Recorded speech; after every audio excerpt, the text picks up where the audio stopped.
Welcome to the Hook battlefield. Welcome to the Hook battlefield. Shake it to left, shake it to right. Got you now, got you now. I can control, I'm flying high. Shake it to right, shake it to left. Try to who, how's my skill? Bigger, bigger, bigger, bigger. Bigger, bigger, bigger, bigger. Bigger, bigger, bigger, bigger, bigger, bigger, bigger, bigger, bigger, bigger, bigger, bigger. Bigger, bigger, bigger, bigger, bigger.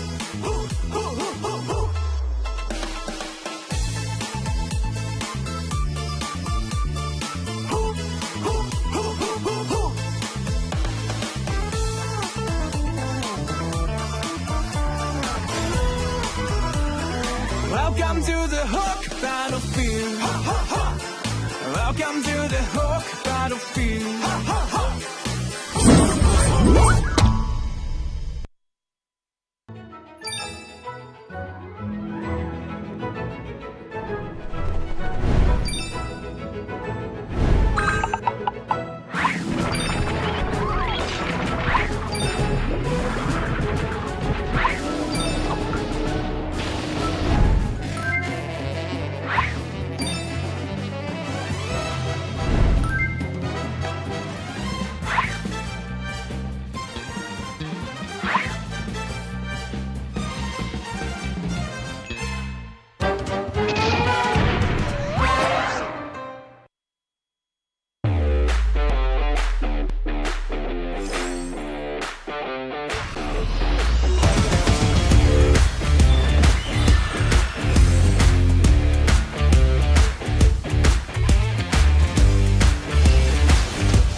Legends, every diamond counts, and with Bonox, recharging is easy, fast, and secure. Jump in now, choose your top up, and get ready to dominate the map. Plus, use the code MCTBNX to get 5% discount. Skins, events, hero, everything within reach with a single top up. Less waiting, more action.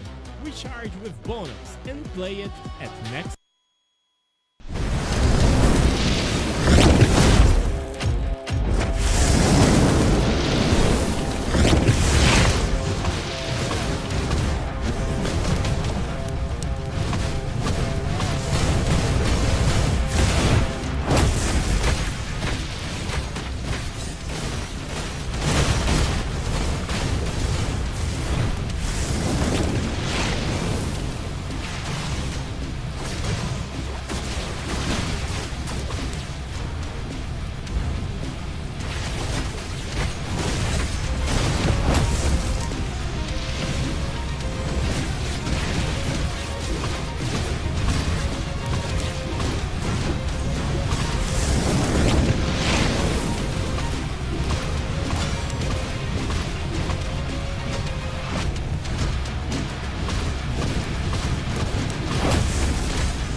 Welcome to the Hook Battlefield.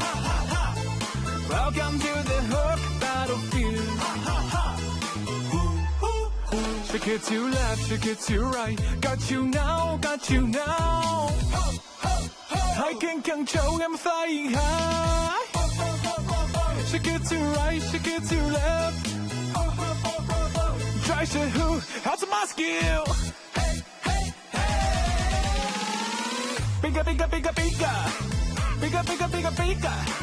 Bigger, bigger, bigger, bigger. Bigger, bigger, bigger, bigger, bigger, bigger, bigger, bigger. Bigger, bigger, bigger, bigger, bigger.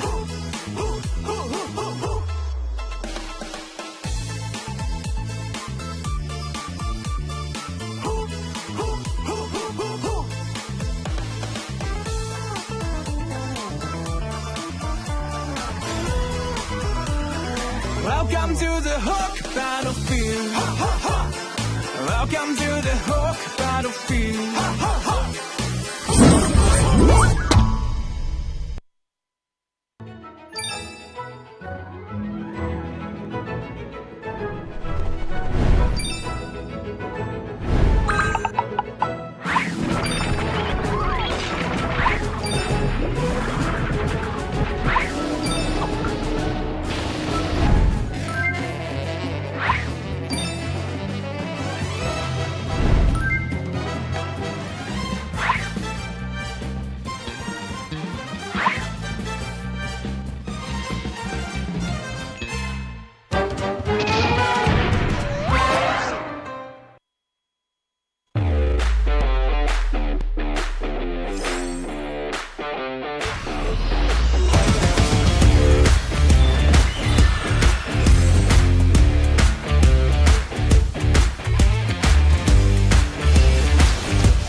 Mobile Legends, every diamond count, and with Bonox, recharging is easy, fast, and secure. Jumping now, choose your top up, and get ready to dominate the map. Plus, use the code MCT AMER to get 5% discount. Skins, events, hero, everything within reach with a single top up. Less waiting, more action.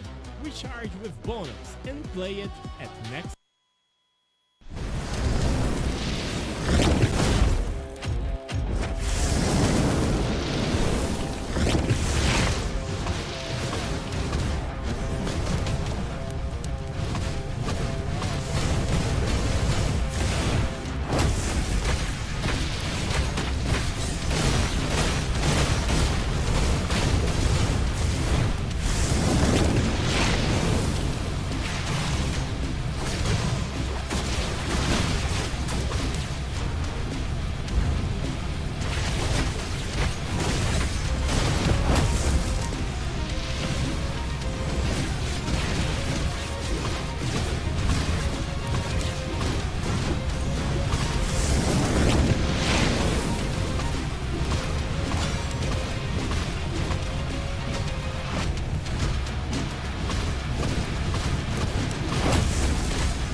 Welcome to the Hook Battlefield. Welcome to the Hook Battlefield. Shake it to left, shake it to right. Got you now, got you now. I can control, I'm flying high. Shake it to right, shake it to left. Try to who, how's my skill? Bigger, bigger, bigger, bigger. Bigger, bigger, bigger, bigger. Bigger, bigger, bigger, bigger. Bigger, bigger, bigger, bigger, bigger, bigger, bigger, bigger. Bigger, bigger, bigger, bigger, bigger.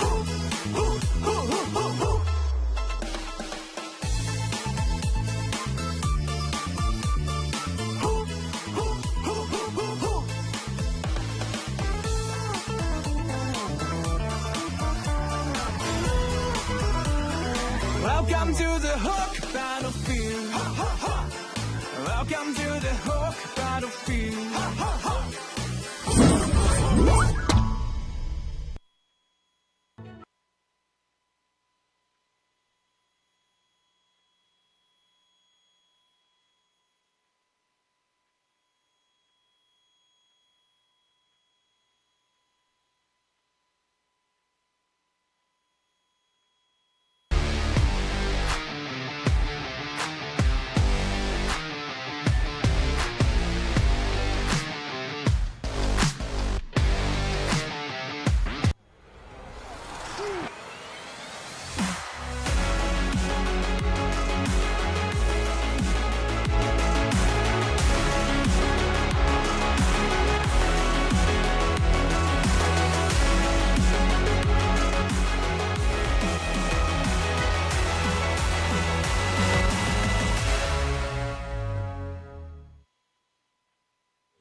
What's up, everyone, guys? Welcome to the MCT America's North. I'm your special guest and part-time host, Ashley, and here with me I have Trex and Kronos. Well, it's fantastic to be up and live, up and running. Of course, MCT North has begun. And Trex, the start of something new. Yeah, I mean, it's been a while. It's great to be back on the desk. It's great to have the opportunity to commentate on some players that we've known for a very long time. And it's a pleasure to have Ashley join us today. So super excited about that. Yeah. How are you feeling, Ashley? I mean, for a change, I'm here at the caster's desk instead of behind the screens, playing. So it's kind of, new for me, but also exciting at the same time. And I just want to go into the tournament stage. So the tournament is now introducing the Swiss stage format. And this is a very new format compared to the round robin style we've had. And I think that of course, bringing the Swiss format brings a lot of other options. Not just that, it's going to be a BO3 if I'm not wrong, right? So Trex, I think everyone's pretty excited about that. And not just that, my guy, there's a lot more left in store, isn't there? My guy, there's definitely a lot more left in store. I'm excited for it all. I think overall, with this format, a lot of things are going to change the way we look at the tournament, and NA's never really done something quite like this. The Americas haven't really done a whole lot quite like this, so it's super exciting to see. Welcome to AMER 2026, the official league for Mobile Legends Bang Bang in the Americas. In this video, we'll walk you through the format of the competition. The league is divided into two regions, North America and South America. Each region features 8 teams, for a total of 16 teams competing in the ecosystem. The regions compete separately during the season before meeting in the Americas finals. Each region begins with the Swiss stage. All 8 teams compete across multiple rounds. Teams are matched against opponents with the same win-loss record, ensuring balanced competition. Matches in this stage are played in a best-of-3 format. The playoffs are divided into 2 phases based on seeding. Lower-seeded teams begin in Phase 1, where matches are played in a single elimination format. Higher-seeded teams advance directly to Phase 2, which uses a double elimination bracket. Matches throughout the playoffs are played in a best-of-5 series. In Phase 2, teams that lose in the upper bracket move to the lower bracket for a final chance to continue. The playoffs culminate in the group's finals. The final match is played in a best-of-5 series to determine the group champion. The champions from North America and South America advance to the Americas finals. Here, they compete to determine the best team in the Americas in a best-of-7. Everything leads here. AMER 2026 starts now.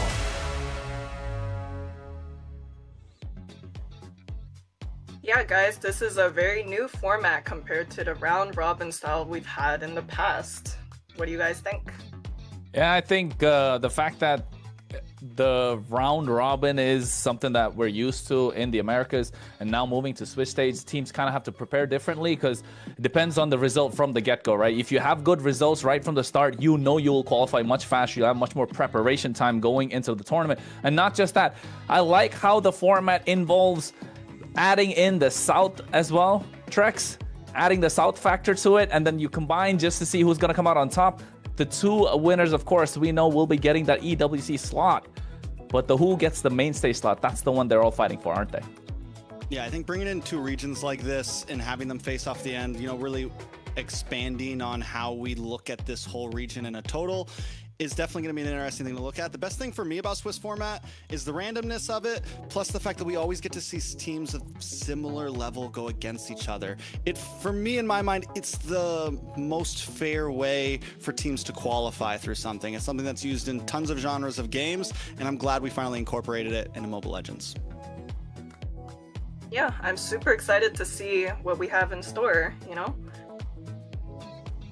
With the newly implemented global bans, NA is now following what the international scenes have been using. Let's take a look. We'll have the global ban in MCT Americas to bring more dynamism and special strategies. Under global ban rules, each hero can only be selected once by each team. After every match, the 5 heroes used are banned for the remainder of the series. The pick ban applies only to the team that used the hero. The opponent may pick it next game. In best of 7 matches, the global ban resets for both teams if it reaches the final game. Expect new strategies, fresh picks, and much more.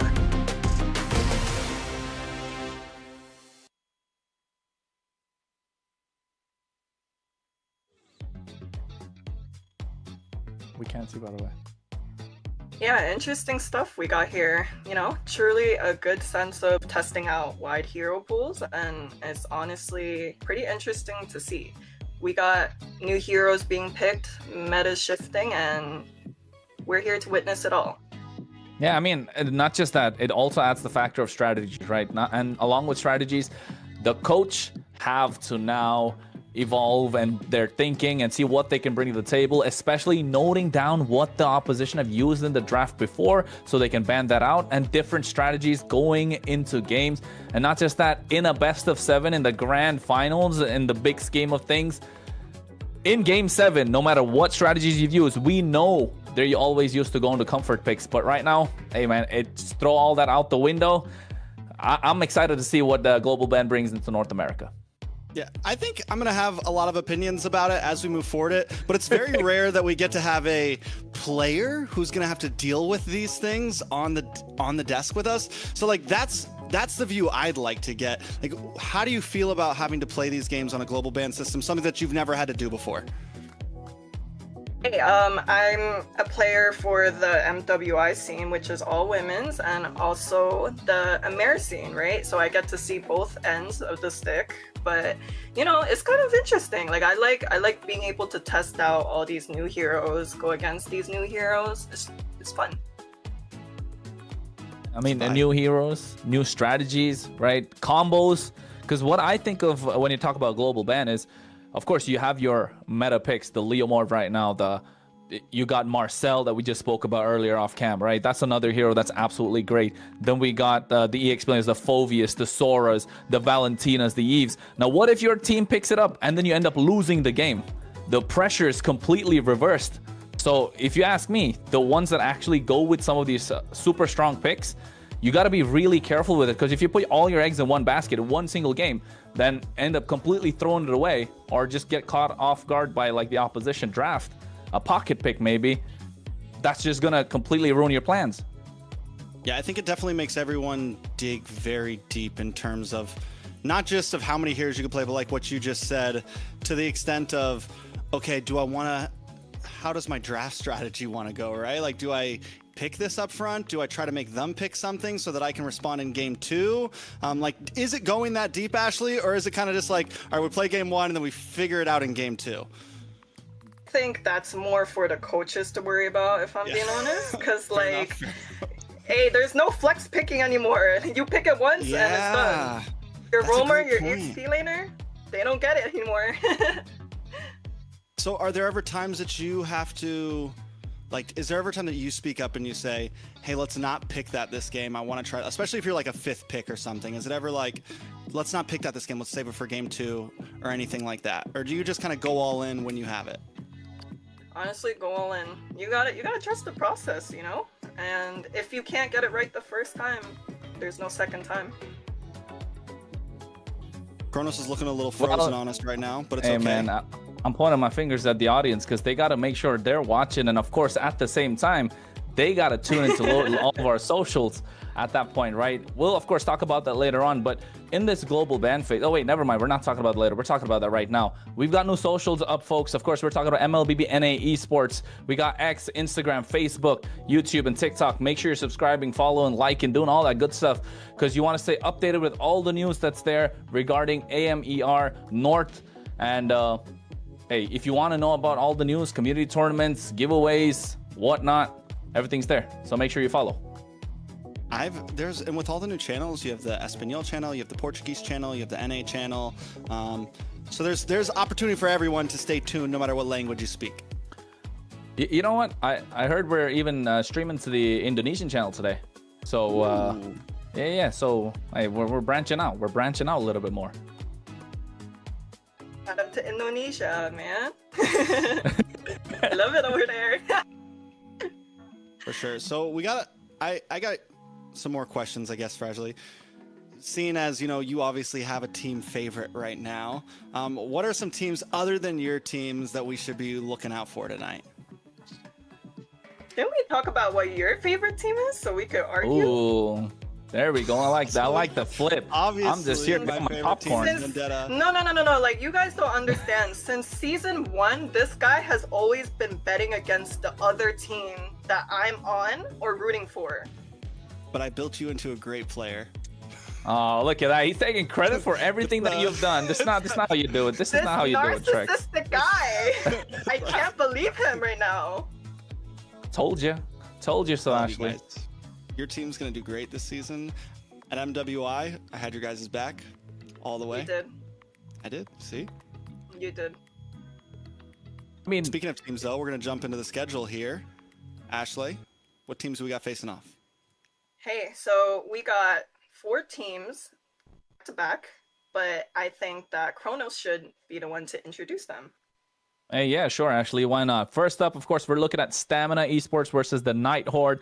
And as the day progresses, or rather the night progresses, we're looking at Leon versus Alpha 7 North. That's a fan favorite team, if I may say so. Then we're talking about Influence Rage Origins, not O-Rings, and Vendetta. That's going on third. Of course, shout out Trex about that one. And then, of course, the final game of the night, we're ending out with U2 Esports versus Leviathan. And I think that's a game to look out for as well. But in my opinion, the first and the third game are probably going to go all the way, Trex. All Correct three. me if I'm wrong. Stamina versus Night Horde and Influence Rage versus Vendetta. You're thinking all three. I think I think the U2 game. No, I'm thinking we might see some all threes, but it's day one. Jitters are going to be in. I think there's a big chance that the more veteran players, the guys who have been doing this a lot longer, are going to come through with sweeps today. And I think those teams know who I'm talking about. Sheesh. Yeah, some of these players have been active since season 1, season 2. Like, we have a bunch of familiar faces, but I'm excited to see. Yeah, a bunch of familiar faces, a lot on the line, of course.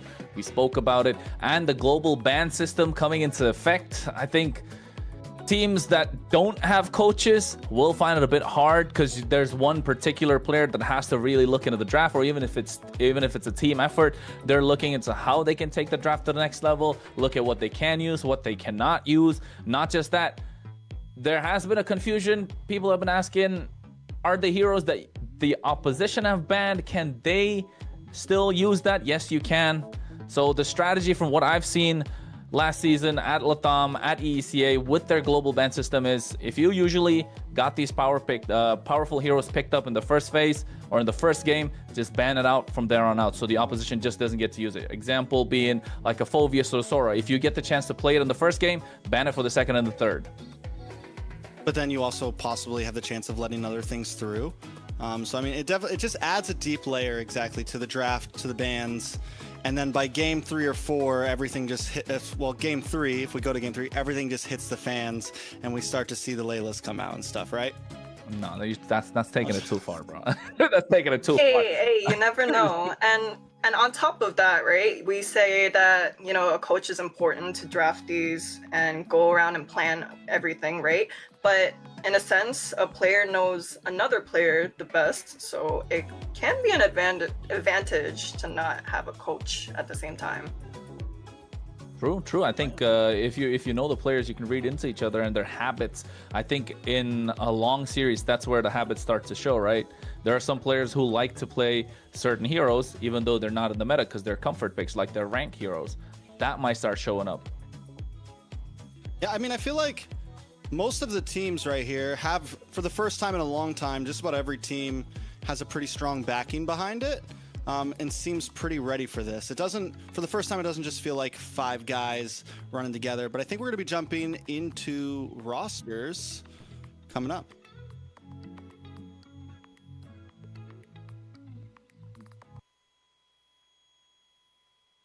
Well, Looking at the rosters, of course, Stamina Esports, the first one up. We got Instinct in the EXP lane, Dez in the jungle, a fan favorite. Everyone knows about him, and he's been the talk of the town for a long time now. Of course, Yomel in the roam position, Diamond in the mid lane, and Bless in the gold lane. Trex, anything you want to say?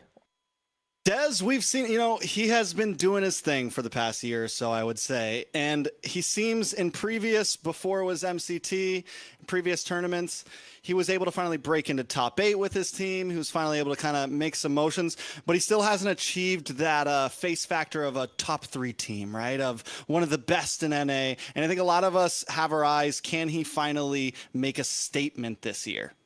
Ooh. After that, we're going to have the Night Horde with Shiro, Colleen, Kishir, Tamal, and I cannot read that right now. It's R. It's R. I have a question for you, Trex. Do you Yes. remember Tamal? any of? Yep. Tamal, my boy, I'm so excited about. I've been kind of fangirling to Kronos about Tamal because you go back to the TSU days, the New Wave days, the Jawhead Flicker days. This guy was a monster back in the day, and I'm so excited to see him back on the stage, back in the game. It's one of the reasons why, for me, Night Horde's kind of my favorite for this match. Ooh. Okay. What about you, Ashley? Who do you think are going to be the favorites to take this one?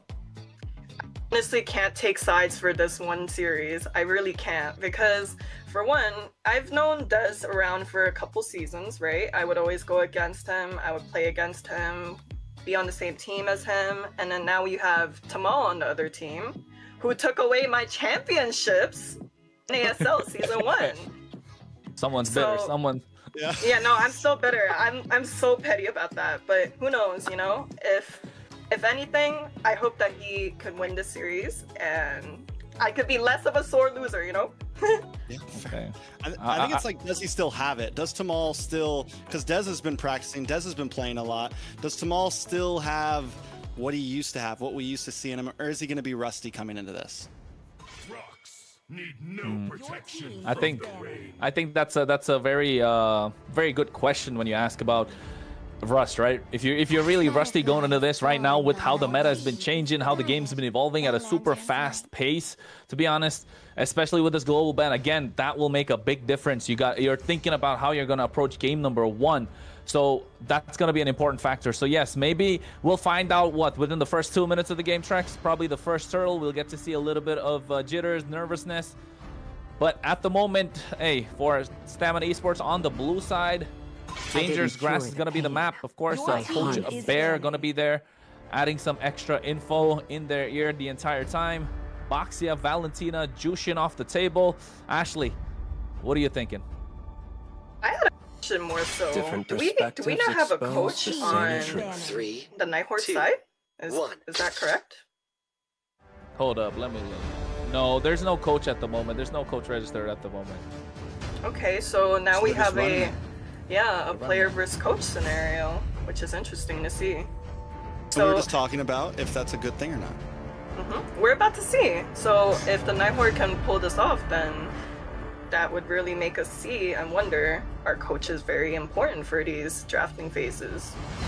Sir, what's your command? Coming into the draft. Is banning. She's trying to... Yeah. What do you think, Ashley? Coach important or not? Oh, okay. I think it's important, but you know, I have a fan favorite team, a team that I'm associated to. Shout out to Vendetta, by the way, but that team doesn't have a coach, so we're going to be seeing that as well. You know. Okay. All right, I can vibe with it. I mean, listen, we've seen some of the best stories in the history of MLBB happen with no coach, no analysis, no problem. You know, we've seen those things happen before, so I can say we could see it happen again. And like you said earlier, Ashley, when you got 5 players who seem to know each other, they're comfortable, the communication is there, shifting. The draft can come through. Now we're going to be jumping to the first pick, Stamina on the gun, Kronos.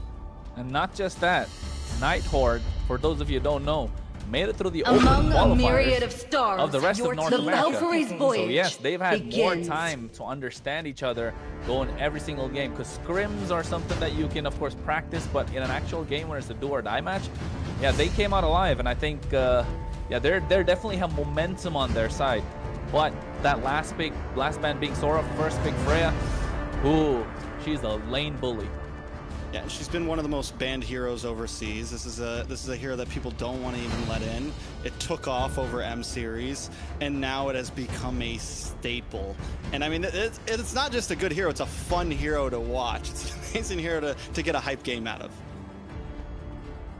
I'm super curious on what Nightcore is gonna pick in retaliation to the Freya pick. I'm thinking maybe a Fred pick The or past is but a a moment to lead the charge. Your team is We do get the Let's see. lock in. Oh. Wait, is that carry? Wow, that's a very different scenario I was thinking. Yeah, I the mean- carry's kind of scary, just because the range. I mean, you're an easy target for a Freya. You don't have any. I mean, don't have any major dash. You did mention something like a Fredrin. You do at least get something bulky with the Hilda, so something that can at least maybe hold down front line, maybe harass whatever jungler Stamina wants to pick up. Yeah, and also like kind of easing off the pressure from the goal lane, right? You try and tilt the pressure towards the other side with the Hilda being so annoying to the opposition in the jungle, probably get some heavy invades going in, and also try and control the river so you prevent this rotation on the gold Crowned by side. Give a heaven's little bit of leeway mandate, to the carry, your but then of course it'll legacy come down shall to how they'll be able endure. to transition later to these neutral objectives. But of course for Stamina Esports next, the Zetian and the Gato Kacha. Front to back, Ashley? And for those who don't know, Gatot was also one of my most popular picks last year. It's super good for engaging, disengaging, and overall, I can see the Zeton also, you know, layering skills with the Gatot well, so I'm excited to see how it all unfolds. I mean, overall, I like the Gatot. You have plenty of crowd control now for the side of Stamina. You have combo possibilities. You get a big AOG down. You get a big Fury of the Phoenix down. And then you just line up for this Frey to jump in and demolish. So Stamina keeping things simple, keeping things straightforward. Nothing too hard. There's not a lot of boxes to check to get a combo off here. Well, I like the Alice, though. I really like the Alice and how she's looking to straight out of the backline. But one thing I don't like in Nighthorde's draft, in the first phase at least, you got both sides that are super late game, right? Yes, the Alice got the level 4 pop-off with the Throne of Ruin in these neutral objectives, but if you're poked off early before the fight starts, and you know Freya's going to make those faster rotations, it's going to be difficult for them, or rather, I'd say, they need to cover up with some early game power in the jungle. And I'm looking at a Leomord coming out from Stamina. Yeah, I can see that. Like, I'm a little bit confused though, because this is the first time I'm seeing in a while where a jungle pick wasn't prioritized. So I'm expecting a couple jungle bans here, yeah. Yeah, I mean, there goes the Fredrin already. On the other side, we get the CC ban, so more focusing maybe into EXP lane here. But with the Fredrin out, what do we have left? You mentioned the Leomord. The Basha's already gone.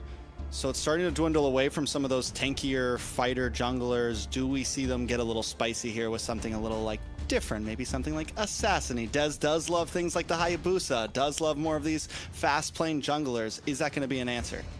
You're forgetting Suyu! Suyu. I was gonna say Suyo is a solid option right now if you're Stamina. You can just kind of bypass the front line with that surge and then just go in. And then, of course, you got that neutral objective secure with that Soul Server as well, Trex. Do they ban it, though, here?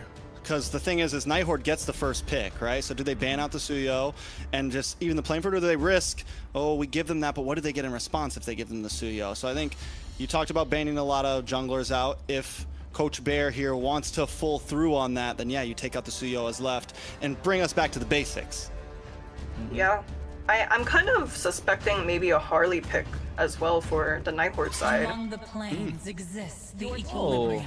The ban. I was made for. I mean, makes sense, right? It makes sense to Nighthorde's composition, but then again, I like how they probably didn't want to ban out any more jungle picks because there are not many options open. Suyo's got to be the one that they need to lock in here. Otherwise, they're going to struggle. But Harley was the other option that Ashley spoke about. He has been monstrous in the jungle right now, kind of anti-meta, that he's become meta. I thought the Harley has been just... The fact that it's become so popular is still astounding to me. The fact that we're still seeing it happen. But you're right, it does work. You're able, especially against something like a Freya, something with this much crowd control where you can really bounce back and forth and not get caught off guard. Some places that it can have issues with, though, is late game Lord pits. Yes, you can try to be the sneaky person, but you can't really hang out for long. In these long sustained fights, you could have some trouble. Ooh, so now we see the Suyu pick and the Harley pick. Hey, it takes a player to know, right? Brawl comp for sure right there. Just straight dive, fighter, attack in your face. I mean, the one kind of blessing in disguise for Nighthorde is Harley does kind of beat the Suyo in the jungle. He does have his magic defense reduced like a couple of seasons ago. So I would say that's a small win, but they need something to add that extra oomph in the mid lane, which is this Kimmy is strong, but they really need that mid trio to function so well. Get that early game in their pocket, otherwise the Suyo is going to snowball out of control. And the Freya and Yuzhong adding to that factor, yeah, I don't know. Stamina looks super strong. Nighthorde, very slim win conditions.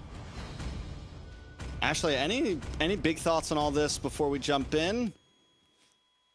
Honestly, I'm on Stamina Esports side for the drafting phase, you know? The Nighthorde, I'm kind of feeling a little bit concerned about the mid pick, but hey, we'll see. Coach versus player. Yeah, I mean, it's definitely going to be exciting either way. I agree. I feel like the mid lane in general on the side of Nighthorde is going to have a little bit of trouble keeping up. They're going to have to find a way to clear waves as fast. Carry's going to have a little... Nighthorde can get to that point, though. There's definitely some opportunity. Yeah, definitely some opportunity. Folks, don't worry about it. The carry's not going to be in the mid lane. It's just some jitters that we got going on, of course. And I think we're getting straight to go into the game, Trex. Yeah, we're going to jump into game number 1. This is Stamina Esports going up against the Nighthorde, day 1 of MCT North. I'm really excited for it. I can't wait to actually see what's happening. Yeah, me too. I think it just comes down to what is going to be going on in these early rotations, especially in the gold lane. I want to take a look at what they're going to do with that battle. And Trex, you could not get any better. You got a soccer player, a cowboy shaking hands to show what's going on in the AMER. Yep, and then, I mean, we got Sasuke on the field, we got ninjas, we got it all going on. I'm excited for it, and it's a beautiful intro that we got to see bringing us into the land of Dawn. And we're already seeing some aggression. My eyes, like I said, for the Nighthorde are going to be on Tamal this game, and he's on something aggressive. Can he get in the face of Stamina to slow them down to get the rest of his team online? Yeah, already popped the passive, and you can see Tamal is playing as aggressive, like you mentioned, not giving Colleen the space. I mean, rather trying to give Colleen the space that he needs. But the Nighthorde, they need to win this mid trio, and Stamina Esports understand that, and poking, using the range that Yomel has on the Zetian to try and zone away this Kimmy entirely. But look at the top side. The Harley is looking for blood. Yeah, up on the top side, we're going to have to see if Shiro can make some plays happen early on here. Once you get to that level 4, can you get some pickoffs? With Stamina, also going to be looking for the same thing. With such a fighter composition, everyone's got a great level 4. Suyo, Freya, I mean, the whole team. You have Instinct on the bot lane here. Once that Black Dragon comes out, we're going to see problems. We're going to see aggression happen. A little bit of damage does come down onto the Nighthorde here. Suyo with the Queller. Nobody goes down, though. Hey man, we're already 2 minutes in. This is the MCT AMER we're talking about. I thought we'd see some hot action. Nothing down, but Stamina do have the turtle to get things started for themselves, pulling it to their side on the back line. A lot of damage does come down, but still able to stand tall. Bless might be able to get away from this one. Dez able to take the turtle. Bless does finally fall, but can they get the response? Yes, Colleen goes down. It's a 1-for-1 plus a turtle over to Stamina Esports. And I think the important part being, of course, the first blood secured by Nighthorde, powered by Runestone, and then going down. So this Kimmy's not going to be far off behind, getting that 1 kill in the pocket. I like how Dez comes in, takes away. Oh, yes, he does steal that creep, making sure he stays ahead, even though they got the turtle. You want to power through. This early game phase is where Stamina needs to apply the pressure and try and take things down. Looking at the items as well, they're on track. Yeah, I mean, everyone seems to be keeping things simple up on the top side, though. A lot of damage does come down. Dez able to dash out, and Tamal goes down. Another pick-off for Stamina Esports. Turtle's going to be up in not too long, and at this point, Stamina's finding their motion. This is exactly what you want to do with a composition like this. Yeah, I think with a composition like this for Stamina Esports, that's what they want to do, get the ball rolling. But for Nighthorde, it's the same thing. You want Tamal to create the space, and that's what he's doing. Yes, he's gone down a couple of times. I mean, the one time that he did, unlucky, maybe overextended. But at that point, I think the Nighthorde are looking for pickoffs. They're looking to poke down the opposition and wait for Shiro to come in and take somebody off. And you can see already Yomel can smell that there's something wrong. And so does Bless. Yeah, it's still, though, the thing is with Nighthorde's composition right now, they don't have any heavy crowd control. You have some dive, you have some opportunity, but it's hard to really catch someone completely off guard. Yes, Tamal's kind of waiting in these bushes, giving vision, but he's not able to make a huge play happen or hold someone down for Shiro to lock on completely. But you know what? Looking at the spells as well, Trex, we're 4 minutes in. We want Diamond on this Freya to be a little more aggressive, right? A little more active while making these plays. Of course, you got the Vengeance that kind of prevents them from going a little too deep by using the Valkyrie Descent, of course, but this Freya right now with the second turtle needs to pop off, and this is where Stamina Esports are at their strongest. Yeah, so with this turtle coming in, exactly what's going to happen. Black Dragon does come out. The Alice able to dash in as well, but the turtle does reset. Oh, Tamal already taking too much damage. He might be going down. Retribution to slow him down as well. A Sever to get that kill. Double for Diamond at the same time. So 3 down on the side of Nighthorde. Stamina Esports with another turtle into their pocket. We're looking at over a 1,000k gold lead. We're 5 minutes in. Dez playing phenomenal overall. 2-0-1. Able to continuously put kills into his pocket. He's about, let's take a look at the gold real quick. He's sitting about 500 gold ahead of Shiro right now. And Nighthorde just playing catch-up. Do we think that it's over for them at this point? Is this part of the plan? They're not too far behind. Well, now it's about 2,000 gold. If another turtle goes into the hands of Stamina here, or this gets to 3 or 4k, I think it's GG's.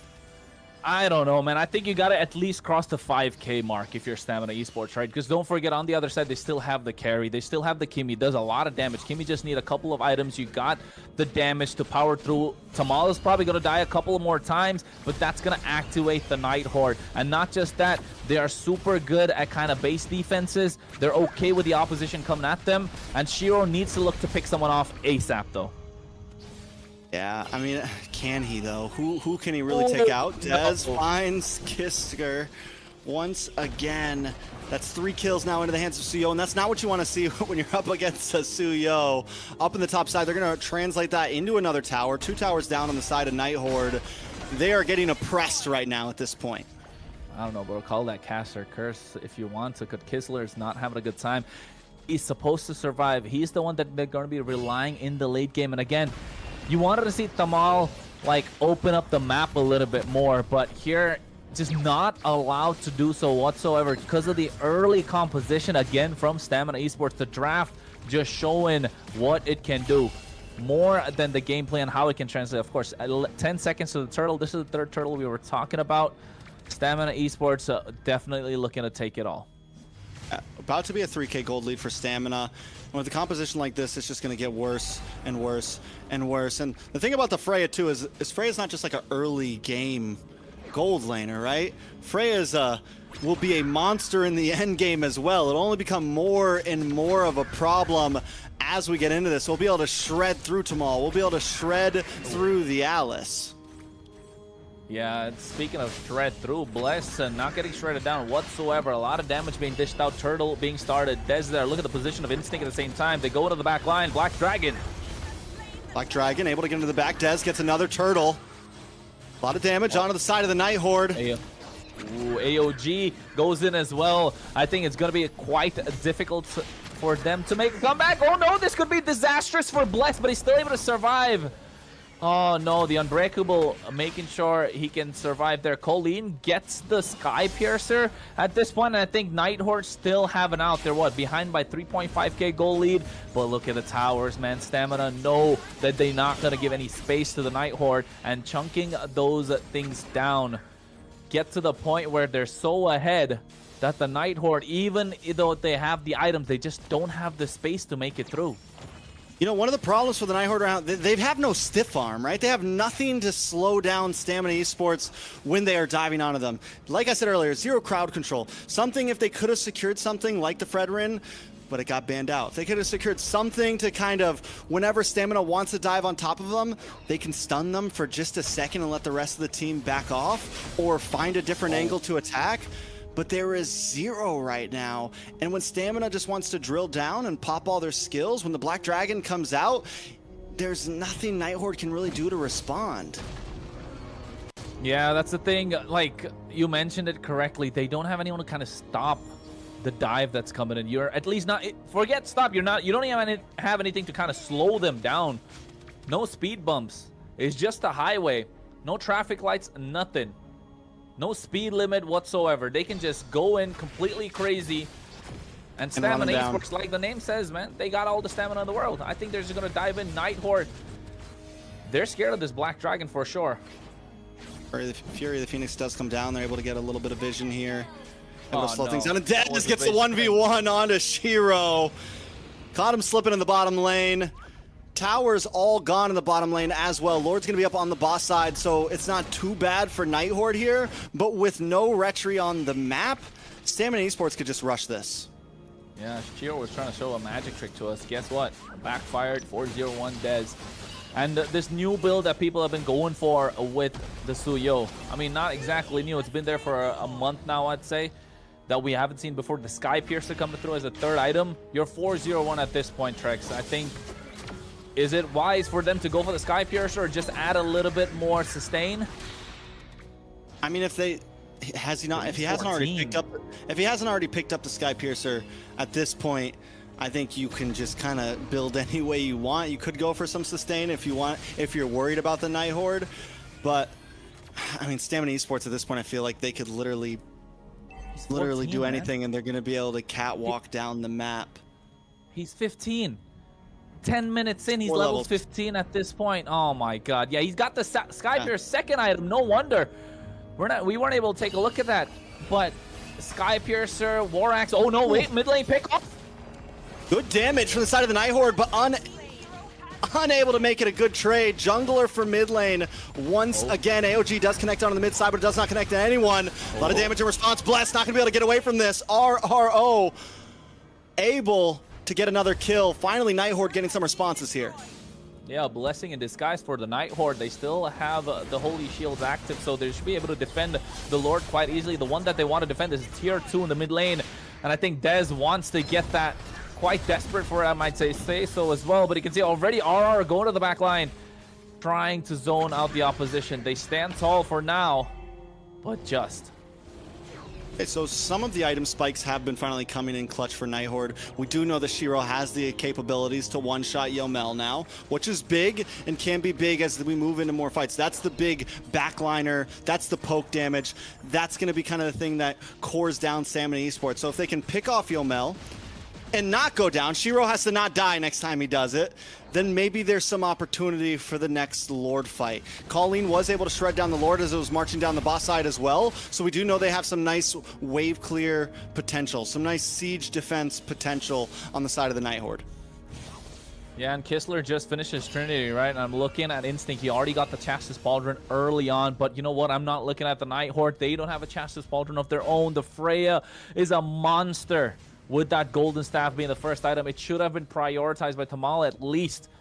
But now you have no way to slow them down. I mean, we spoke about it. There's no stiff arm on the side of Nighthorde, like you mentioned, right, Trex? They got a freeway to run through. At least you had the Chassis Pauldron kind of be a bumper, a roadblock of some sort, if I may say so. That at least, yeah, they could walk through it, but it's a little difficult. Could have made it a little more difficult for Stamina Esports, but not having that item just gives so much free reign for Diamond. is able to get away there up on the top side. I think the Alice could end up being a saving grace as well for Nighthorde here, but again, you're at a point now where it's like we're pushing to late game. So my question to you is, does Stamina try to rush this? Are they also comfortable in the late game? Or do they, like I said, like, is it finish this here now, or we're looking at some problems?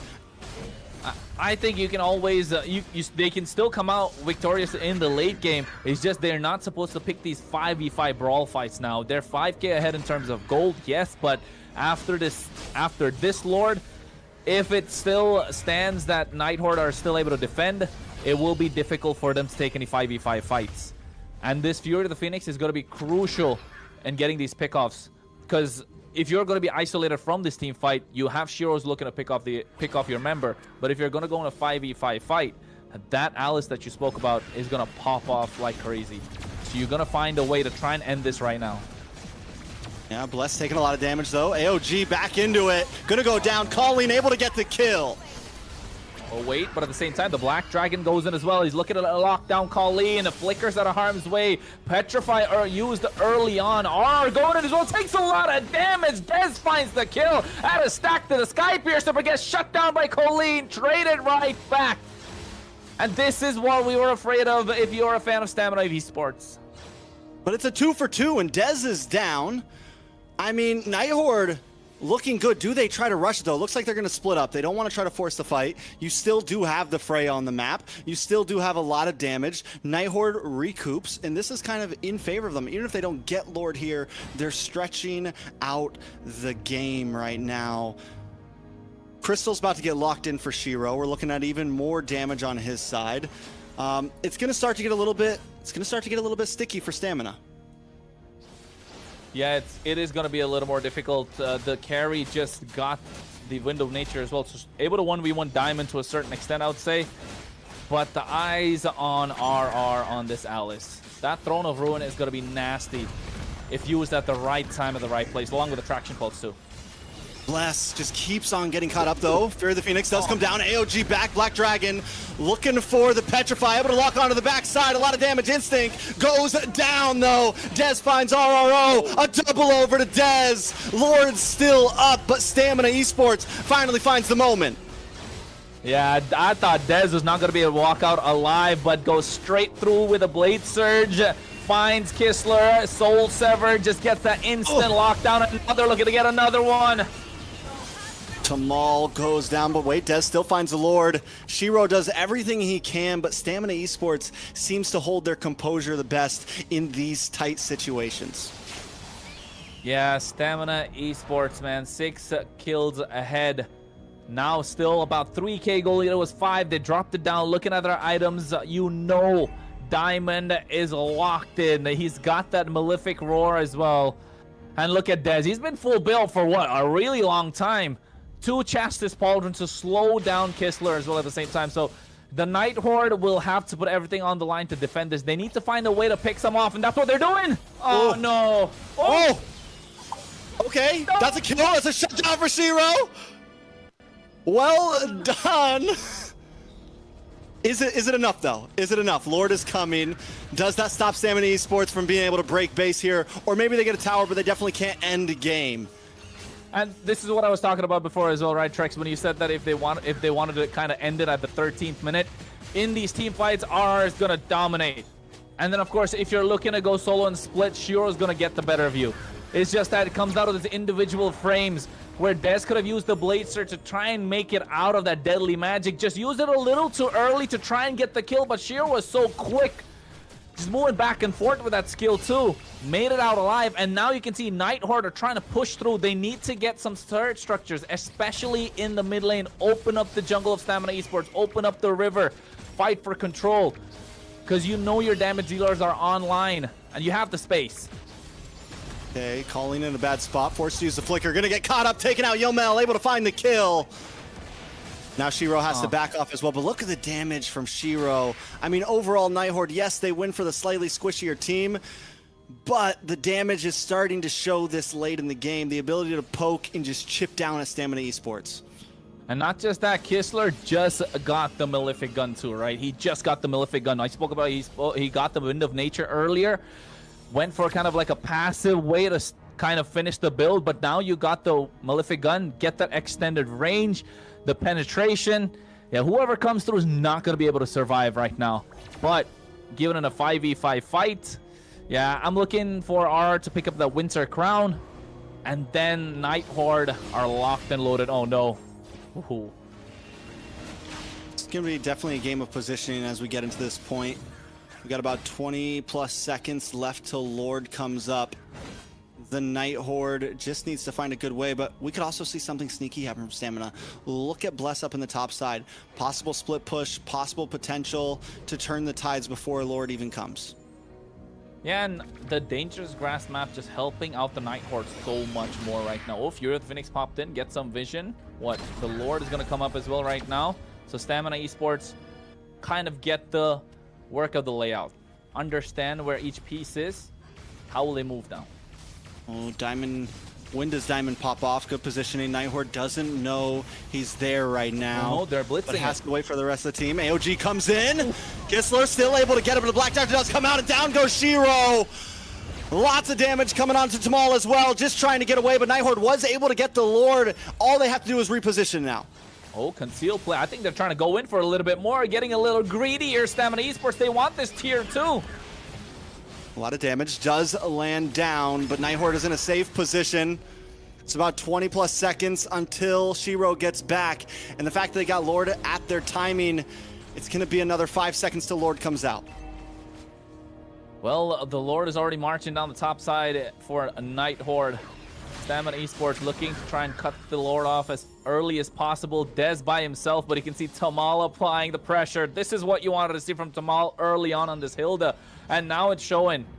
Night Horde have taken control of this game. Look at the goal lead as well, Trex. For the first time in what, about 20 minutes, they're up in gold. Yeah, I mean, whoa, Dez though comes in once again, able to just get away. Immortality does pop, should not goes down. AOG to reconnect, and they collapse onto the Night Horde. Colleen able to find Bless though. Diamond finds Kistler. It's an all-out bloodbath as Instinct finds another. It's 2 members left standing for Night Horde, but Shiro's not going down like that. Oh, he popped the Vengeance as well. You can see the Winter Crown coming through. I thought Colleen would go down. They just need to defend the Lord. Oh, it could have been so disastrous for Night Horde. That was almost a wipeout. But Stamina Esports have bigger problems on their hands. The waves are pushing in. The Lord was there to be taken care of. And now look at Shiro. He's looking to pick someone off again. Shiro constantly on the hunt. It's a dangerous spot though. There's too many. Oh my Lord, the damage is insane. Oh, he still survives. He still survives. Mortality pops. Can Shiro get away? Doesn't have a hat trick right now. Gonna be so nobody goes down. Nobody goes down. Oh, that's spicy, man. They're doing it back and forth. Who's gonna be the first one to fall? Immortalities are so expensive at the moment for both these teams. But clearly the idea is present. Use this Harley to pick off whoever's isolated in these late game split pushes. And now, even if you look at the map, it's kind of even Steven. So right now, are we looking at a battle of the junglers? This is Shiro versus Dez. Doesn't matter about anyone else. Whoever falls before this Lord, big chance of giving the game over. We're at 21 minutes. This Lord is huge as the Night Horde begins to blitz it. Yeah, a little bit of a letdown that Kistler's not got any kills, but you can see already the Black Dragon has zoned them away. Hat trick being used, but he might be going down. AOG! Big AOG at that, but does not connect on to anyone. Instinct, though, does find a member in trade for Bless. Dez into the backside, comes in and just blows his own head off. Night Horde now with a huge advantage. It's 2 for 1, but neither team have a jungler. Talk about walking straight into a wall. I don't know what Dez was thinking about. Walked into 4 members with a Blade Church, kind of held on too.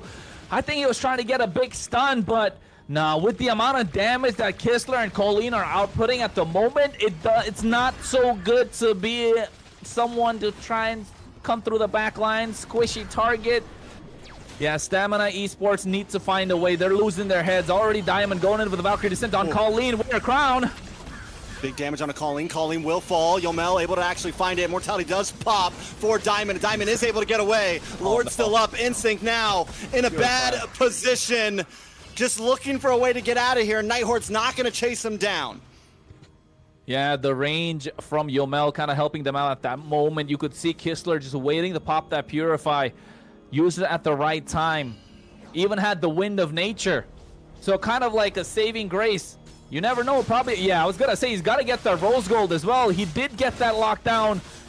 Sold his boots. Going to be walking slow, but needs to survive. Tamal wants to contest the river. Not get away with his Lord for free. Another blitz, this time from Stamina. Shiro looking for the angle. Lord down and Dez able to take it. Oh no. In response, though, they will use Bless. Kistler able to find the kill.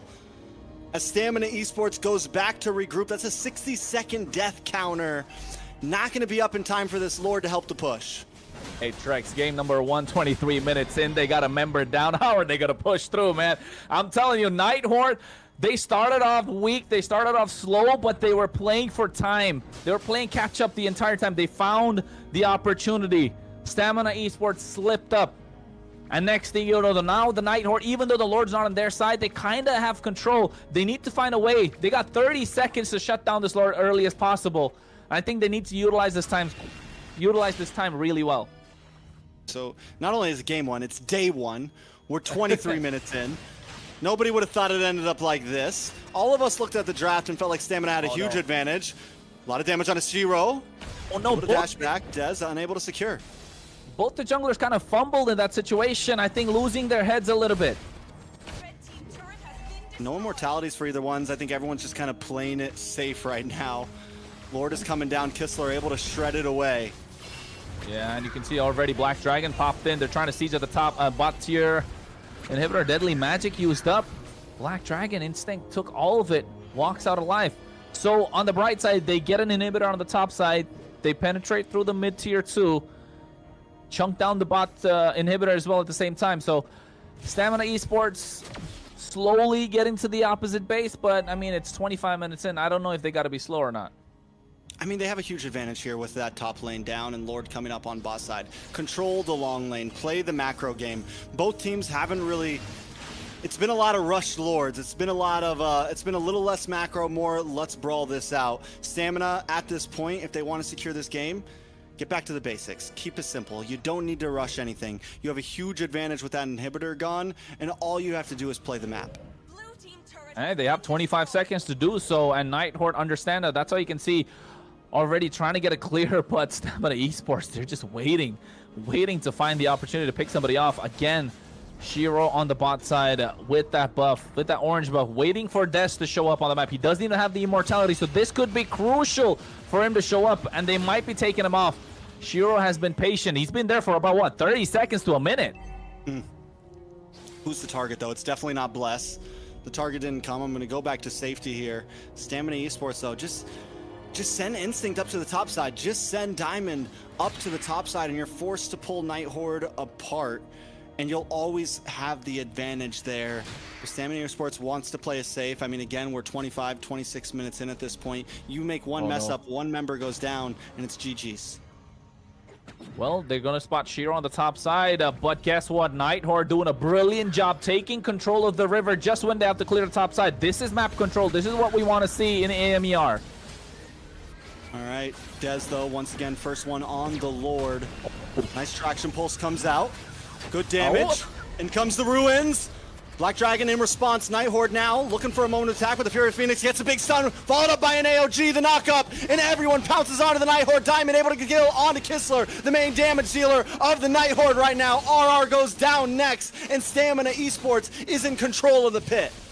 Hey, man, that's what they wanted. That's what they've been waiting to do the entire time. Find Kistler off guard. Wait for RR to pop that Throne of Ruin, get to the back line, and then ignore it completely and get that target, which has been Kistler for the longest of time, and even forced Colleen back.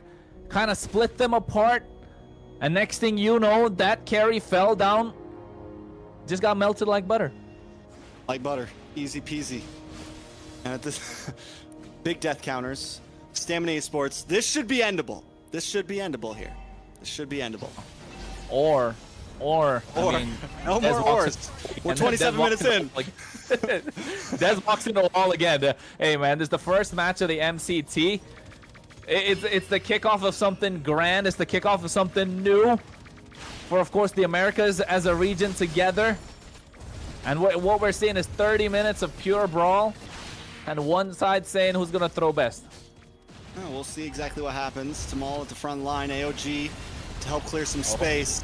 And Stamina Esports is going to jump into the base to try to finish things off. Down. Yeah, they'll lock it down instantly and try and get the base crystal. Of course, Stamina Esports make it 1-0 in this best of 3 after what was a back and forth entire game. Ashley, how do we feel about it? 27 minutes in. Anything to point out? I missed you guys for sure. I was watching every single step of the way, you know. I was still team, what do we have it? Team Blue. Stamina? Yeah, team Blue, you know. I was team Blue from the start with the Gatot and Zeton layering skills, you know. I was a favorite of that. And then I also have to give my flowers to, you know, Des on Suyu, because he was able to pretty much take every objective early and mid game until the Harley started scaling. And I don't know if you remember late game, we saw the Harley, instead of slow pushing, we saw him bot lane. And honestly, I thought he was gonna get away with that until I saw the Gatot catch him. But yeah, very impressive gameplay. I think Bless overall in the Gatot, he had some moments that weren't amazing. In the beginning, he had a little bit of trouble kind of, you know, getting his feet to the ground. But once he got in his groove, he did make some game-changing plays there. He was the initiator. He was one who was able to catch them off guard regularly. And by that little bit of time for Dez to make his way in, for Diamond to make his way in and clean things up. Well, it was an early game dive comp that they had on their side. They needed a dive. They needed to get the job done. Guess what? They did get the job done. They had these powerful heroes picked up in the first game. Now they can look into going into another way. Maybe get the Leomord for them this time if they're going to be on the red side or the blue, depending on how the draft goes, where they want to be in which side, all that yada yada yada. But for game number 1 of the MCT, Ashley said it perfectly well. Like, flowers to Dez for being able to pull off almost every single objective, which is what you want to do as the jungler, right, Trex? Yeah, I mean, the guy was literally everywhere he needed to be at the right time. There was only one time he wasn't where he needed to be at the right time during that game. But overall, Dez showed up 12, 3, and 3. The guy has over half of the kills of his team right now. From start to finish, he was always on point. And there was times where I'm wondering, should he be rushing this Lord? But obviously he should, because he was always able to get them. So even when it seemed a little off, the timing still ended up being correct for Stamina Esports. Yeah, and you gotta give the flowers to Zeton as well. I saw the Zeton always following up or disengaging with the ults. It was a sight to see. Well, it definitely was a sight to see. But then again, looking at these emblems, nothing really crazy, to be honest. The only thing that was crazy is the fact that Dez got almost every single objective. And taking a look at the replay of what happened, of course, he got the turtle, the first turtle. This was where first blood should have happened, but then Colleen got the first kill and then went the other way. It didn't work. Every single fight that Stamina kind of took, yes, they had the advantage. Wait, what was that flicker just made no sense. But yeah, I mean, every single fight that Stamina took, they had the advantage going into the fight, but kind of giving away a kill in the process, even though when you have the advantage, it kind of puts you behind, right? This is something that you want to see them clean up. If they got to be at the top of their game, if they want to take the tournament, if they want to take it all, you want to be clean with everything that you do.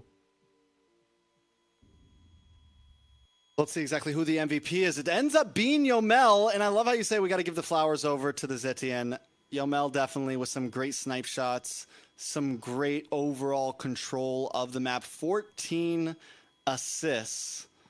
It's an amazing KDA on the side of Yomel, and I mean overall for a first day, first time showing up in the Land of Dawn, showed out. Yep. As a mage starter, you know, I first started as a mage role, if some of you guys know, but to see this player on Yomel on Zeton was a sight to see, and yeah.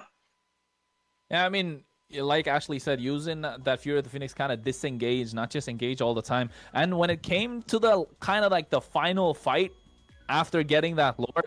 That Fury of the Phoenix was crucial because it jumped in with the AOG, getting Kistler. Even though he popped the Purify, they layered their skills to the point where he wasn't able to do anything.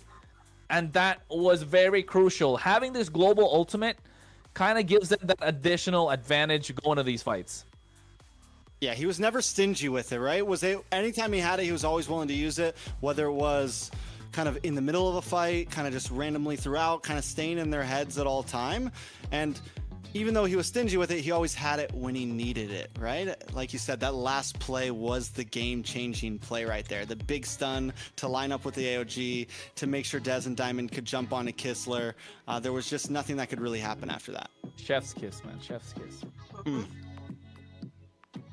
What would you have done better, Ashley? Honestly, what are you asking me, on the Gatot or the Zeton? Oh yeah, I forget you're a Rome girly now. I forgot. Hey! I still dabble. I still dabble in both. Honestly, so the reason why I gave the Gatot a mention at first was because while I was watching this player, play throughout the game, I was thinking, oh, I would have done things a little bit differently, but there were moments in time when the things that he did differently worked out. There was a time when the Gatot ulted in rather than ulting out when he was low HP, and I was like, that's some ballsy move. and it worked out. You gotta go all in, right? All in, take the gamble, and if it works out, of course it works out. And that's what it happened for them. It kind of worked out, and hey, they get the win. Game number 1 in the bag in this best of 3. But looking at game number 1, are we talking about Stamina Esports taking game number 2 again, or is Nighthorde going to make the comeback? If you ask me, I think Stamina Esports got to polish up a little bit more. They definitely have the skills. They kind of out-rotated the opposition every match. They got the better of them in the draft. They got the river control. They got everything right. Just a little bit of polish, and they look like a star. I think Nighthorde definitely has some opportunity with the fact that how well Stamina was doing in the beginning of that game and then had trouble closing it out.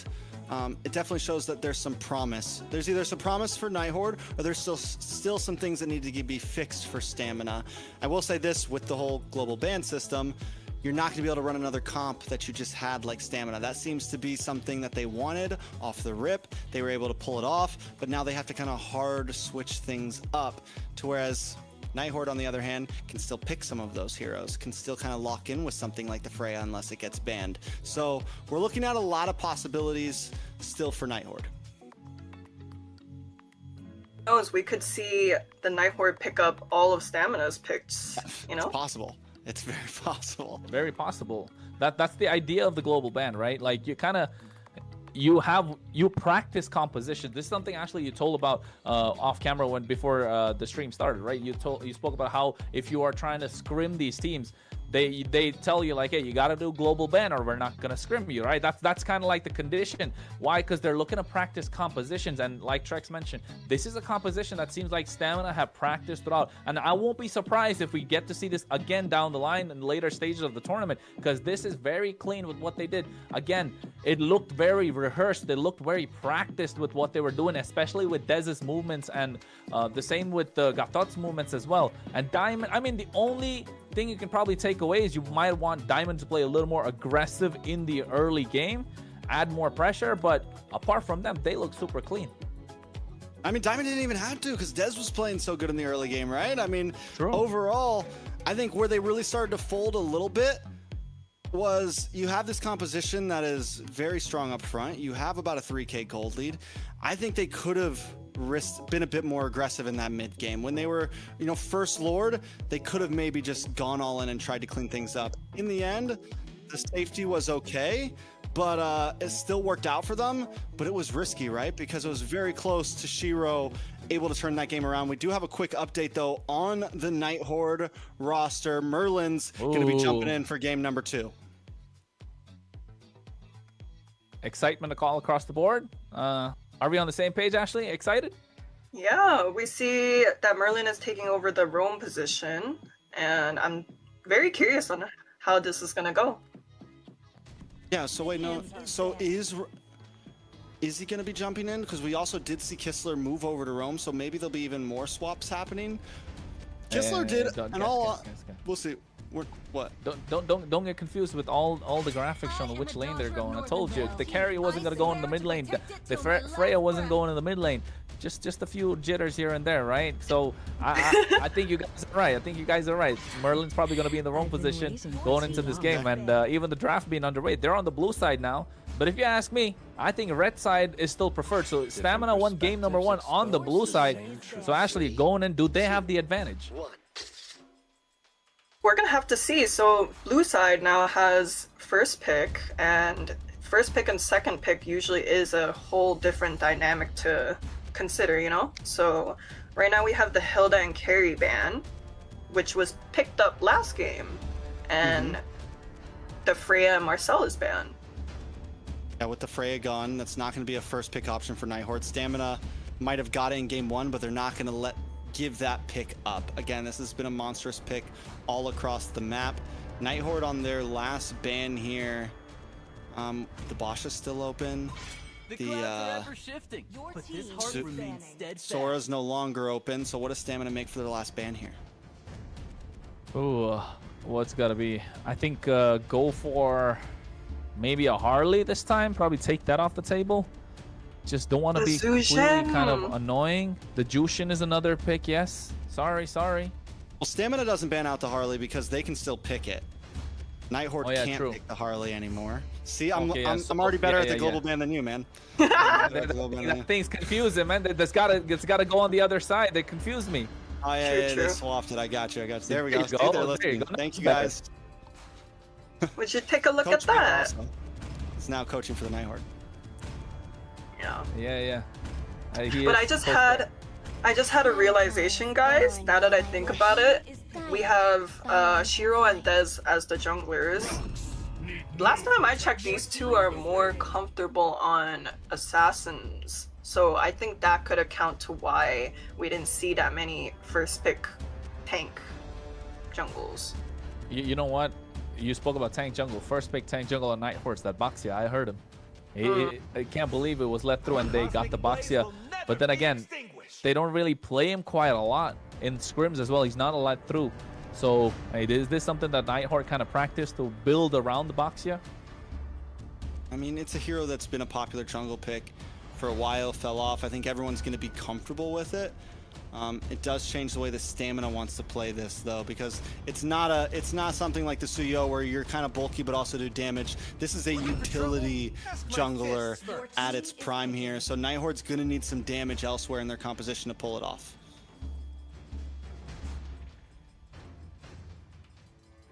Early we get the Cho in the Claude. Early? Cho Claude. So early? Cho Claude. It's a vibe. Against the utility jungle, it can work. You get the knockups. It's something that you can look for some crowd control, and Stamina likes crowd control right now. It's really how they beat out Nighthorde last game. Yeah, I wonder if we're going to see a Leslie pick on the side of blue and Nighthorde. It has been very popular, right? It has been very popular, especially against Claude. Yes, I mean, it hasn't been in the so-called meta for a long time, but against the Claude, we've seen teams more prone to pick it up. But there's Cho again. I think the Cho is a little early, but Trex, you said it right. You can go provide those knockups, Jikundo, get into the opposition, be quite annoying. Basically do what a Marcel can do, but been doing it for a long time. But yeah, look at the reply. That jawhead. Oh no. Yeah, but they took Whoa. They took Tamal out and they put in the jawhead. Whoa! Is this the secret weapon? Jawhead, Zitian. What do we got? Roamer Jawhead, mid lane Zitian. It is aggressive. It's not something we've seen a lot of, though. A lot of times when we were seeing the Jawhead, it was popular with something like the Suyo, popular with something that could scale really quickly off of those like quick knockups, look for early game pickoffs, and get an advantage. Yeah, I mean, the same thing. Usually, if you pick up the Jawhead, you kind of want it to combo with something, right? Probably a Lunox, probably a carry, maybe a Beatrix in the back of the day. So I'm assuming that having picked the carry in the previous game and having picked the Zetian now, you don't really have a lot of options. You know this box is going to go into the jungle unless, I mean, it's a stretch. Put Baxia in the roam, put Jawhead in the jungle, but that's really a stretch, isn't it? Yeah, I'm a I bit guess there's lots of confused. possibilities. I'm a bit confused on the side of stamina. They picked up the Chow early, so I was expecting maybe something that could pick off with the Chow, but I'm not seeing a lot of options available. I mean, there's still possibilities. We're coming into second phase. EXP lanes are getting banned out from the side of stamina. Do we see Dez pick something aggressive here once again in the jungle? Something that can take advantage of these pickoffs. You mentioned earlier though, Kronos, what the possibility of Jawhead or this being a Roam Basha, right? There could be some flexibility to it. Could be some opportunities. But then, yeah, what do you do with the Jawhead? Do you stick him in the jungle? I don't know about that. It's not something we've seen a lot of, but we'll see how things go. Rex, there's no way you think that Tamal isn't gonna be the one to play Jaw. They brought in Merlin though, so Tamal's not playing. That is true. That's why why I was like, how dare they pick up the Jawhead right after they sub out Tamal? Yeah, that is true. I just had like a brain fart. I was like, that's a Tamal move. That's a Tamal pick. Huh. I mean, We'll see what happens. I was gonna say that the Lapu Lapu is something that Stamina could go for, not just to pick it for themselves, but also kind of deny Nighthawk from picking up. Because the Black Dragon's already banned off. You got Guinevere taken off. Alice is already banned. Sora is off the table. So not a lot of options left for Nighthawk if they're looking for damage, which they're kind of lacking. So Phobius is one of them. Maybe, did I hear a Moskov? Oh, wait, oh what? my lord. You heard incorrectly. That's the Okay. sun. That's the sun. That's my son right there. Sun. And Esmeralda. So Nighthawk picking more of the dive comp this time, but with, I would say it's a less damaged version of what we saw from Stamina last game. Like, yes, you have a hero that might build the same as Freya with the sun, but it's not gonna hit as hard. They do have more crowd control this time, but this sun, I mean, I don't know how to quite feel about it. Have we ever even seen a sun in NACT, anything like that, really? I feel like this is a pretty fresh pick overall. I mean, it's not picked quite often. It's been picked before, but it's not a pick that's quite often, right, Ashley? No. I'd like to disagree with y'all heavily. So during the past like what 3-4 months, I've been seeing Sun picked up almost every other game. Okay, that guy is on Gold Lane EXP. It's crazy. I mean, okay. For a brawly composition, he is super strong, and that's what Nighthawk are going for. But I like the Leomord being picked up from Stamina. They got some massive level 4 power spikes, but still matching that with the Nighthawk coming in with their lineup, I think it's going to be super crucial to see who's going to get the first turtle, or at least the early game poke and control of the river is going to count for a lot. I will say this sun is a North American special right here because we're not seeing it picked much overseas. It's not something, and I'm excited. The fact that Ashley's backing it, I'll get behind it. I can definitely see the possibilities of it, but let's see how it works out. This is game number 2. The Nighthawk looking for the tiebreaker, looking to try to even things up against Stamina Esports. Hey man, that graphic looks absolutely fantastic if you ask me. But of course, folks, 2026 MLBB Championship Tour of the Americas North. Game number 2, like Trex mentioned, this is going to come down to river control and how fast they can get it. Because these neutral objective fights are going to be so important with the level 4 power spike these both teams have. Yeah, and especially talking about that North American sun. Yeah, I think that's going to be interesting to see how it's going to go down. Look at the way that Shiro knows I can bully here. I'm going to immediately go for the camp steal. Unable to get it, though. It does go over to the side of Stamina Esports. We're already seeing the possible aggression and river control from the side of the Nighthawk. Well, Nighthawk got it this time compared to Stamina Esports in the previous game. And you can already see Dez on the back foot, Colleen being an absolute pain.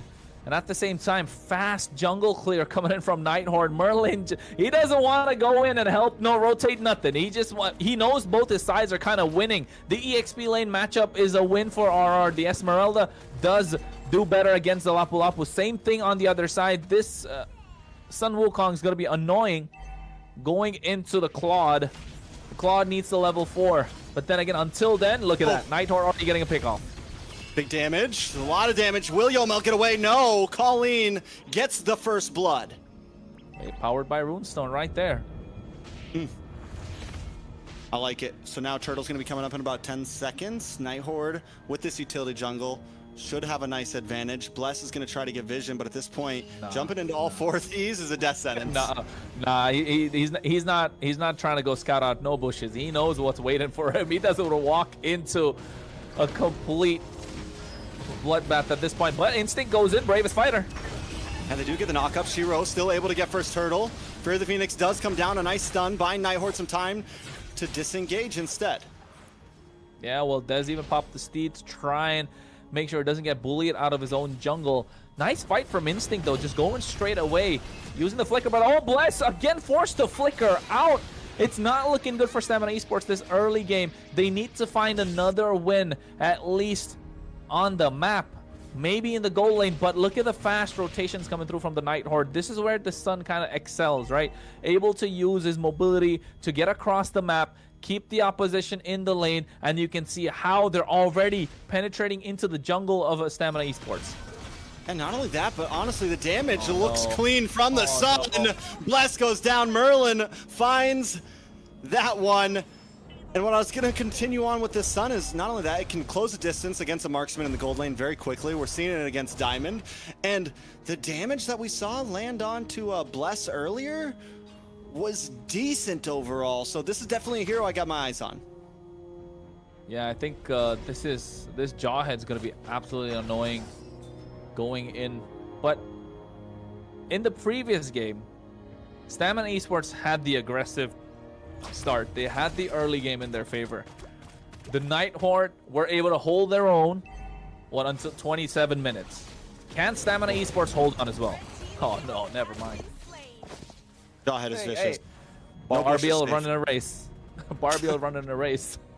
Barbiel just got thrown off of his rider, man. Let alone the other way around. This is a problem. The Jawhead is always waiting. There's no way to bush check. There's no way to find a safe spot. So this time, compared to last game, Stamina Esports are looking to bide some time. Well, they're not able to look at Bless. He's trying to contest the river against the Jaw at half HP. Before the turtle is definitely not looking good. I don't think they can contest this turtle, let alone the river. But at this point, Night Horde, they gave away the objectives in the previous game. Now looking to take it all, like completely flipping the script. This is what you want to see from a team that qualified through the open qualifiers, right? You want to see some toughness. You want to make sure they're there to fight. Instinct try to contest, not able to do so. The only thing Night Horde are missing right now are a couple of towers. And the Basha looks so good right now. The quick movements from the Night Horde. Big ejector, throws him back to the team, and down goes Bless once again as Shiro looks for the next hit. Kistler able to find Dez. Stamina Esports in shambles right now. Are even flickered in, trying to get the kill, bobbing and weaving, dodging the bravest fighter completely. They even get another in their pocket. Oh my lord, Instinct really thought he had that one. And there's nothing they can do. Night Horde is just walking over Stamina Esports right now. Hey man, this is the global ban we're talking about. These pocket picks are coming through. Forget about the global ban. This is NA we're talking about. Pocket picks throughout the board. This is what we wanted to see. The Sun, the Jawhead, all in one game alongside the Esmeralda. I mean, don't get me wrong. Yes, they're individually, they don't make any sense. But together here against the specific opposition, they're winning these lanes. They got the early game. Now they need to translate this into these tower structures and then try and end the game early as possible. Because if they try and go to the late game, Stamina Esports definitely have the upper hand. They have the high ground with that RWM in the hands of Yomel. So when Stamina Esports, and if they do get to siege against the Night Horde, it's going to be difficult for them to try and defend. So with the brawly composition that they have, try and be in the face of the opposition the entire time. And that's what they need to continue doing as they've done so far. Hey, you know, you guys mentioned the Cho being an early pick. And at this point, I can definitely agree because the Jawhead was such a great response to it. But RWM does come down. Bravest fighter able to follow up. But the damage just not there as the Night Horde jumps back in. Dez falls as Kistler is shredding him apart. Shiro finds Bless. It's 2 members down on the side of Stamina Esports. And Night Horde still stands strong with 0 deaths. I don't know, man. Kistler's gonna whack. Oh no, Merlin's just chasing. He's chasing. He wants Yomel. He knows he's gonna get that. He might get a kill back, and they do trade it. It's worth it. It's still value. They get a tower. It's value. Hey, at this point, I was trying to say Kistler's just whacking them around with his stick. It's just annoying for Stamina Esports. They're not able to do anything if the opposition's so super divey, just like Stamina Esports were in the previous game. But in this case, they're so much more aggressive. They have a lot more damage in the early game. Oh my god. They're already taking out tier 2 on the bot side. We're not even 8 minutes in. Yeah, Nighthorde definitely seems to be in form in game number 2. Downloading in game 1 and now ready to play. Watch for Bless here. Unable to do anything major. Can't do anything in the face of Merlin. This is the problem up against that Jawhead. You try to come in and you're just getting thrown somewhere else. Told you. It took you, what, 6 minutes to realize that the Cho was too early to be picked? Come on, Trey. Yeah, exactly. Off-season catching up to you? Uh-huh. Well, if you're Phoenix popped in. Oh, my God! A lot of damage. Yomel goes down. Bless as well. As the Nighthorde continues to just dominate every single team fight in front of them. Stamina Esports, I don't even know if there's an answer. Diamond finally gets in the golden staff here. Is it going to make a difference? Technically it should, right? That's the Claude's power spike. Technically it should, but my guy, look at the gold. We're talking about 9,000. 9,000. Less than 9 minutes in. That's more than 1,000 a minute. Nighthorde have completely snowballed this game out of control. Dez has to use the steed just to clear the wave, and he's not even able to do it completely. Bless once again running away. Barbiel is out, along with the bravest fighter, but Stamina uses all of their ults just to defend, not to secure kills. Well, they got to do something here at this point, Stamina Esports, if they need to kind of extend this game. Otherwise, it's looking like a freak train coming at them at this point. They do have their holy shield, so blessing in disguise. It's only what, not even 9. It still hasn't been 9 minutes. No, oh we still have First Lord about to come out. We haven't even gotten to the Lord section of the game yet. Nighthorde playing very different. One of the problems we saw with Stamina Esports last game is they didn't try to close out fast enough. Nighthorde seems to not want to waste any time. I mean, this is what you wanted to see from Stamina Esports in the previous game, right? Oh, wait, on the top side, they make it R8. R8, though. Looks like going to be able to get away. Does get away. We don't get it on camera, but that is literally a 5-man collapse on the top side. The ejector comes out. No. The toss-up. Bless once again in a bad spot. Oh, no. They get pushed back. Oof. This is a problem. This is disgusting. This is problematic for Stamina Esports. Bravest Fighter does come down. A nice stun on to Kistler, but still not enough. Nighthorde get the Lord and are waiting to crash into these inhibitors. Well, Nighthorde are looking at a buffet with this Lord marching down the mid lane. Stamina Esports at this point might as just be minions, because they're not able to do anything. They're maximizing what this tower defenses can do, these holy shields. And I think Nighthorde with Merlin on the Jawhead has the flicker available now, looking for a pickoff. Yomel's going to be the target. If not Yomel, at this point, they can melt anybody down.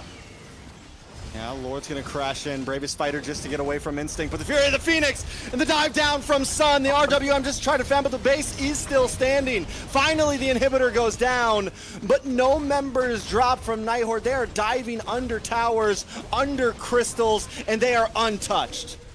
Bless not able to get a single Way of the Dragon so far in the game, but he gets picked up and tossed around like a ragdoll. Man, it's problematic for Stamina Esports. Even, I mean, they're literally, Nighthorde was under not only one tower, but the crystal as well, in just unfazed right now. Yep, but this is what we wanted to see. Again, call me a broken record, but this is what we wanted to see from Stamina Esports in the previous game, right? A little bit of polish to what they were bringing to the table. That's what Nighthorde are showing. Give them the draft, give them their comfort picks, and they will show you how they can dominate a game. And oh my god, are they dominating. All right, 12-1, 11k ahead. Again, 1,000 per minute we're talking about. Yeah, and Stamina Esports can't really do anything. They can't get out of their base. Yeah, I don't think there's an answer right now. They have no room. Here comes the Fury of the Phoenix once again. Night Horde trying to clean things up. Barbio comes out, but instantly Diamond is tossed up and taken down. Bravest Fighter just in defense. Another wave of minions coming down the top side. Night Horde doesn't need a Lord to crash the base. Yeah, Night Horde don't need anything. They got a Lord. It's that Boxia. At this point, he's so tanky that Stamina Esports, I mean, I want to take a look at their items, to be honest, and see at least do they have a Malefic gun on the hands of Diamond? Do they have some sort of anti-heal apart from the glowing one? Yes, Bless has got the Dominance Ice. Instinct's got only 2 items. Yeah, literally every single player on the side of Night Horde has a minimum of about 1.2k gold lead. It is, yeah, it's tough. Well, the economy's not in the favor for Stamina Esports, you can tell that. They haven't taken a single tower just yet. Just to kind of push more into how heavily this is in Night Horde's favor. And the thing is even if they caught up, the draft still is in favor of Night Horde. That Jawhead is just so clutch right now. I mean, the draft, yes, but now if Stamina Esports is able to extend this game, what, another 10 minutes, I'd say, because they're too far behind in gold, 12,000+. The Lord is already marching on the mid lane. They're syncing up the waves. Inhibitor not present in the top, neither in the mid. The bot side is barely hanging. They need to pull the Lord to the bot side, but they don't have the bodies to do so. They don't have the HP to do so. And Night Horde are one Fury of the Phoenix away to end it all.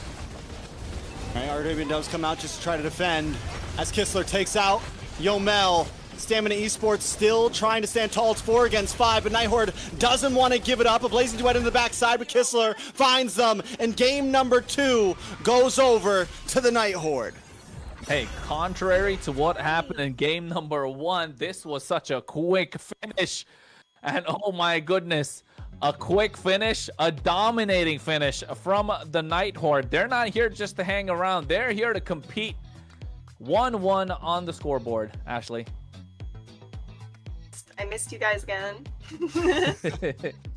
Yeah, well, first of all, let me just say I stand corrected. Needing a burst when all I saw the whole entire game was Boxer running it down with the Jawhead.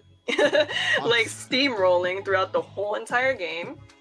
But I have a question for you guys. How was NA's specialty Sun?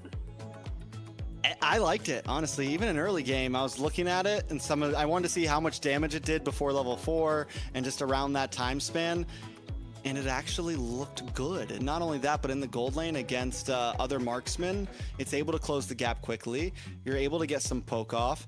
It has some of those answers, so I'm excited to see how it does moving forward, and if there are other answers, if that was just kind of a one-off, but it seems to have potential. I mean, adding to what Trek said, the additional thing being that Petrify. Right, that Petrify is so crucial. You kind of have it with the Yu Zhang when you go into the back line with the Black Dragon. You kind of bypass the front line. Sun is trying to do the same thing. Can't really execute it, but he does have those iframes where he's able to disappear in a thin air and like kind of avoid all sorts of crowd control. But once he gets into the back line, finds the right target, that momentary Petrify is all they need to wipe them out. And with the dive composition added to the mix with the Esmeralda, with the Jawhead, yeah, that Petrify was an absolute nuisance. And that NA Sun looking good. Keep it coming. Exciting. Yeah, like imagine being a little Claude and you're going against 2 Petrifies. Why's he got to be a little Claude? Yeah, think about it. Because you got a dragon with Petrify, you got a monkey with Petrify, you got a Boxer rolling it down and a Jawhead ready to just ult you. Dexter's probably crying to his son saying, "Leave me alone." No. Taking a look at it though. We're talking about the Sun. I do want to keep on focusing that a little bit. 5-0 and 5 max items. Went for the Corrosion Scythe. Got in, I mean, overall just speed, damage. This is something we don't get to see very often, or supposedly Ashley's been seeing it very often all the time. This is a first for me. Might have been my first Sun game ever casting, honestly. Wow. I go against that stuff daily. I mean, Sun has been played in different countries, different regions as well. Not picked so often. It's a very rare pick, I'd say. But then to make it work so cleanly is what is nice to see. You bring in a fresh flavor into the MCT Americas. You bring a fresh flavor to the North American scene. Of course, yes, you've seen it a lot, Ashley, but then to see it work in a tournament match where there's like, of course, it's a Swiss format, a lot on the line.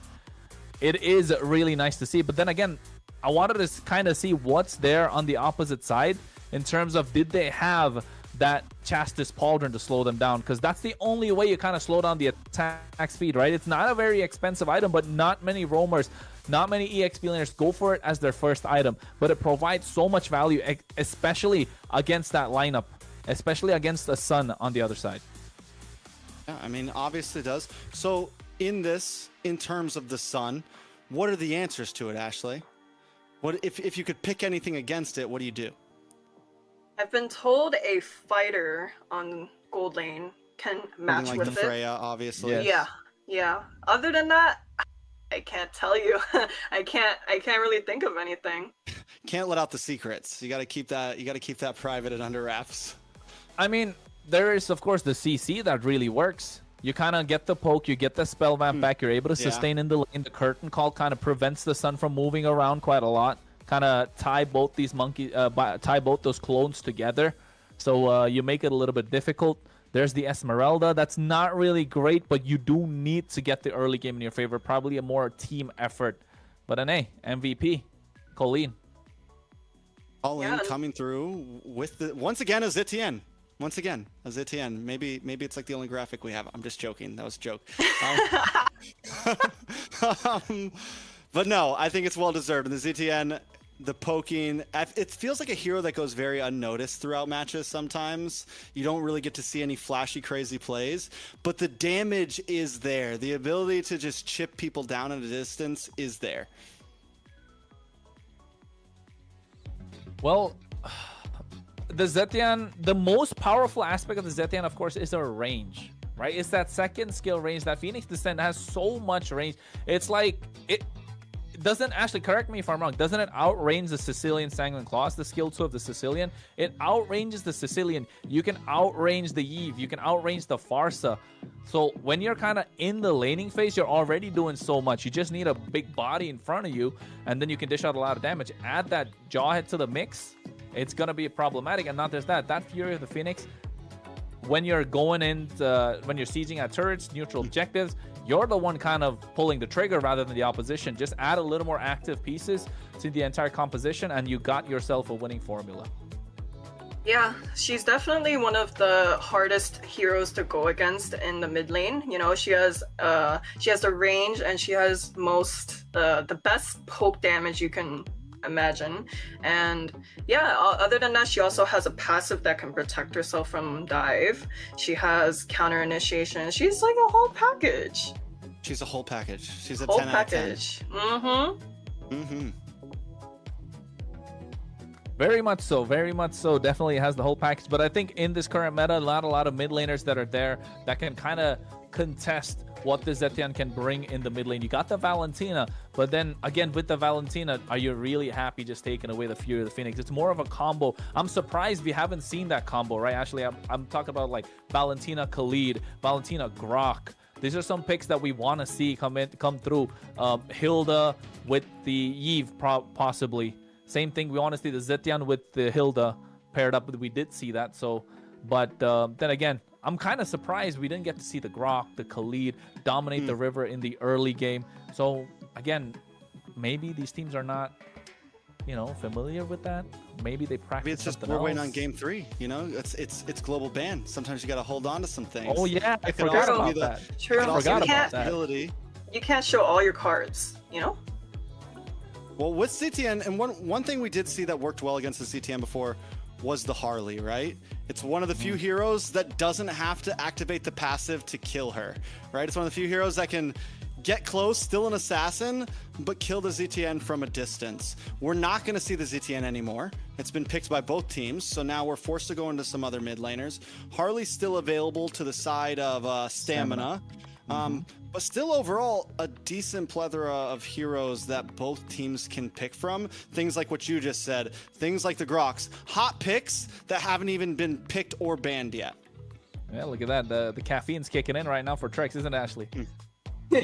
For sure. Hey, I mean, everyone's excited to see what's to come, you know, the third game. Honestly, I didn't think it was gonna go to a third game. I was honestly thinking it might be a sweep. But after watching, you're cheering for Stamina. I mean, after seeing 2 games, now I'm thinking it could be any. Like, it could go to any team by now. Because, you know, the first game, it was kind of back and forth. The second game is one-sided. Who's to say it might be one-sided for the other team? True. I do think it's a coin flip right now. I think any team could really take this. We've seen both teams have their good moments, and both teams have their small mistakes. Hey man, we're seeing a lot more diamonds this time. Hopefully, hopefully they're on the right side. Yes, they are. I just checking. Don't want to get confused. But the one thing that's there, of course, expanding river, faster rotations, can go tanky in the jungle because of this very reason. Stamina on the blue side, Nighthorde on the red. Again, people say, I mean, I'm a firm believer that red side kind of gives you advantage. But so far, 2 games in, hey, blue side comes out with the victory tricks. I swear to protect it till my last breath. It Freya kind of banned out seems inside that, Stamina. yeah, nobody wants to see the Freya. I don't think they want to let Nighthorde get that, but just like Nighthorde now, not going to let Stamina get the Basha. So those are 2 picks that we will no longer see at all, I think, coming into this. I think if you're a Nighthorde, you want to take out that Harley early as possible. Stamina, you might want to try and see to play around by giving away that Suyo, or you're going to keep it out. The Fanny is, again, a respected band. The carry is something that Stamina can pick up for themselves. Claude and carry, are they going to go for a gentleman's handshake? Trade that back and forth. Maybe ban out the Hilda here if you're Nighthorde? Honestly, maybe if the way that Sun looked, I don't know if you want to let Stamina get it, really, because what, did they pick up the Claude and just get shredded like what they just did to Stamina? Like, the way I'm looking at it, it does seem like it's going to be a hard thing to deal with if that gets picked, because we already saw Stamina. They enjoyed the Freya. You know that Diamond can play a fighter in the gold lane. Unless Nighthorde has something up their pocket, like you said, the CC or something of that nature. Yeah, and you know, guys, I just realized, you know what was one hero that we haven't talked about? Glue. You know, the blue pick. Big time. I agree. So let's say the Stamina gets the Hilda, and so the red team, Nighthorde, gets Glue. That wouldn't be the best for the side of Stamina. I agree with what Ashley's saying. I completely forgot about the Glue. Glue is such an S tier pick right now. He's so flexible. You can play him in the roam. You can play him in EXP. The nature of every single game and every single team fight right now, all across the world, is so brawly. We've seen it already with 2 games coming through. The Glue is so good that you can play him in the roam position right now, just because of the brawly nature. So just add a little bit more. That camera sound just catches me off guard from that Marcel every single time I hear it. Every time. Every time I hear it, it catches me off guard. It's like where is that coming from? But yeah, Glue is something that I'm probably looking to see in this game, and who's gonna pick it up, because that is so annoying, so hard to beat.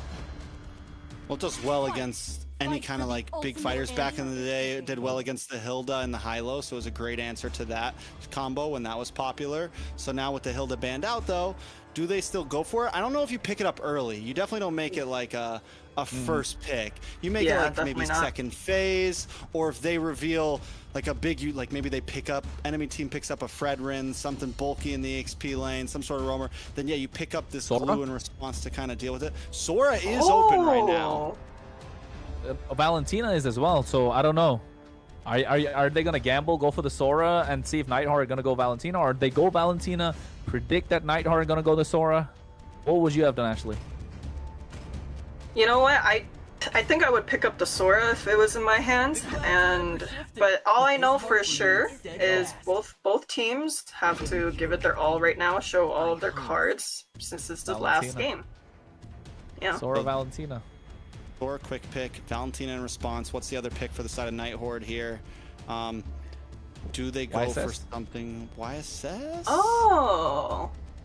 We saw the YSS ban second phase last time. Flex him? Maybe. I mean, at this point, you're already, you know, it's a third game. You kind of want to take it slow. It's more consistent damage throughout the game. Jungle, gold lane, whoever comes in front of you in the gold lane, you kind of end up winning it. It's kind of a lane bully, I would say, against marksman. But if the Sora is going to be flexed into the gold lane, then you're going to have difficulties, of course. So it just comes down to what they're thinking. Maybe even Sora if they wanted to. I'm still a fan of the gold lane Sora personally, but they go for the Uranus. Now the real question is this a flex? Has anyone used this as a have we seen any NA peeps as a jungle Uranus just yet? It has become a popular answer to the Fredrin. It's become a popular answer to a lot of things. I'm not saying it's going to happen. It would probably be a rarity here in NA, but there's always a possibility. Never know. That is true. But for the side of Stamina, I'm expecting maybe a carry pick or a Lunox to burst down that Uranus. I agree. I think just locking a carry here, first phase, you don't want to band out because you know Nighthawk are going to take it out of the second phase. Your team is Hey, I heard Patrick. Ooh!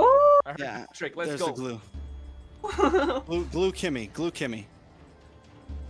Wow, okay, yeah, that makes sense because we have a Valentina on mid lane, so there's no Vexana or Framus countering it. No exploding of the gloops. No exploding of the gloops. So yeah, that was a good pick Patricks. right there. Yep. All right, last pick for first phase from the side of the Night Horde. Do they lock in a jungler here? Something big where they can start banning out junglers in second phase? Something that Stamina doesn't already have. I mean, if I was Nighthawk, just lock the roam here, right? Kinda. Oh wait. We got the Moscow. I'm not sure how I kind of feel about that. I think a little too early on the Moscow still. I've been waiting for too long. There goes the carry.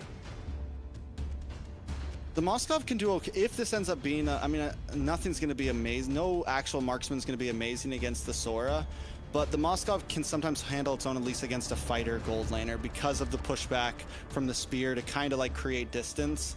There's a little bit of possibility compared to something like a carry that's just going to get jumped on in the early game and have no way to escape. I mean, the only reason I don't really care for so much about the Moskov is just because the range is so limited, right?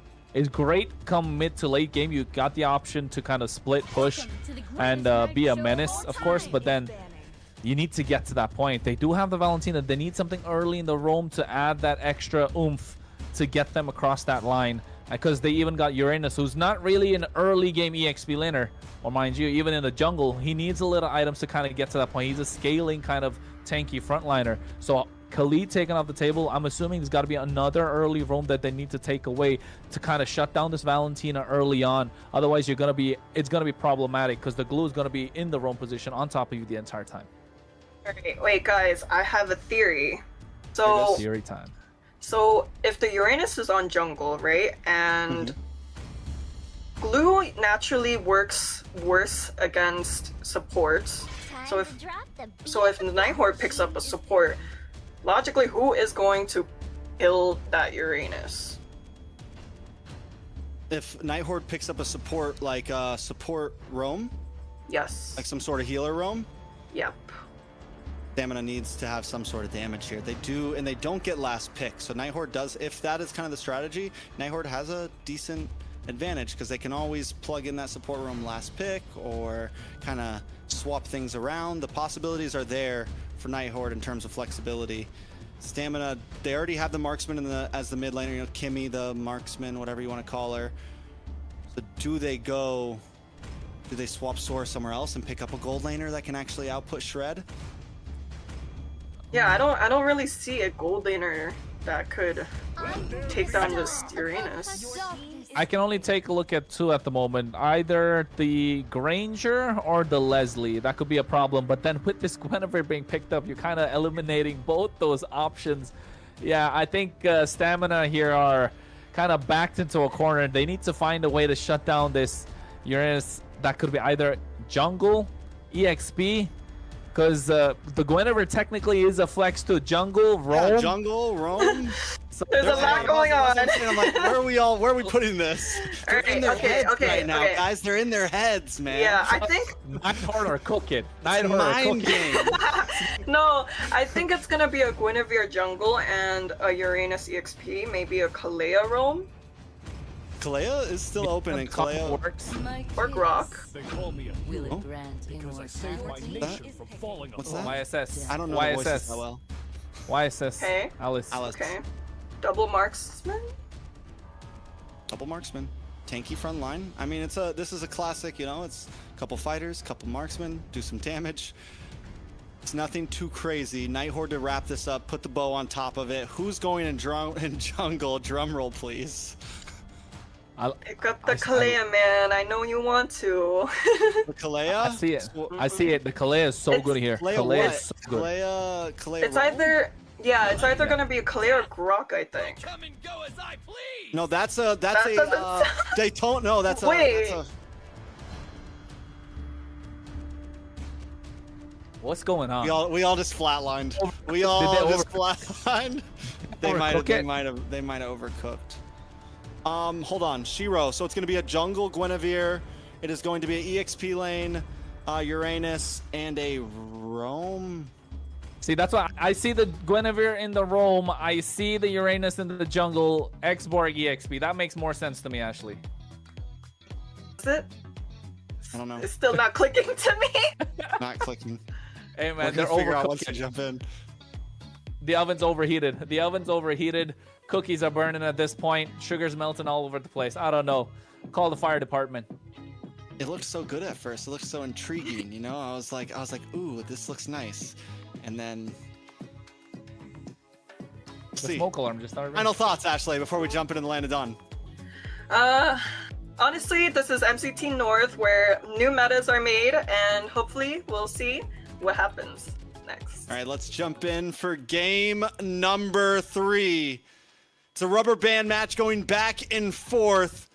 One more to secure the win and move on to the 1-0 group of Swiss stage. Is it going to be Nighthorde or will it be Stamina Esports?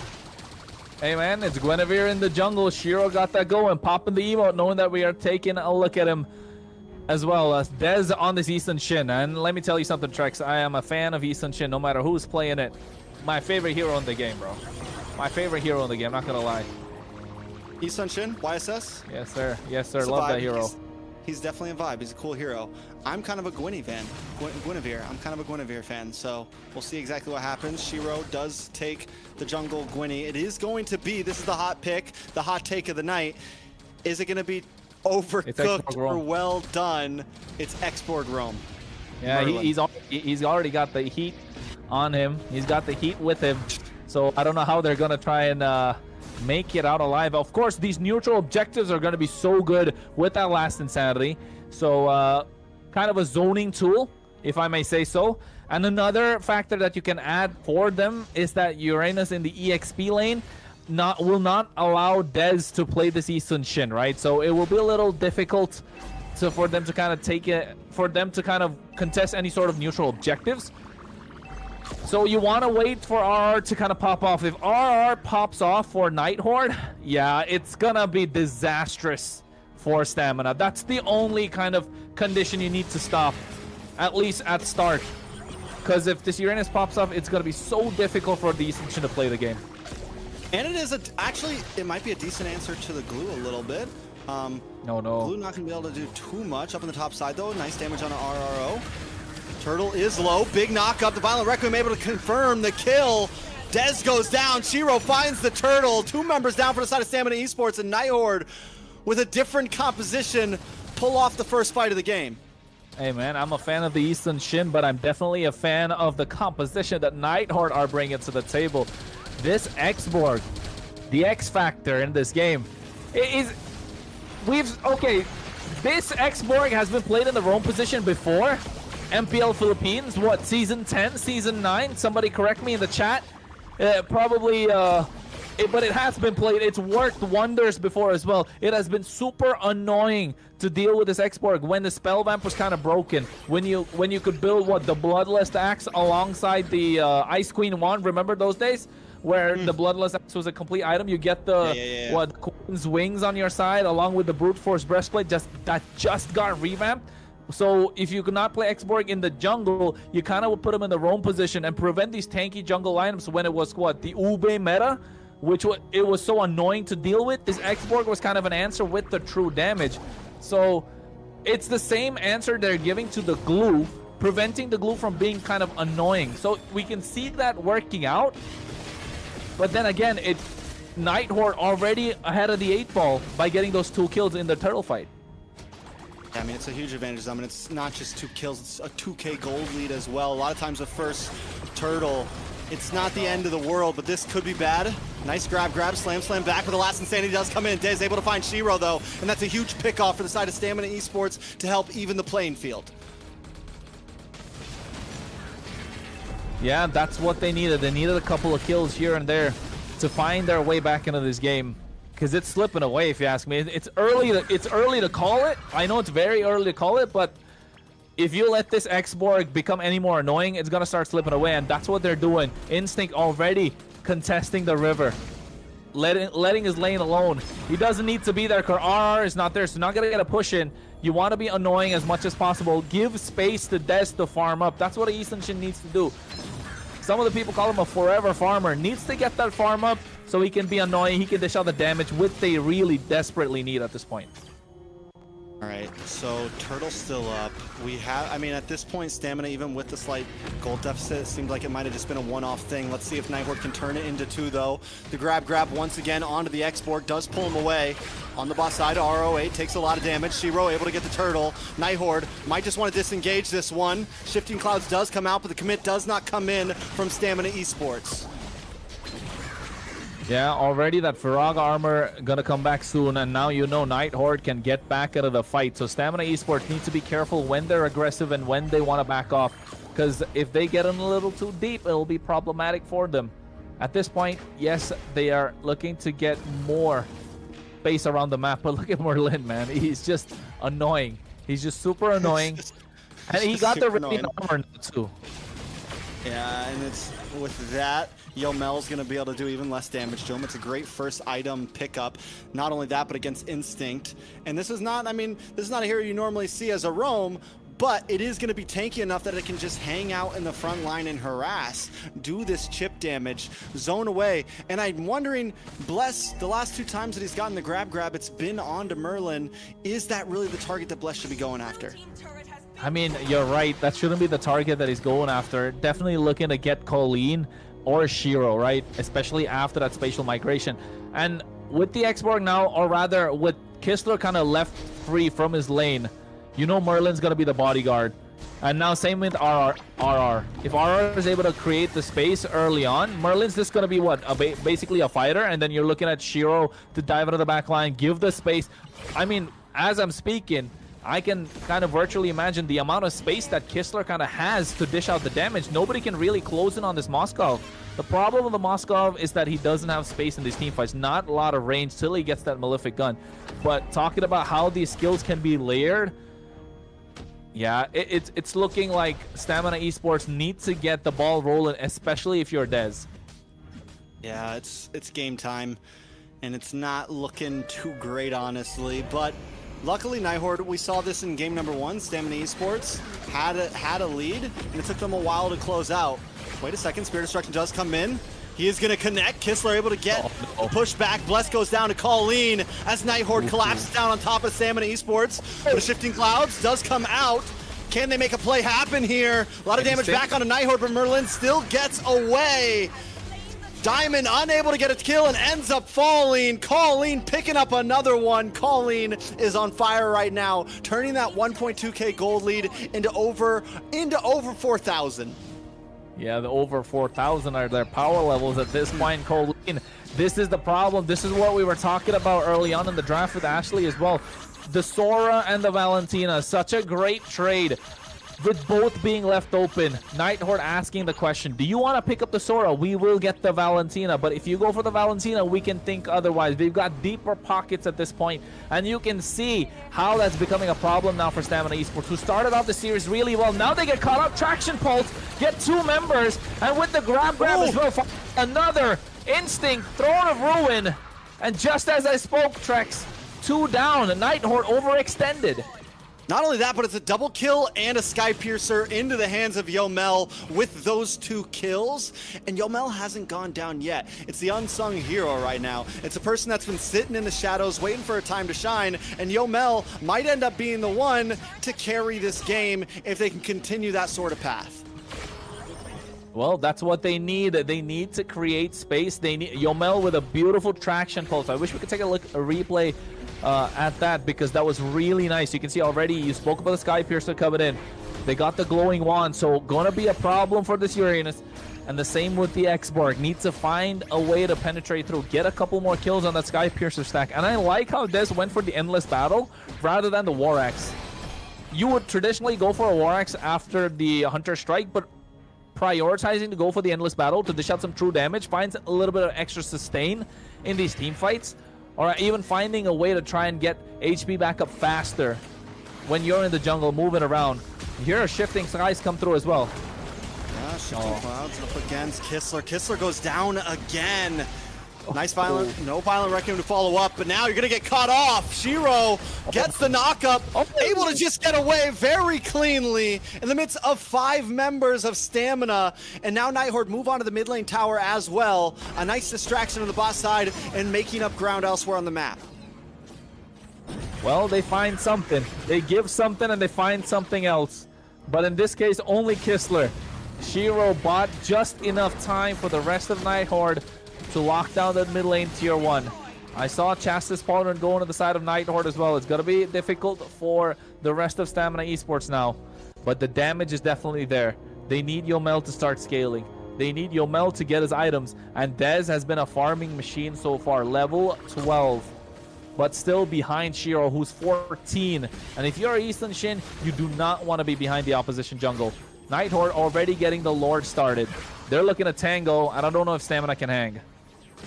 Yeah, you know, earlier we saw from Kistler about 1,000k gold lead, even after the first death over Diamond. At this point, though, taking those 2 deaths, that's going to start to set back a little bit.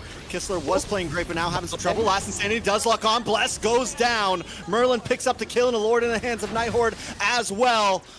The ruins do come out, but it's not enough. Colleen finds Instinct with the shifting clouds of his own.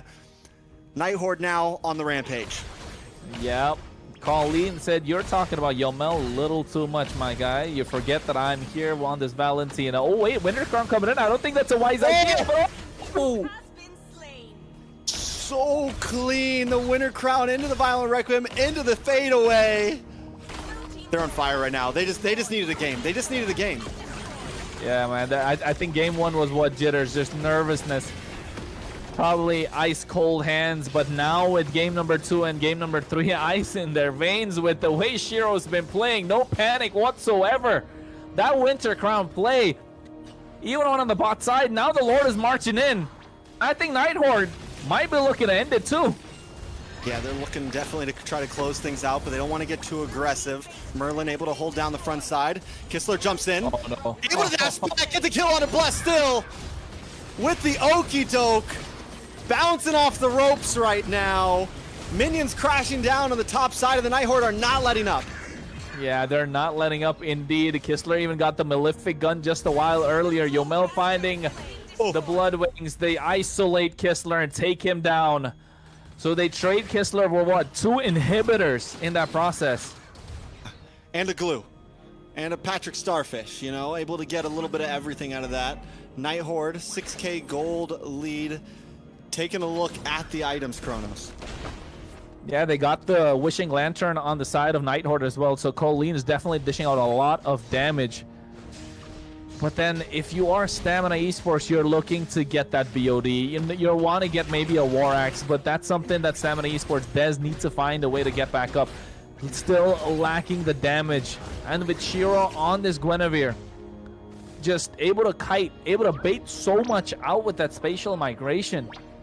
So Bless really needs to find the target, but who's going to be his target? The moment he goes in, if he grabs Colleen, Colleen basically does the shifting skies. If you grab Merlin, he's going to use the last insanity to get away. Shiro has the spatial migration to move out. You don't really want to take RR because you're not going to get anything but your skills wasted. Kistler is going to be the target, but you're not able to catch up to him. So how are they going to make this glue work at this point? Oh, another Violent Requiem. Locked up with everyone else. Yomel goes down. Last insanity. Quick click onto Bless. Able to get some nice chip damage. Bless will not fall. Still waiting on minions in about 10, 13 seconds for this Lord. Bless fell down. He just vanished. Yeah, what happened? He just with that? vanished. My guy just walked away and then went down. Was I it think burn? SOD. He SOD? went back with the SOD, yeah. And then you can see Kistler's already down and out too. But they don't really need him for the Lord.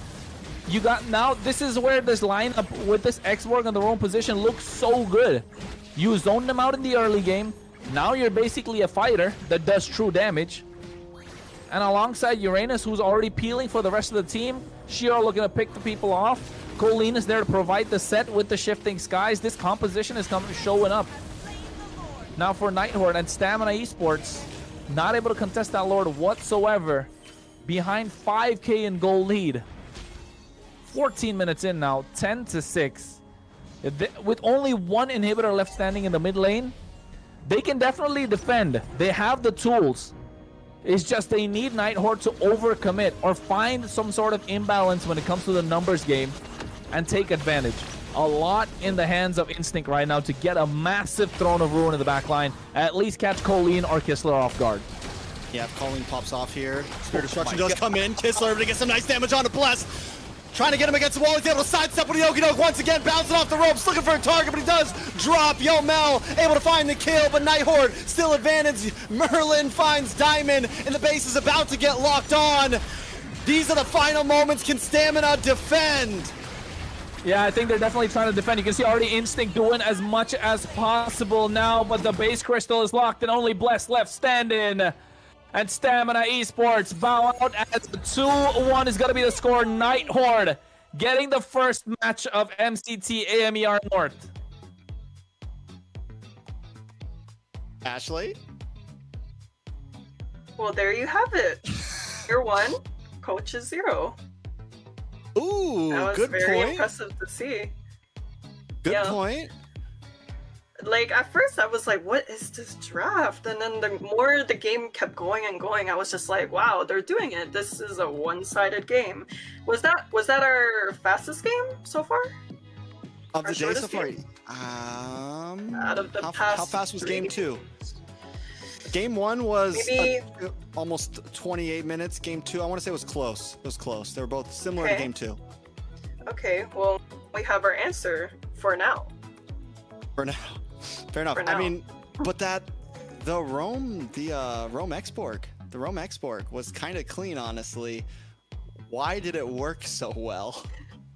I'm like, okay, I'm learning something new. Saving this. I mean, I kind of got the idea, right? We have a lot of fighters on Rome. We see like Glue and Khalid, who is usually picked up on EXP in the past, and now we see X-Borg on Rome. So I'm thinking, like, is this something new that we're picking up on, or is this just a Nighthorde thing? I think it's a one-off thing. They got pocket picks. They don't want to show, like we mentioned, a lot of their strategies because it's only round 1 of the Swiss stage. They still got a lot more to go through, so you don't want to give too much away. So I think just keeping it under the wraps because we haven't seen the Grok, we haven't seen the Khalid, right? We haven't seen the Glue come out from them as well. I don't think, did we get to see a Claude from their side? We saw Claude only from Stamina. Exactly, we didn't get to see that too. So a lot still left open. I think Nighthorde are playing around with their food at the moment, and Stamina Esports, they had it with Game No War coming in so strong. They kind of had it. Yeah, it's almost like they went too hard in game 1. And then it was tough from there. Once the draft got a little abnormal, Nighthorde did seem to have the advantage. This Jawhead, a 3-0-9 on Merlin. Why did it work exactly? I would say it does in terms of just overall what it's playing against, you get the true damage against the Alice with Instinct, right? You have the ability to kite with his skills against the Kimmy, so you're not an easy target exactly. You can always kind of hold your distance, and you pair that up with Colleen, who was also on fire that game, 4-0 and 6. Which, one, is a decent answer to the glue. Two, is a decent answer to the Sora. Overall, I just feel like Nighthorde, the composition worked well, and everything else, Shiro, the hero, on fire with those Violent Requiems, catching Dez at the first turtle, able to get those kills. Nighthorde just played a clean game, and even if the draft seems a little abnormal, they had an answer to everything that Stamina wanted to bring. Yeah, Colleen on this Valentina was able to replicate the Sora pick quite in a great way, because we saw a lot of counter engages, we saw sets coming from Nighthorde's side, and 0 deaths too, and that's very surprising.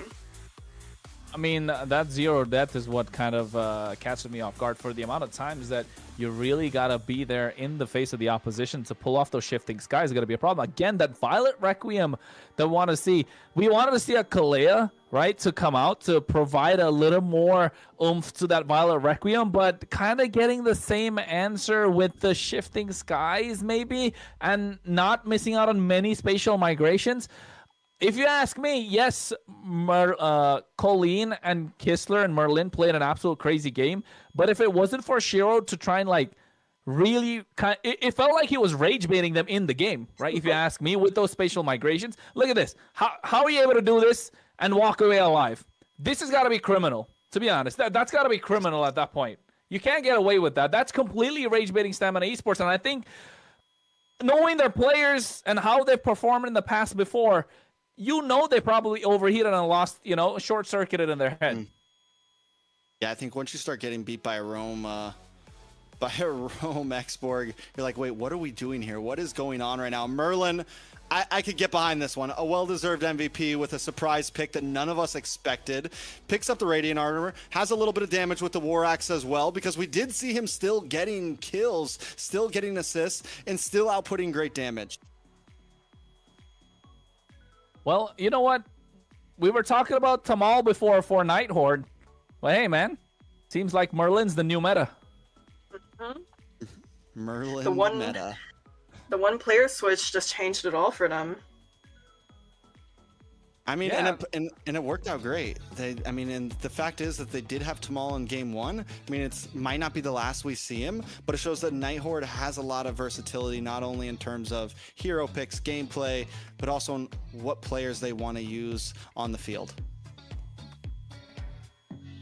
Yeah, well, congratulations to Nighthorde. Now we see that maybe Tamal wasn't the answer, but we expect to see more performances from both roamers. I'm excited. But yeah, players 1, coach 0 for now. For now. We still have another team that's going to be playing later today without a coach. So we'll see if they can 2-0 that, hopefully, right? That's what Ashley's hoping. Us on this side of the desk are unbiased. I'm biased though. I'm just kidding, guys. I'm rooting for everybody. Nah, it's okay. We'll give you that one because, I mean, technically you are a guest here on the desk, but also you are playing for their team. So, hey, be all as biased as you want to be. But make sure you are similarly biased in the draft as well. You got to give us your opinions to see kind of, maybe expose Vendetta a little bit more or not. That's up to you. But we'll try and get it out. We'll dig. I'm PR train. Come on. It's day 1. Stay one. Come on. Stay 1. So with that, Nighthorde moves forward. Do we think it was just kind of they had a good day? Do we think this is something we could see a lot more of from Nighthorde? How do we feel about them after this win today? Well, it was the first series of the whole tournament, I think this goes for any team. This is just the first day, whether they have like a little blunder or they just have a rough start. There's a long way to go. This is not like round robin. You're not going to get kicked out from one loss. There's a lot of space for improvement. Fair enough. And then Kronos, as far as stamina, is it the same exact thing? Is there some things they need to adjust here coming into tomorrow? A lot more, my guy. They definitely need to adjust a lot more, if you ask me. Firstly, even though they okay, forget game number 2 and game number 3, right? If we're talking about MCT Esports, of course, it was horrendous, if you ask me, game number 2 and game number 3, especially after the draft. Merlin kind of being the game changer in both the games with Jawhead, with the X-Borg. Out-of-pocket picks, all right, you need to be prepared for that, but if we don't read too much into the opposition and read only into the gameplay of Stamina Esports, look at game number 1. They were utterly dominating in that game, but still not able to end clean. That should have been less than 15 minutes, right? That game should have been over in less than 15 minutes, but it went more than double. That means they threw it a couple more times, gave at least 2 Lords away, or even when they picked up the 2 Lords, they weren't able to completely finish the game, not knowing how to get the push in the final third, right? I mean, you're already down the halfway line. You need to reach the end zone. You need to find a way to rush it down on the final third. So if you're not able to do that, you're not really coming out with a lot of victories. That's one thing for sure. And another thing is, don't overheat. It felt like they just overheated from after the game number 1. 27 minutes in, it felt like Nighthorde kind of worn them down. And game number 2, game number 3, I mean, I wish we could take a look at their comps, because it felt like they were not on the same page 100% game number 2. And game number 3 was just, you could tell they were tilted with that Guinevere. Especially that Guinevere is just ultimate rage bait. I think overall, after game 1, a lot of us just expected this to be a sweep, the way that Stamina was playing. And I think not only did Nighthorde catch us off guard, but it caught Stamina off guard. After losing game 1, I just felt like momentum was lost, because it's not like the drafts were horrible for Stamina in game 2 or game 3. Game 3 was definitely winnable. Something just wasn't clicking there, right? I think Nighthorde they smelled blood in the water, they hit the gas, and it was like, all right, we're just going to be aggressive. We're just going to get in their face. And that Stamina just wasn't able to handle it. They kind of lost composure after game 2. So I don't think it's completely exactly a skill issue. It could exactly just be a composure. Let's get it together. Let's keep things going. Kind of like what we saw in game 1.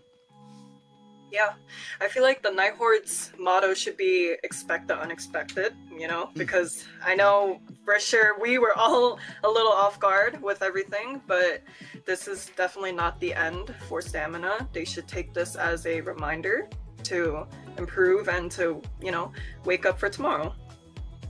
Well, waking up tomorrow on the right side of the bed, that's what they need to do, not start off on the wrong foot, because, hey man, I'm again, kind of after game number 1, I said maybe first series probably 3 games right before we started looking at the schedule. I did say that, but then after game number 1, it's like all 3 of us like, hey, Nighthorde needs to pack up, because if this is how they're playing, no chance they're gonna stay alive in this competition any long. But hey, talk about proving us wrong, because Nighthorde definitely can hang with Merlin just showing up in a different fashion. But then again, it's kind, I would say, more than praising Nighthorde, correct me if I'm wrong or add to it, guys, not very disappointed, a little disappointed in the way Stamina Esports played. A little disappointed. They had the hype going around them. Of course, they have some key marquee players in the entire tournament. Just not able to show results. I mean,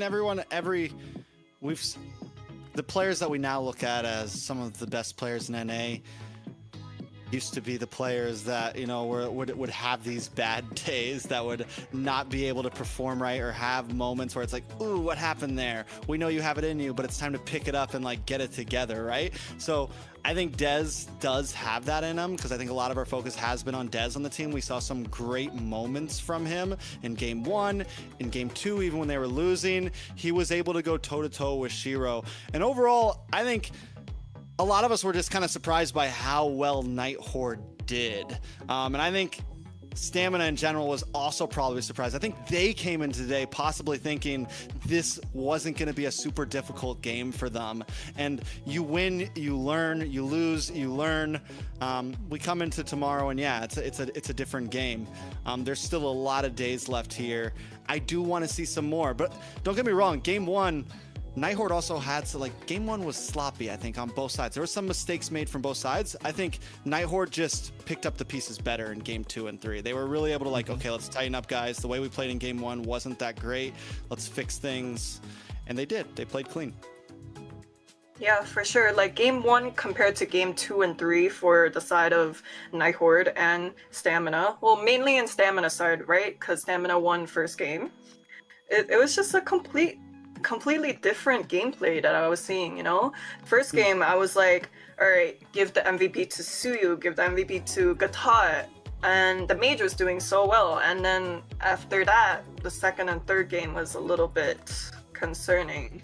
But nonetheless, I do believe that the boys could improve and could repeat what happened in game 1 in the next following days. Well, I think, Kronos? well, go ahead. No, you. I was just gonna brush off all the negativity and whatever happened, and we'll talk about tomorrow. That comes in tomorrow. Just let it slide. Match 1 is over. Stamina Esports got unlucky, underprepared, overheating. A lot of things we can say, of course, but hey, for Nighthorde, well played. Honestly, it was super exciting, and I'm looking forward to their game tomorrow, because if that's what they're bringing to the table, hey man, I mean, might as well grab a bag of popcorn and sit back and watch, because their games are entertaining, if I may say. Not in terms of the picks that they go with, but what they're showing in terms of their decision making in the game. And I definitely want to see more Guinevere come out of Shiro for sure. But I'm excited to see who did we even take a look at the MVP? We did. Yes, we did. I'm about to say, goldfish memory. We got the MVP, but are we gonna get an interview? That's the question. Ooh. We are actually not going to be doing an interview. Sadly. Why you gotta be the party pooper track? Ashley know, scared right? them away. They're all nervous around Ashley right now. They heard that she was doing the interview, and they were like, you know, Come on, they boys all will be know me. boys. Come on. And yeah. So it looks like we're gonna be. I guess we can skip the whole waiting for an interview and just talk about the next game, the next series, and how we think it's gonna go. Kronos. All right, I'll pull up with the next series of the game. Wait, hold on. I'm getting a bit confused, guys. I forgot which the next series is gonna be. I'm just kidding. I have it right in front of me. Of course, the next series will look because I couldn't remember. No, the next series is I would say looking forward to it, because we want to see how dominating the team can be. I don't want to be biased, but I don't think we should be biased. Of course, we're unbiased as casters here. But Leon, not a lot of info about them as a team when it comes to being a unit, a new kind of team that's entered into the AMER circuit. They, with this lineup that they have been there for a while in of course, the southern region, or rather even in the Mexican region, I could say. But there are some players that are worthy of highlighting if you're looking at Leon. But before we look into that, right? Before we look at that, this is what I'm talking about. For those of you who cannot visualize, of course, you can see Stamina Esports 1, Nighthorde 2. That's the first BO3 we had for the day. The next matchup going to be Leon versus Alpha 7 North. I don't know, Trex, are you jumping on the bandwagon? Are you on the hype train for Alpha 7 North? Am I on the hype train? I mean, obviously, whether anyone wants to deny it or not, Alpha 7 is the favorite. Am I on the hype train of them? I mean, I support all American teams. I think they're going to be a great team. I think they're the team to beat for a lot. There are a couple teams, though. There are a couple teams, though, that I am watching right now, and we'll get to those teams later. This guy is lying, by the way. He was hyping up Alpha 7 like crazy, and he wants to be all humble about it. The other day. See? With who? The other day. Did you not look at Trex's story? It was just all Alpha 7, Alpha 7. But I also dropped another team. I also talked about another team after that. Yeah, which wasn't Vendetta. I know, right? I know, right? You can't get away, Trex. You can't get away with it. Not this time. No, actually, we got it's you. always We got you red-handed. Never forgets. I mean, but one thing for sure, jokes aside, Alpha 7, they have the hype around them for a reason, right? They have the hype around them for a reason. It's not just the players, it's also the organization as a whole. Alpha 7 have been a dominating team in multiple esports and in MLBB in the South, right? They have been dominating for a long time, and now branching out to the North, acquired a roster what some would call monstrous, if I may say so. A lot of experience in that lineup, a lot of how do I say this? How do I put this in a nice way, Ashley? A lot of veteran players. There you go, veteran players. No, I'm not exactly what I'm looking for, but some big boys, marquee players, right? You know that if you take some of these names, you can instantly correlate with America. Right, you can okay, instantly Ashley's tired of us glazing Alpha 7. No, go ahead. Just wait until it's my segment next game, next series. Heard. But as you being a player, I mean, would you at least say that this is the team to beat, right? Like, is this the team on most other teams' eyes? Like, okay, we need to get past them if we want to win this thing. Yep, for sure. I do believe that Alpha 7 is a very high chance of reaching the grand final. But, you know, there are some contenders. And one of those first contenders is going to be Leon. Let's take a look at the roster, Kronos. Yeah, Leon is a stack lineup as well. Hayase going to be playing the EXP laner this time. Sinner Jun in the jungle. We got POV in the mid lane. Lionheart, of course, in the gold. And Raquel here rocking that roam position. I'm surprised a little bit because I expected Bernoulli to take the EXP lane role here in the first game, especially being kind of more experienced out of the two. And knowing that he's definitely going to be a linchpin for this team and how they can revolve around him, especially in these neutral objectives.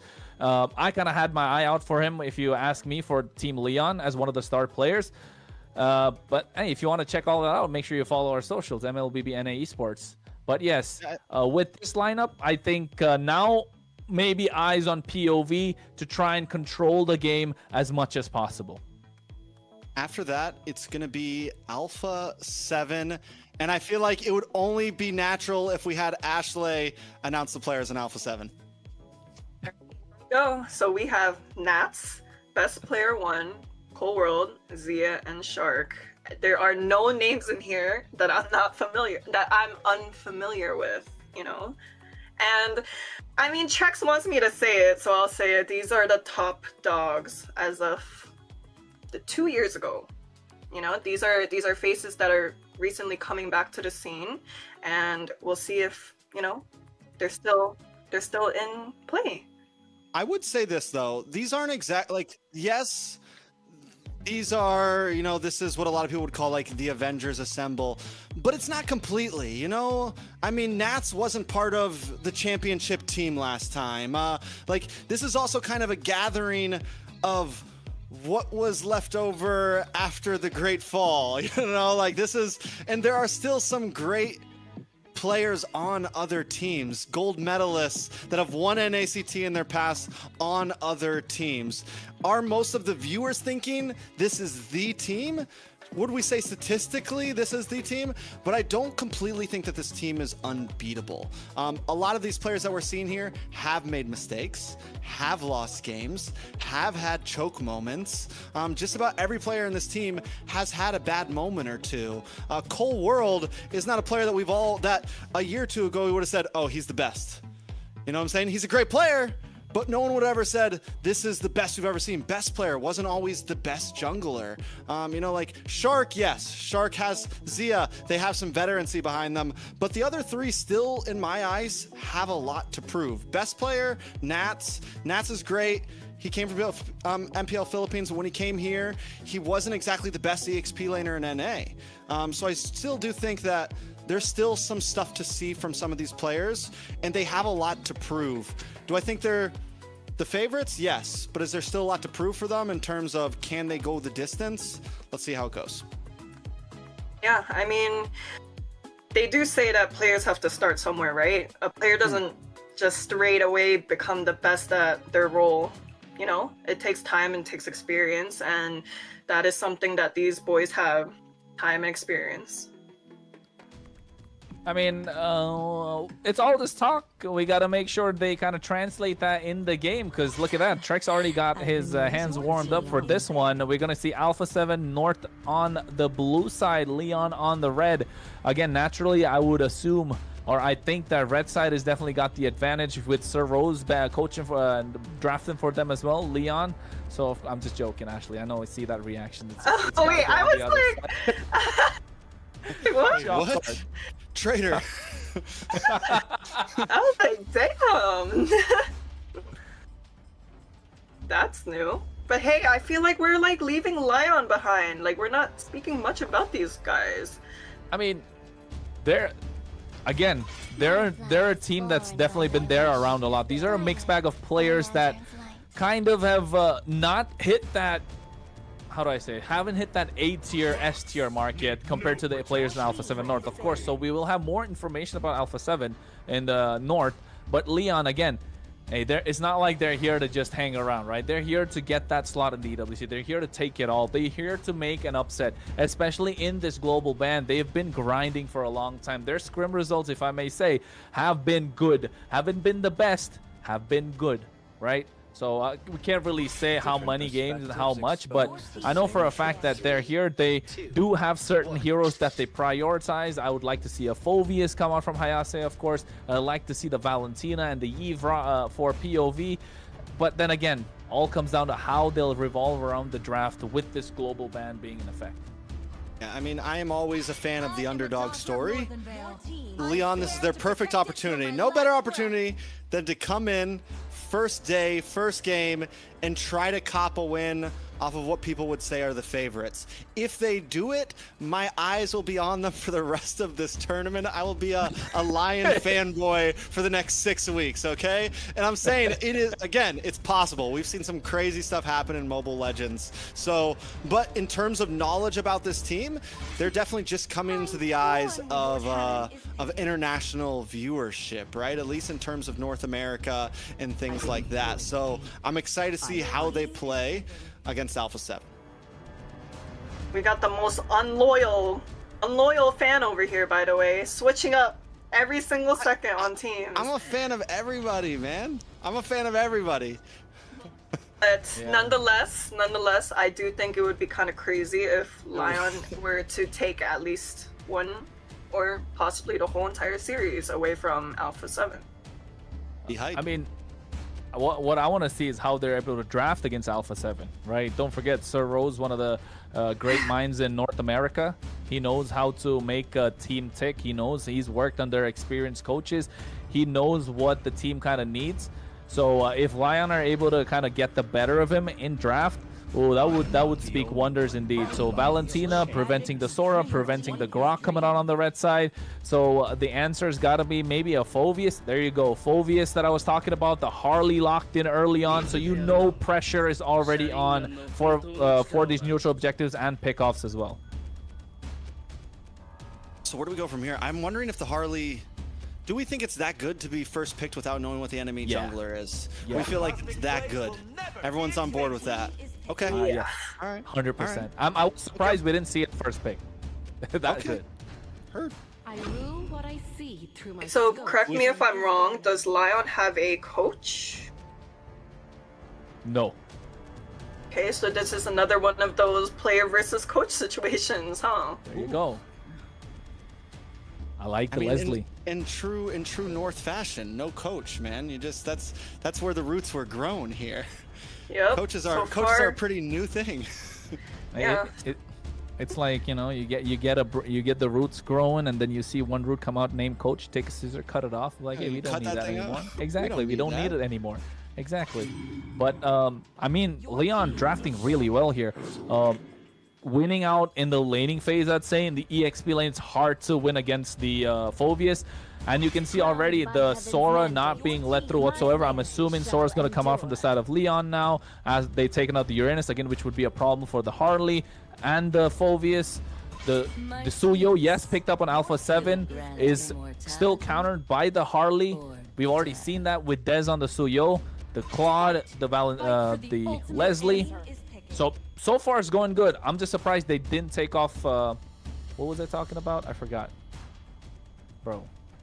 Jungler. The Sora. They didn't pick yeah, up yeah, the Sora. Sora. They There left you it go. open. I lost that one, yeah. So, What do you feel about this Leslie pick, Ashley? I love it. Okay. No bias aside or anything, but so far I'm so much on the side of Lion's draft so far. We have Harley that counters Suyu. We have Leslie that counters Claude. And Phoveus, which is just like an OP EXP laner. The Kufra pick. Kufra. It's good. I mean, in technicality, it works against the dashes of the Suyo, it works against the Claude a little bit, it works against the dashes of the Valentina. Is it a super popular roam pick right now? Not really. Nope. But on paper, it doesn't look too bad. Yeah. I don't know, Like man. theory crafting wise, it doesn't look too bad. But it's I agree with you on that Kufra on paper, but then, you know, it just doesn't tie up this composition so well. Yeah. You can see a lot of holes. The rotations are going to be so much more slower. Alpha 7 are going to be so much more active on the map. Leon have already off the bat have to play more passive with this Kufra being picked up. They need something in the mid lane now to try and help them. They cannot go something super aggressive. They cannot go passive. They need something that can pick them off. And there you go. Find the ultimate answer with this Kagura. So, I mean, right now, the whole composition is we wait in bushes, we ambush. It is not a dive comp. It is not a dive comp. It is a very reactionary comp, except for the Harley. But even then, most of this composition is we wait for our moment. Yep. 100%. You're just throwing the Phoveus in, and then everybody else just sit back and relax. But I mean, I was a fan of Lion's draft up until the last two. Now I do think it's more balanced on the side of Alpha 7.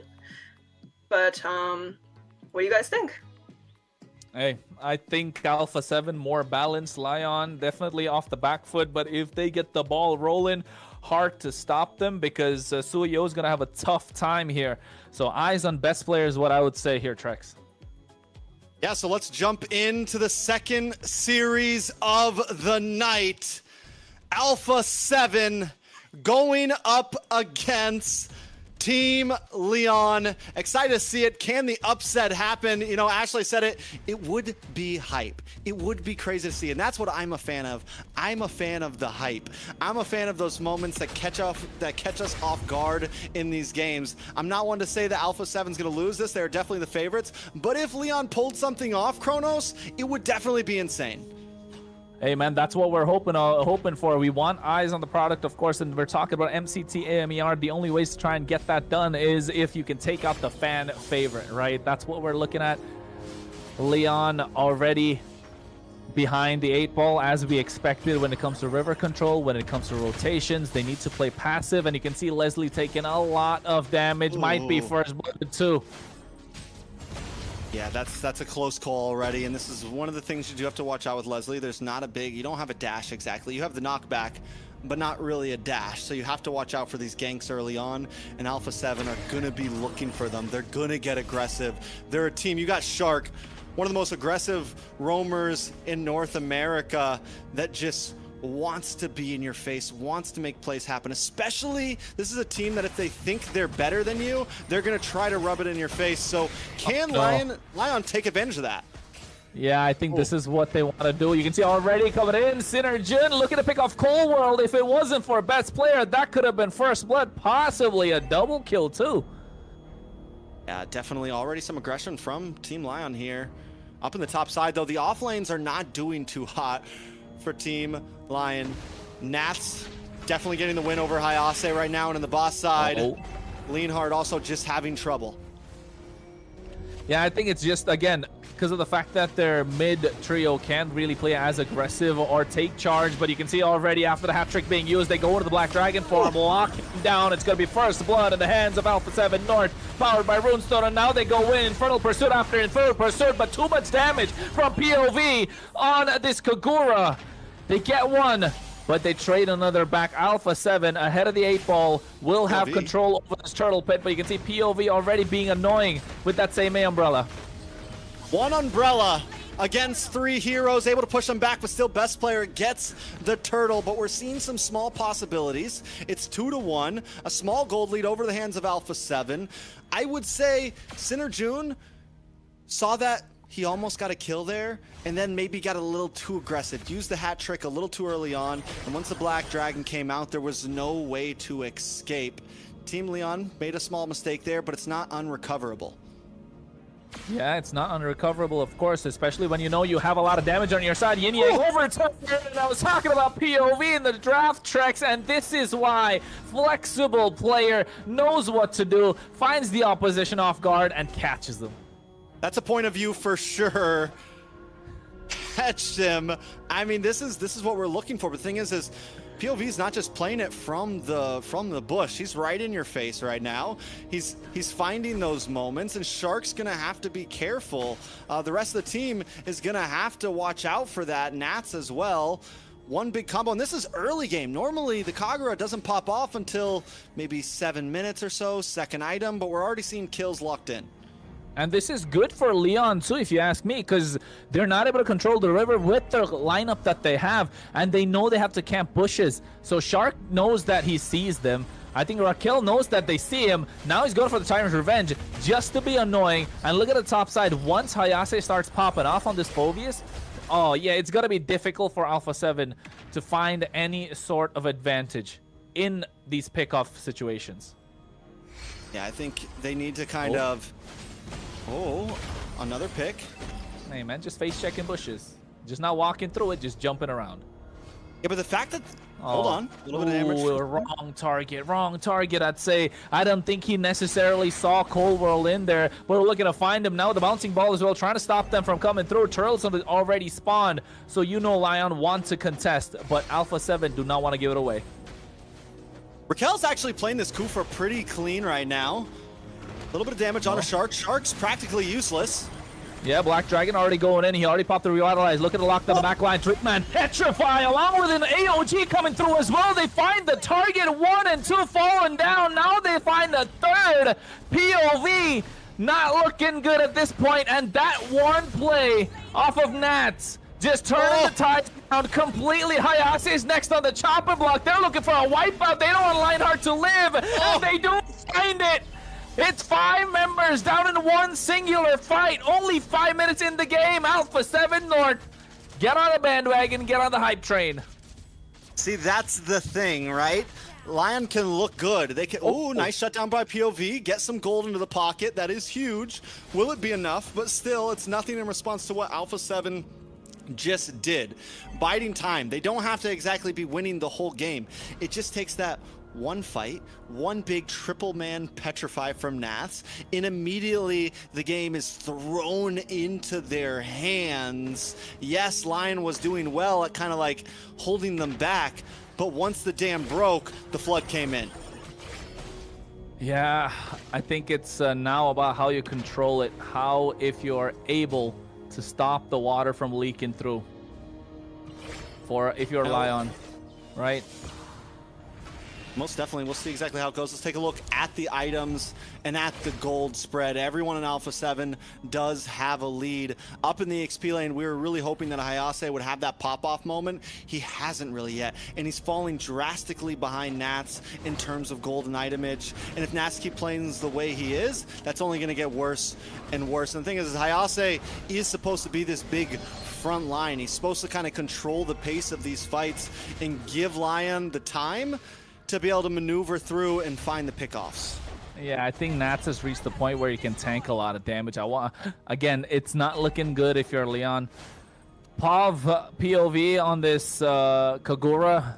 Yes, you had a great early start, got a shutdown, but now with the rest of the composition, it's technically super late game, right? You need the Harley to scale, hasn't scaled to that point. You need Kagura to scale. You need especially this Leslie to scale and give the space, but this Black Dragon in the hands of Nats is going to be so crucial. They need to find a way to lock him down and shut him down early, especially now that they're almost 8 minutes in. Otherwise, it's going to be difficult. And look at the top side of the river as well. They're already chasing him down. Synerjun didn't have anywhere to go.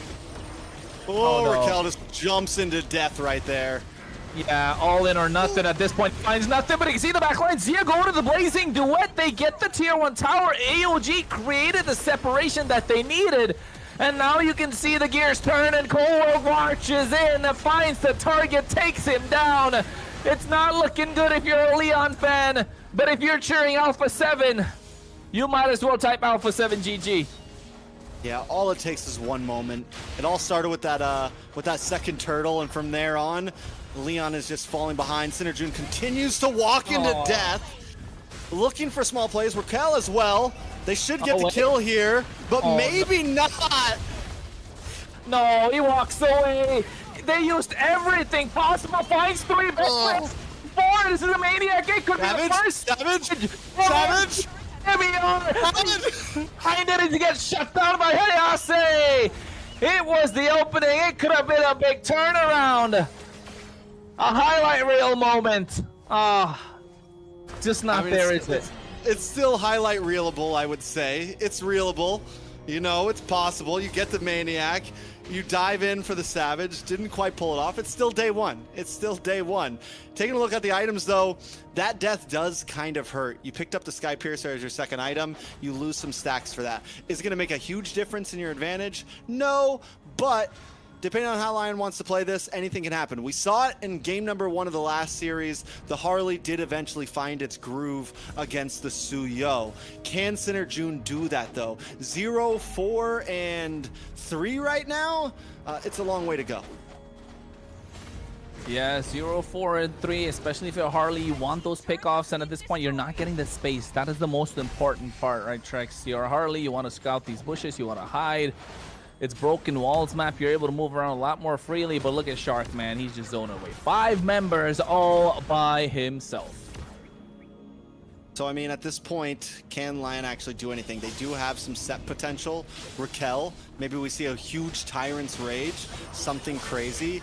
Alpha 7 gets a little too cocky and over-engages. But even then, with their composition, the damage is there, the sustain is there. We haven't even really seen Zia get that involved. We've seen one Blazing Duet pop off. Once that starts happening even more, it's even more of a problem for Leon. Yes. Yes. If you are an Alpha 7 fan, you are gonna be sky high. Your ego is gonna be inflated. You're gonna have a big head. But if you're Leon, you're looking for the next possible set. And if I'm Raquel, I'm looking to take that bush now. Oh, just not able to charge that Tyrant's Revenge, right? The Lord already marching on the top side. They don't have the damage. Try and defend this. I think if I'm Alpha 7 North, I want to end this all. Yeah, if you're Leon, you just need to not let an inhibitor go down, because another hero we forgot to talk about, the Leslie. Leslie will have some big late game potential, but can they get there? We're 10.5 minutes in. We're looking at probably another 6 minutes till Leon can really do anything major. So try to save this inhibitor at all costs. I don't know. They need to do everything, but they don't have the wave clears. Dragon. Wave clear tracks. That's the problem. Black Dragon already going in, looking to lock down the back line, but you can see nice Revenge Rage combo. A lot of damage coming through, but they just don't have to follow. Look at the end of the back line. Goes in. Blazing Duet with a Winter Crown. They're trying, but they can't. A lot on the plate for Hayase, but he goes down instantly as well. 2 members traded for 1. Only best player down. Leon able to defend, but losing the inhibitor up top. Yeah, it's pretty much all burst damage on the side of Leon, and you said it perfectly. There's no big wave clear. There's nothing to deal with that Lord, and we saw Leonhardt get some good shots off, able to bring people down to about 10%. Same thing with POV, but no secured kills. Best player does eventually drop, but after losing inhibitor, after losing half of your mid-tier as well, it's looking risky. Luckily for Leon, Lord does pop up on top side. It's the only thing that's going to help them a bit in terms of trying to control these waves if they want to try to fight for this Lord. I mean, that is a blessing in disguise, but they need to find some sort of peel, right? They don't really have that kind of peel that they need. They have a massive engage. If they can pull off a wombo combo, it can work out. But wait, Synerjun finding the target is going to be Zia, but they find and trade back. That's not looking good. Leon, just when they had their game in their grasp, it's just slipping away. A lot of times when you're this far behind, I would say any trade is a good trade. especially since there's no like Lord coming exactly. So I'm not completely against that. It sucks that you lose Sinner June. He will be up in time to maybe look for a cheeky Lord steal, maybe get some slow push on the side lanes. So I wouldn't say that's terrible for Leon there. Yeah, definitely not terrible, of course. There's still, I mean, it's not over until a fat lady sings, right? That's what I'd say. But at this point, you want the singing fat lady to be POV POV on this Kagura. 4-2-0. Definitely has the damage to take down the opposition. Just needs to find the squishier targets. In this case, find best player, find Zia, find Cold World. That same Umbrella with that yin yang overturn can completely turn around the fight. But right now they're looking to go into the Black Dragon form. Synergy take it first, so they're not going to be able to contest the Lord. It just takes 2 members to zone out the rest of Leon, and Nats just doing it by himself. Cold War doesn't even have to use any sort of ultimate, doesn't even have to go in. Shark just under the tower. Pow! Raquel goes in. Rage gets Shark. But yeah, oh my my goodness. A little too deep for Shark. A little bit of an overcommit there from Shark. About 10% health and jumps onto the tower, gets caught by the Rage. But still, they get another inhibitor. Alpha 7 playing with material, right? As long as we get a little bit more out of these trades, we're always winning. I mean, at least they're up. That's what they're up material. In this case, towers. They haven't taken a single tower away from Alpha 7, Leon. Only 1 left standing for Leon, and this is an absolute bloodbath. A massacre, 14 minutes in. The Lord's marching to the top side. They're slowing it down as much as possible for Shark to make his way. 2,000 gold lead in the hands of just best player. 2,000 gold lead into the hands of just Zia. Leanheart so far behind. Sinner June so far behind. And these are supposed to be the ones that are really putting on the kill pressure. Yes, POV's had a good game in terms of how Leon is standing right now, but it's just not enough. Someone else has to pick it up. Well, they have to. At least they got the Lord taken down early as possible. Raquel went in the Tyrant's race, but they kited out so beautifully. Nice Dark Wave coming in. 2 members. Same Umbrella as well, doing the job, but just no follow-up coming through. Raquel got heavily baited into that. It's not looking good for Leon, but they're able to defend. They lose their last inhibitor, and that's what Alpha 7 wanted. I don't know if they're looking to get the job done, but they definitely have a next set of wave marching in. Do they stick around for it?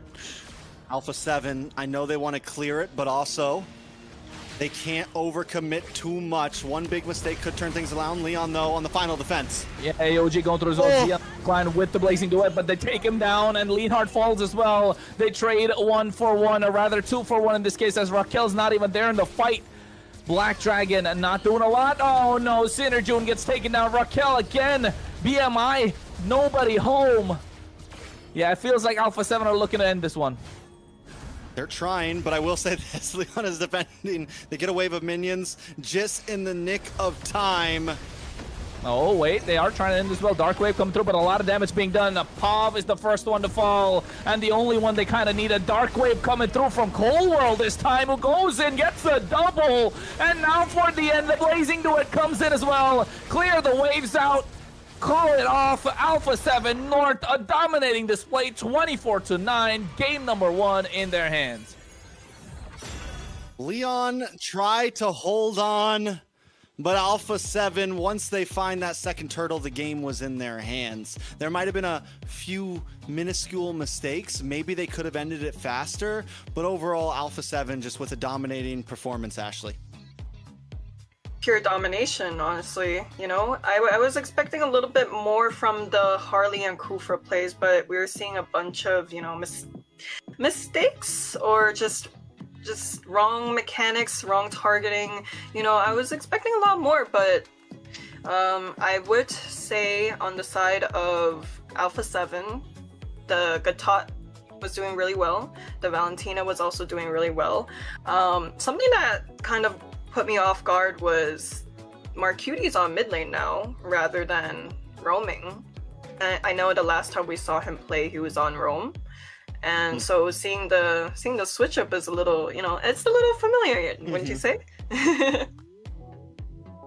Most definitely. I think everyone had their moments. I was a big fan of Nats that game. I think Nats catching Sinner June continuously was just the thorn in their side. They never gave the Harley time to really come online. I mean, even taking a look at the items, we're 15, almost 16 minutes in, and Synergune was just getting to 4th item, to whereas you look at Alpha 7 and everybody was just about fully stacked.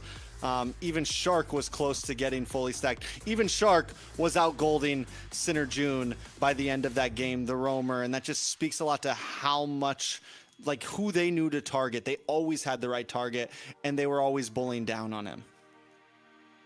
I mean, Yeah, go ahead, Ashley. Okay, yeah, I don't know why I didn't mention Nats for some reason. Like, even though I would say Nats was the star player for this round, I have no idea why. It just blew my mind. But we could see in, like, the early game, this guy got a, what was it, a triple or a 4? Triple petrify. Yeah, and it just, like, it paved the way for the rest of the team to just follow up and knock everyone down. I mean, that's what I was getting at as well. It's not like Leon had a terrible early start. They did really hold their own for about 2-3 minutes. First turtle really went okay. It wasn't bad. They were able to get a good position around the second turtle, you could see. But then this is where it went all wrong. That 3-man petrify in that second turtle fight. Just able to zone away the right targets. Not just anyone, but the right targets. Such an immobile lineup with the Leslie. Yeah, Kagura has mobility, but once that's used off to pick up the back line, you don't really have anything. And Synergune, once the hat trick is done, you're kind of left alone in no man's land. Same thing with the Kufra, same thing with the Fovea. So I would say a bit of an immobile lineup, really getting caught off guard with the right Black Dragon, with the right Petrify. Yeah, definitely Nats for me would be MVP. Best player, try to get a Savage. I mean, that's another side of a story. We can really... A lot of things happened in this game, but it felt like it was expected. Yeah, I will say this. I don't think any of that lead could have really happened without Nats there. Even in the very beginning when Synergune was kind of bullying Alpha 7 for the first 2 minutes, it took that first big Black Dragon to get the pick. But Shark does secure the MVP with 19 assists. I mean, just completely part of almost every single fight. I mean, well-deserved MVP for Shark, but, you know, I can't seem to think, you know, the Yuzong was making pretty crazy movements, you know? And as like a top main, like, I can say this truthfully, like, this man was going crazy with the petrifies and the engages, the disengages, like, everything was just perfect. Hey man, this guy came back after was a long break. People thought he wouldn't even be playing. I don't think anyone even kind of knew he was in the lineup until very recently. He just walks in, waltzes in his first game, picks up an MVP. I don't know. What do you got to say about that, Trex? Is he on a different level? Is he able to read the game better on a macro perspective? Is it the experience that's coming into play? Is it all of that combined into one? Is it the intimidation, the mind games? I don't know what it is. It's all because he went back to his roots. He's no longer Super Shark. He got rid of the super from his name, and he's just back to being Shark. Keep it simple, one syllable. That's how you get wins. One syllable, huh? So what would that make me? Lays? You're Ash. Lays? No, Ash. That's true, Ash. that's true. That's the safer. Who knows? But yeah, wonderful performance from all of them, actually. You can see how the past couple months has, you know, pulled off for them. You can see all the synergy coming together, and, you know, we have to see what Lion has in store for us. Can they come back in game 2? Can they come back in game 2? Can they do something? Are you asking me? Anybody. Somebody out there. Of course. Hey, I mean, let the audience decide that, right? Hey, we've seen reverse sweeps, man. We've seen reverse sweeps. Don't forget that. We've seen reverse sweeps all across the board. Don't get the broom in too early. It's true. That's we've seen some crazy things happen, and in the north here.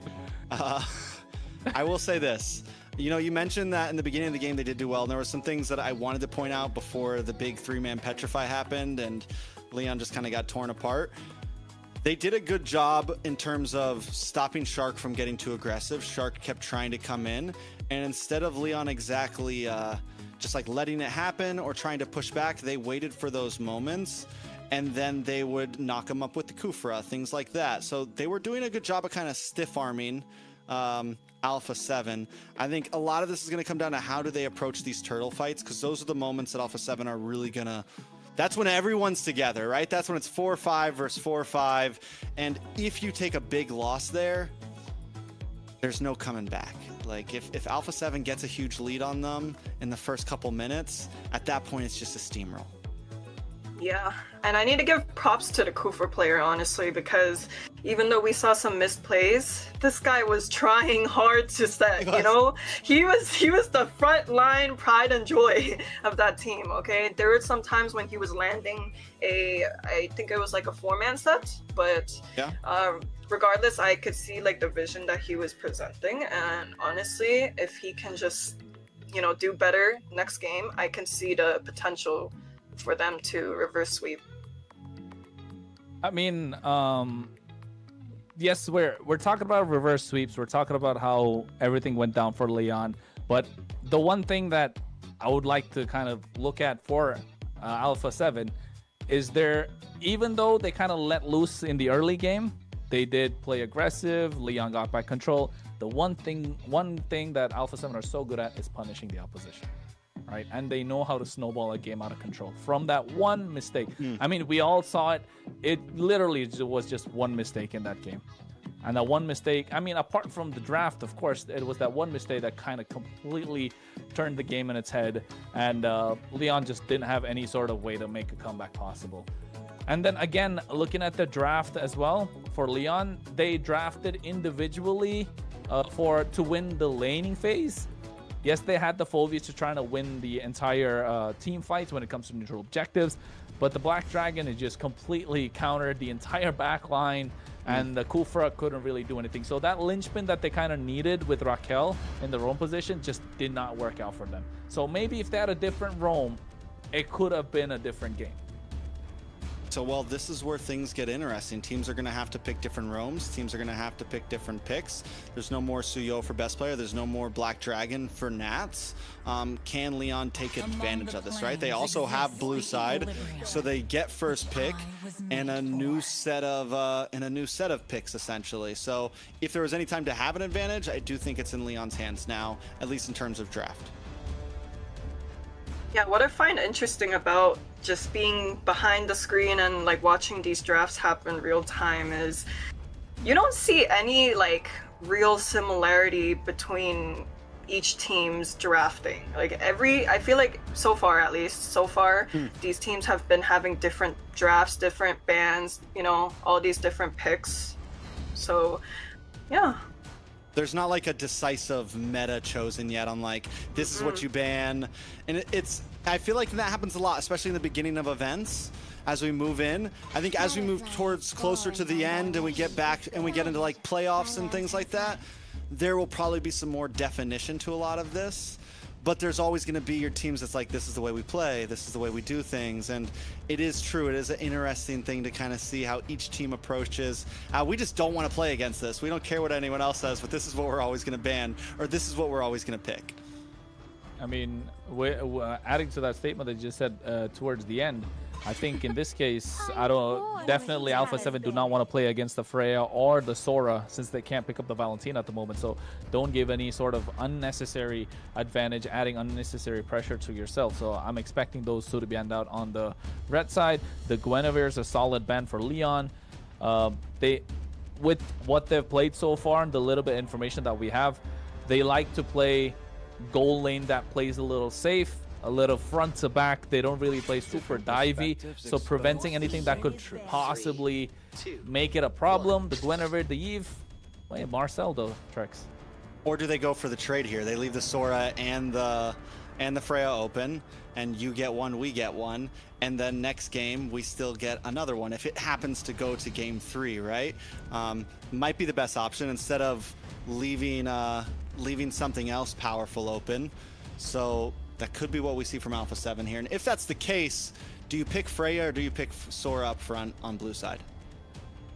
Yeah, I was literally about to ask the same question. Like, what would you do? Would you pick up the Sora or the Freya?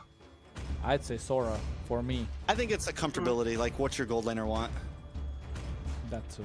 Like, hey, what do you want, Ashley? You want the Sora or you want the Freya? I've been waiting for too long. But Sora could be used on EXP lane too. That's fair too. Gives you some flexibility, so there's more draft potential with it.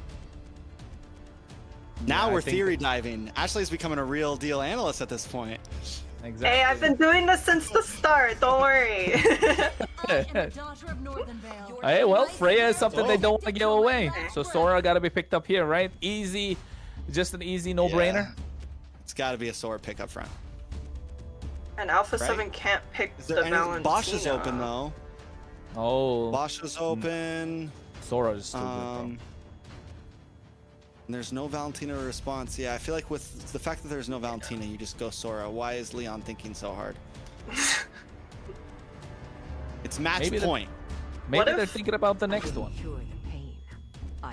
Oh, they went Valentina. Tomorrow? Oh, they went Valentina. But what was the point of that if Alpha 7 can't pick? Alpha 7 has to pick. If they pick Sora, you already know that's happening, right? So in a sense, you already have the counter pick to one of their picks. So they're not, red side wouldn't get a full swing back of 2 picks, right? They're getting a Sora, which doesn't play great into the Valentina, and something else. But then Leon gets the full 2-pick swing back. So good. No, but I'm still a little bit confused because on Alpha 7's side, they can't pick up the counter. Really good. Yeah. That glue is so good at this point. They know they can't pick the Sora. They know they can't pick up a Grok early on, which is Shark's Shark's favorite roam, if I may say so. There's so many other picks that they can go for, but would really give away a lot to Valentina. So why? You pick the Valentina, you pick the Sora. So basically, you use 2 power picks in one singular game. And now, if you win this game and go to the next one, you really have to ban out the Sora. Otherwise, Alpha 7 would pick it up. So, hey, this is difficult. Exactly how it goes. Does Leon take the Sora here? Do they just keep it simple and not bite into it? You guys have been talking about how good the Harley is, so Alpha 7 just feeling comfortable. Oh, yeah. Whoa! The Kaja. They're good? Like, Leon's good? Leon's good. Leon's draft is good. But you know what? I don't want to speak too soon because this is what they did in the previous game. It's like that meme, you know, you had us in the first half, not going to lie. So I don't want to get caught off guard again. You might find some random EXP pick all of a sudden. Maybe probably Gold Lane Layla or something come out. I don't want to see that happen. I'm not gonna lie, I have like a question mark on top of my head right now. Yeah, I don't... Everything, like the first pick Val and then the Suyu Kaja into a Harley. I agree with the first pick Valentina. It should have just been Sora. They were just overthinking. Now Sora's gonna get banned out. But I am quite confused right now. I mean, I guess the Kaja, you have the opportunity to catch the Harley. The Harley. Maybe. You can also kind of maybe peel the glue if things get crazy with that. If there's no fighter gold lanes, then you preemptively take that. But is it like something you had to do? You could have maybe even last picked Kaja. It's not going to get banned out. It could have been something that you kept in clutch for more of a later choice on. You know, now that I'm thinking about it, I'm wondering if Leon even has a Sora player. Ooh. Because that could be the reason why. Calling them out right now? You saying there's a hero pool diff? No, not at all, not at all. I'm just saying, like, I mean, they went to just throw out the whole entire pick, you know? They didn't pick it in the second phase, so maybe they don't have a Sora player. I mean, I feel like, yeah, even if you already have the Valentina, no matter what they pick, the Sora is just that good that you should just lock it in at this point. Let them play the hero. I will be but the truth this world maybe Alpha 7 knows this. Maybe you're right. Maybe they don't have a Sora player. Maybe Alpha 7 is like, yeah, we're still not going to ban Sora because you're not going to pick it up. Because it's still open at this point. What if Alpha 7 just says, screw it, we'll play Sora against your Valentina and take the win? That would be a statement, wouldn't it? That would be a statement. Still a possibility here. Unless Leon decides to ban it. All I'm saying is, in any other tournament, I have been seeing Sora first pick Yeah. Any chance they get. I agree. Any chance. Yeah. Trust me, we're thrown off by it too. We're just trying to make sense of it. At least like the possibilities of what it could mean. I mean, even the only way she kind of stopped the Sora is you can't really beat him in the lane. He's kind of unbeatable. Bro can pick an EXP. That's why he's so prioritized. The only way you stop him is if you wall him in the lane. And the options are Uranus, Glue, Yu Zhang. They're all taken off the table here. So, I mean, if Alpha 7 want to gamble, give Nats the benefit of the doubt. Just give him the Sora and run wild with it. Leon are forced to put this Valentina in the EXP lane because they don't have an answer. So then you're probably looking at maybe if they want a Lunox to add more burst along with the Kaja, and they need something else in the goal lane, but then it just becomes so squishy for the Harley to pick off. So, I mean, even though Leon are thinking well, they're just falling right into the trap of Alpha 7. Fair enough. Fair enough. I think at this point, though, we do get the Granger pick. I don't think this isn't a... I mean, it's still good, but it's not something that's been like a prio across the map in terms of gold laners. You do have the poke, though. It's going to be able to not be as easy as a target for the Suyo and for the Kaja and for the Valentina, honestly. You have the ability to dash back. You have the range. So I don't think it's bad exactly here. Yeah, honestly, I'm a fan of the Granger pick. You pair that with the Zeton, the Harley, and the Glue. It's kind of like very run it down. And all you have on the side of Leon is the Kaja and maybe the Suyu, but that's about it. I think I heard a Sora. Yeah, there you go. Okay. Okay, okay. I know, right? Imagine if we didn't see Sora in this game, we'll be pulling our hair out. Like, honestly, like, what is wrong? Why do both these teams not want to pick up this hero? But hey, at least finally comes through. It's going to be in the gold lane. EXP Terizla, a massive front line. They're looking to dive the opposition, and that's exactly what Alpha 7 kind of want. They drafted into a kiting composition. The Zetian's there, the Granger can kite, Harley can pick off. This is the final linchpin that we're looking for, and Phoveus just adds more firepower. But if you ask me, if Leon get the early game in their favor, yeah, they're running with the game. Yeah, I mean, there's definitely possibilities with Leon here. The Kaja pick is still a little iffy for me, especially with this heavy dive composition that they brought. It would have been nice to see something like a Grok. It would have been nice to see something, a big aggressive roamer. It's going to be hard, I think, for Raquel to make plays happen exactly. Hopefully the Terizla can make up for that. Hopefully the rest of the team can also make up for that. Any final thoughts, Ashley? I think it's going to be a very hard game for the Kaja to pick anybody off. We have a Phoveus to just basically knock him up. We have a Zeton passive and a Glue to stop the front lines. This is going to be a very tough game for the side of Leon. Yeah, well, let's see if we can pull it off. Kronos, take us into the game. Yeah, well, ladies and gentlemen, it is time to see if we're going to get a 2-0 from Alpha 7 North, of course, or is Leon going to put a stop to this hype train that they have behind them? We're getting ready to go. MLBB AMER Championship Tour, match number 2, game number 2, match point for Alpha 7. All right, so we talked a bit about the drafts. We talked a bit about the possibilities. I will say on the side of Alpha 7, this is a very dumb composition. Even with the Granger pick, I think it's comfortability. I think it's everything they want. It's aggressive. It has poke. It's front to back. It's simple, right? And the plays can still be made to happen.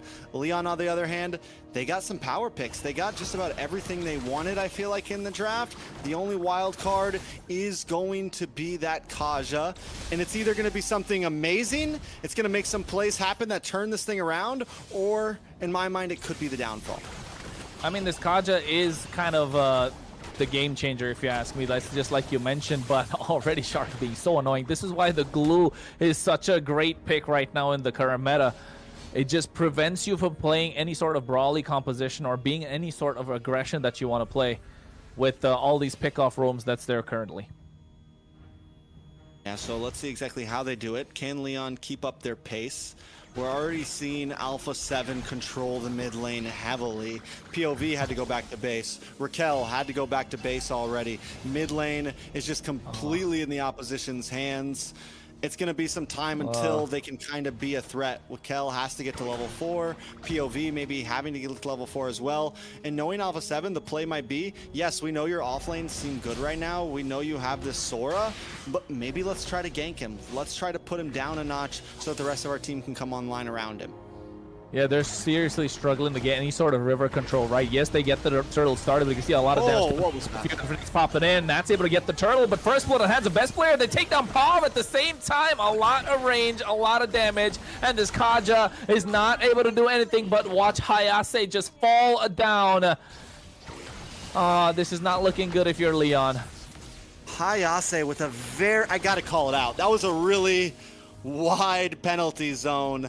Just went right over the pit, connected to nobody, leaving 2 of your members to go down. It does look like we're gonna jump into a pause after that one. I mean, that was a rough play from Leon this early in the game. It might have been the game changer. They still might have lost that fight, but seeing it happen like that, Alpha 7 completely takes advantage already after first turtle. I mean, is it just jitters from Leon? Are they kind of overthinking it? Are they hesitating? Because clearly yes, Kaja's not the strongest roamer, but he does have some damage early game. But I think, Ashley, what is it? Walk us through it. You're the roamer expert here. Hey, I mean, I said this from the start. I couldn't picture a opening for, something as simple as river control for the side of Leon. And like we're seeing right now, like basically the side of Alpha 7 is dominating their jungle, and I just see them taking everything from them as of right now. I think there's some common things you have to look at, especially if you're going up against a team that you think has a slightly higher skill ceiling than you. You definitely don't want to give up early game, right? You definitely don't want to build a composition that's going to give up river control, give up mid lane control. You want to fight, because any team that has an advantage already over you, that's just going to escalate it so much. You want to at least have something, and that's where I feel like in game 1, the strategy wasn't bad. They had some poke, they had some kite, they had some range. They could try to slow them down. They just fell apart at that second turtle. Here, though, they're completely giving up early game, right? They're completely handing it over to them on a platter. And on a team like Alpha 7, that's not something you want to do. And that's what they did in the previous game as well. Gave up the early game. Yes, they got it back for a certain time, but that second turtle was the game changer, and I think it's going to be the same even now. That second turtle is going to be so crucial for Leon, and if they're not going to be able to contest, especially if the Sora doesn't make his way, if the Terizla doesn't make his way, yeah. Alpha 7, ooh, the hype just might be real. Hype might be, I mean, we'll see. We'll see. The hype right now, they're holding strong. They look good. They're up against Leon. There's still a lot of other teams to face. But yeah, they look clean. Leon, on the other hand, we're seeing small mistakes happen, right? Not only in terms of draft, but also in terms of gameplay. Like we just saw from Hayase with that penalty zone. You cannot make plays like that at this level. None at all. But we do have a quick shout out to some of our sponsors here. Runestone, Light Up Esports. Tell us about it, Kronos. Yeah, you got to make sure you check them out. Of course, runestone.gg, one of the sponsors that's there for this tournament. And they are a new one of those websites where you get a lot of information about esports tournaments, esports players. So make sure you check them out. Of course, folks, a lot more about them later. But heading into the game at the moment, I think Alpha 7 North 3-0 tracks, 3 minutes into the game. Best player on the Harley. Yeah, they're going to get a lot of kills. Yeah, Zia just locked in the Hunter Strike, which means we're going to see even more quick movements from him, even more ability to kite around, disengage, re-engage, etc., etc. The list goes on. Who's going to be the one to pop off for Leon after this big fall? Leonart hasn't taken a death yet. Synerjun has taken one, so it's going to take a little bit of time to recover, but we were talking about the Sora all draft long. That's got to be the pick to maybe make something happen here to try to even the playing field. Yeah, finding a way. You want this Sora to get out of control, get out of hand. If they're able to do so, because at the moment, Alpha 7 North, yeah, they're firmly in control of the game, not just a little bit. 4 minutes in, Trex, what, 3K goal lead? Anything funny looking at the items? I mean, nothing too crazy, just the fact that Zia was the first one to secure a full item here. On the side of Leon, things are overall pretty simple. Warax does come in for Leanhart. I don't know if it's going to make the big difference. Leanhart seems to be having trouble laning against Zia right now, so I'm waiting to see. This could be the one. He's rotating. If you look at the minimap, you can see the early rotation a little bit ahead of Zia. Can he be a game changer? Yeah, already Deadly Magic used up. You're seeing Raquel trying to zone them out as well, but at the same time, Hayase is not able to move. That penalty zone is going to be a big game changer. Already going to the back line, looking to get that shifting skies down as well. But here comes Zia, able to find the snipe, takes down Lionheart. And with the help of the Fury of the Phoenix, they find another, trading 1-for-1. Cold World goes down, and here comes Shark, just being a complete menace with the split, and now grabs onto the right target. Penalty zone catching 3 members. Raquel goes in, but there's no damage dealer present, as best player locks in the turtle and now finds another, looking to snipe them from downtown. They get another kill in their pocket. This is what we didn't want to see if you're Leon. Everyone falling down like dominoes. For just a second, it looked possible. It looked like Leon might be able to get an advantage. They find Cold World, but then Zia immediately gets the kill onto Leanhart, just sitting in the back, waiting for those free shots, and is able to secure it. And with that, Alpha 7's able to open the door and collapse onto them, get a turtle on top of it. We're 5.5 minutes in, and it's already a 4K gold lead, looking almost identical to game number 1. I don't know about opening no door. They own the door at this point.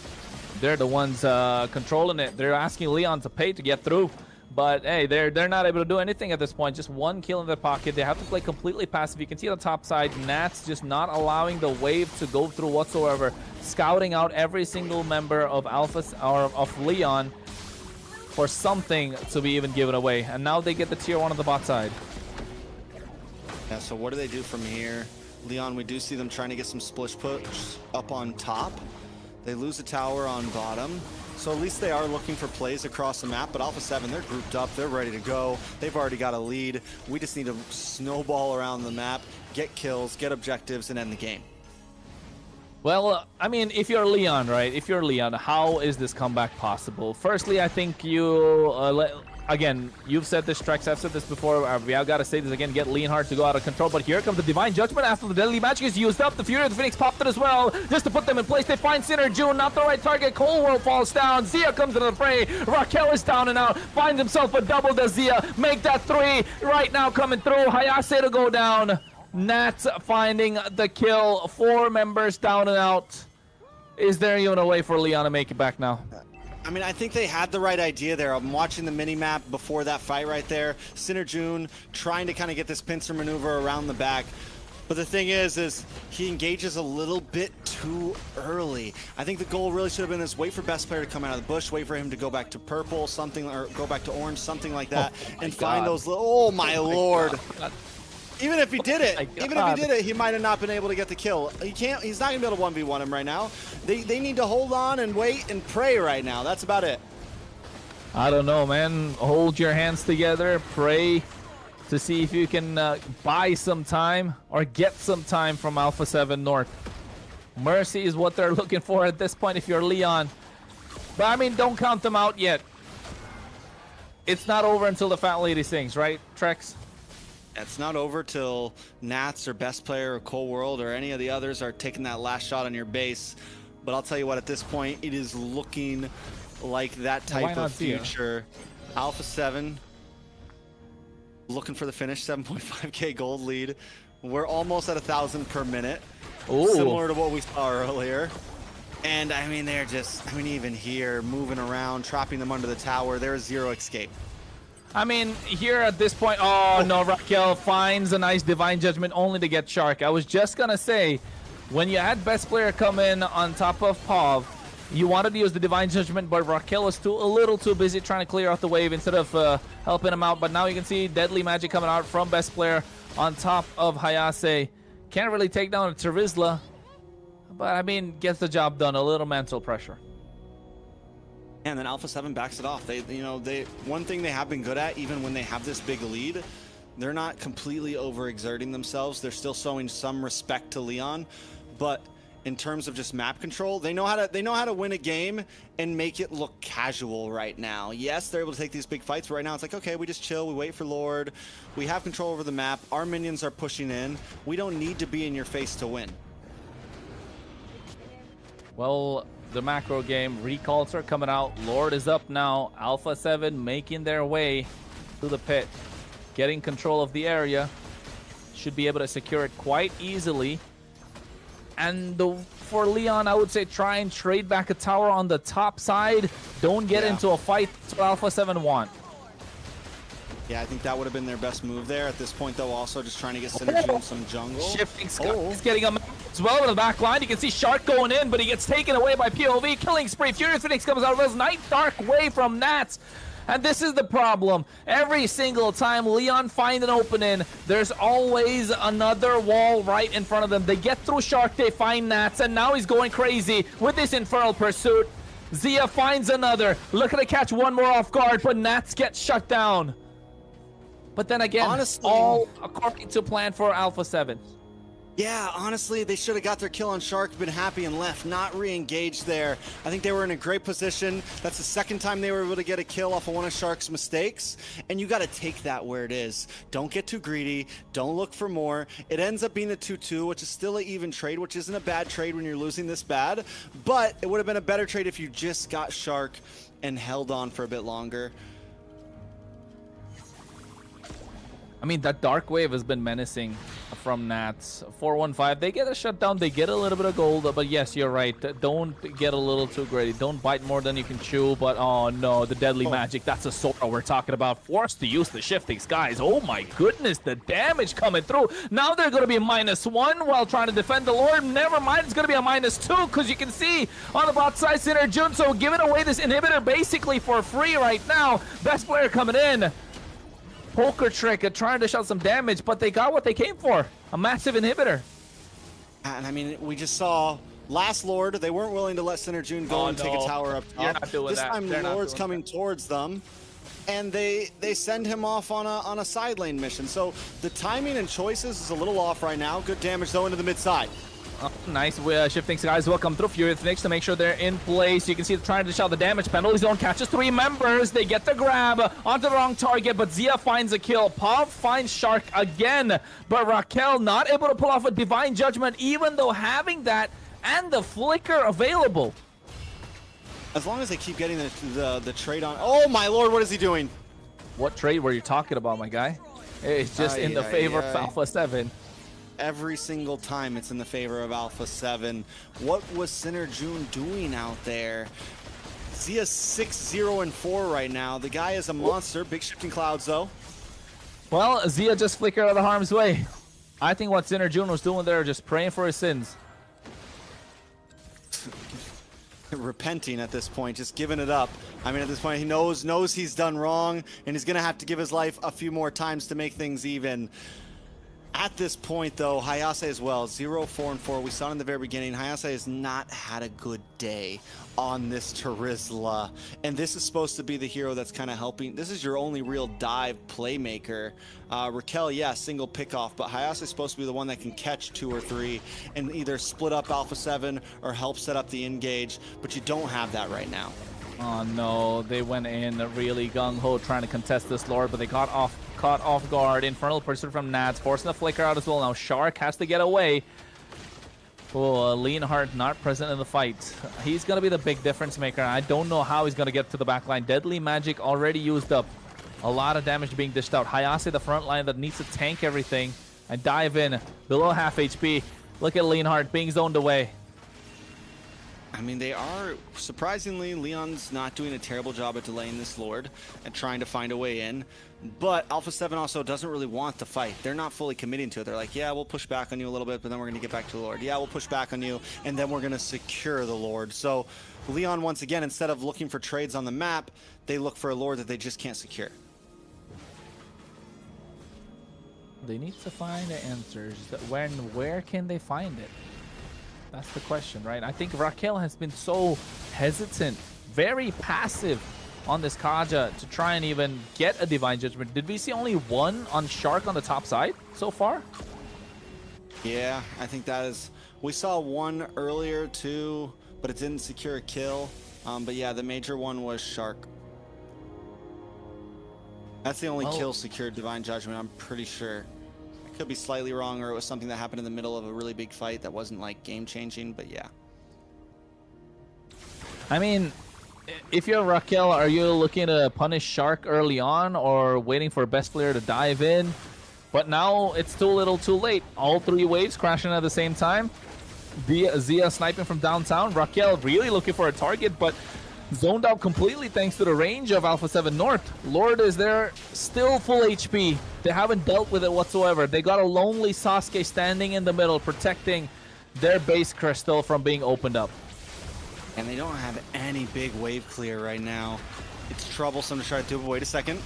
If you're Phoenix popped in as well, at the same time, you can see Nats going in front of pursuit, but Zia sniping from downtown gets a godlike. Sinner Jones first one to fall, but Nats in too deep, gets taken away. Hayase's down, and so is Pav. They find 3, but with the shifting skies dishing out the damage, they're not able to do much. Raquel left standing alone by himself. What can a Kaja do? Gets a double, but gives 2 games away back-to-back to Alpha 7 North America. In a dominating fashion, Alpha 7 brings out the brooms and gives the sweeps to show some of the new faces a kind welcome. I mean, and just once again, a dominating fashion, even with some of the picks, even with the Sora, even with the Valentina. They were just able to play cleanly. Overall, Alpha 7 just seemed to, it was just another walk in the park for them. Yeah, it was like almost like a chokeout, like, you know what I mean? It was so one-sided from the start, and this was our first sweep of the day. Good performance from Alpha 7. I just wish that things were a little bit different, maybe. You know, I did feel like starting from the draft, it was already kind of expected on how the game was going to go. I mean, Ashley says it right. It's just the draft, right? We all, the 3 of us were trying to find answers, and we could see a straightforward draft in front of us. I think they just try to overcomplicate things. They're trying to outthink what Alpha 7 were trying to outthink, and they were kind of ended up outthinking themselves, like outsmarting themselves. So, hey, man. What can we say? It started from the draft. It showed in the gameplay, it showed in these neutral objectives, and when it mattered the most, Raquel just wasn't present. In the last fight, I mean, he got a double kill, but what's he going to do by himself? Definitely tough. We're going to jump into the post-game stats now and take a look at how bad this really was. By the end of the game, Alpha 7 had a 12K, 11K gold lead, but I want to really focus on some of these KDAs because best player played an amazing game, but Zia, I think, really kind of stole the show this time. Wasn't able to fully show off last game with the Claude. Everyone else kind of stole the light, I feel like. But Zia this time around, from laning phase, was able to completely dominate against Leonhard, against the Sora. And then coming into game, was just able to start getting snipe shots, always finding the right targets, always keeping good distance. Zia definitely got to show out this game. Yeah, I mean, like I said, I did like the Granger pick from the start. We had a bunch of front lines on the side of Alpha 7 to give peel to Zia, and not only that, Kaja couldn't catch him like ever. Yeah. You know, Kaja couldn't really catch anybody. That was the major problem, Kronos. Hey, Kaja caught a double kill, I'll tell you that. But then again, hey. I mean, this is the power of Alpha 7, right? As an organization, as a team, they definitely have what it takes to be top in the Americas, not just here in North, but also in the South. They've been there for a long time. They're always favorites no matter where they are.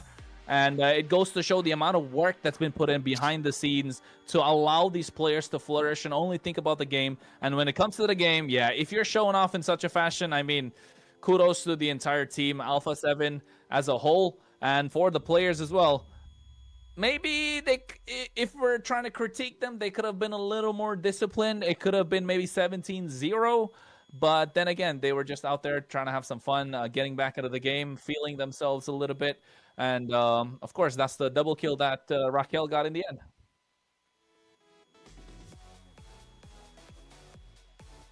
Well, MVP going over to best player. I like it. 4-0-13. I still had my eyes on Zia that game, but best player played a phenomenal game as well, Ashley. Yeah, 0 deaths on the Harley, you know. It's at first I was a little bit skeptical. You know, I knew that the Kaja pick was gonna be hard to pick off anyone from the side of Alpha 7, but I did think that the Harley might have been the easiest target once he dashes in, but Best Player was able to pull it off. I mean, I agree with how Best Player was able to pull it off, but still, I think Zia definitely would have been my choice of MVP with how he played the goal lane, especially against the Sora in the early game, where Sora kind of gets the better of you once you hit that level 4 power spike, and he did get to the level 4 a little early also, but Zia was even better when he got to the level 4, making sure he's able to kite all the damage that's coming through, not being in the center of these team fights, making the rotations at the right time, sniping them down from afar. Of course, it definitely my MVP for the game, but hey, you can't really take anything away from Best Player and the entire lineup of Alpha 7. Again, that's the one thing that I said before. Maybe a little more discipline could have changed the game, because if these are the guys to beat, they got to be quite disciplined to take it all. But Kronos, I do have a question though. Weren't you the one who said that the Granger pick was a little suspicious? Was that Trex? Was that Trex or Kronos? I was questioning it a little bit in the beginning, just wondering how good it is right now in the current meta.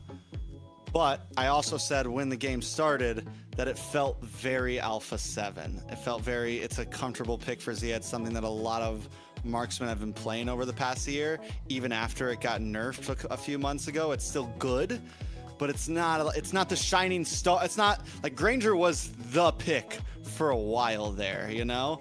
And against the Sora, definitely a little worried about it, but I think it just goes to show how well Zia can play it even against a pick like that.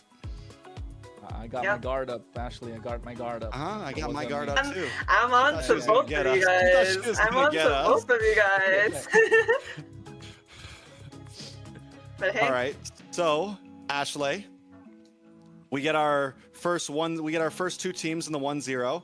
It is Night Horde and Alpha 7, and our first 2 0-1s in the group, which is going to be Stamina and Leon. Are you hopeful that maybe we see Night Horde versus Alpha 7 in the next draw?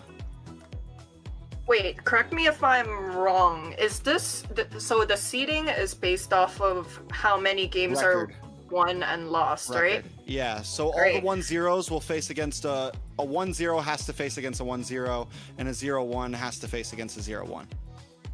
Okay, so what are the chances that in the next series, if there is a sweep, that those two teams will go against each other tomorrow? It's like what, a 25% chance any team could face another team? Hey, like that. Hey, so. I'm just saying, there might be a sweep coming up. Oh, well, sweeps don't matter. It's more about just record. It's more about just like, did you win your series yesterday? That's what's gonna happen. So, okay. But are you insinuating that Vendetta's gonna sweep? Is that what you're getting at? I didn't say anything. Okay. All right. Thoughts, Kronos? I mean, the next game, well, we can talk about that later when we're looking into that. We're still currently in this game. Don't get ahead of yourself. Sorry. We're there. But I'm firmly with what Ashley says. I'm a firm believer what she said. Like Vendetta could get that victory in the next game, but of course, we'll take a look at that when we get there. But at the moment, Trex, I think you wanted to say something. What's up? Oh, I was just we have something coming up. We have something exciting that we didn't get last series. What was it? We have an interview coming. An interview coming in. Nats is going to be joining us. And if you guys don't know, I'm kind of a Nats fanboy.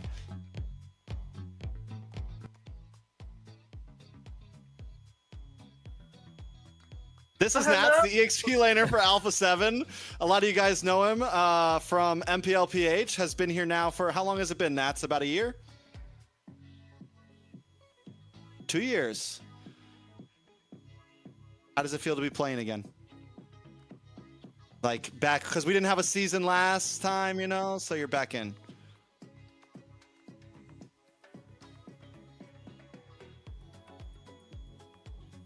We can hear. Can you hear us? On Discord.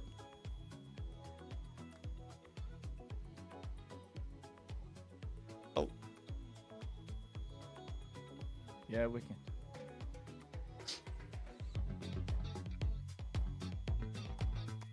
Hey, Well, that was wonderful. Technical That was issues, one- folks. Technical issues. We'll get there. We'll get there. Nat's just, you know, even though he's been there around, I don't think he's quite old, but he's acting like an unk at this point. Hey, I also didn't like y'all's introduction. You should have led with the 4-man petrifier. Ooh. Well, you were silent. Oh, I was waiting for you. We were waiting for you. You're okay.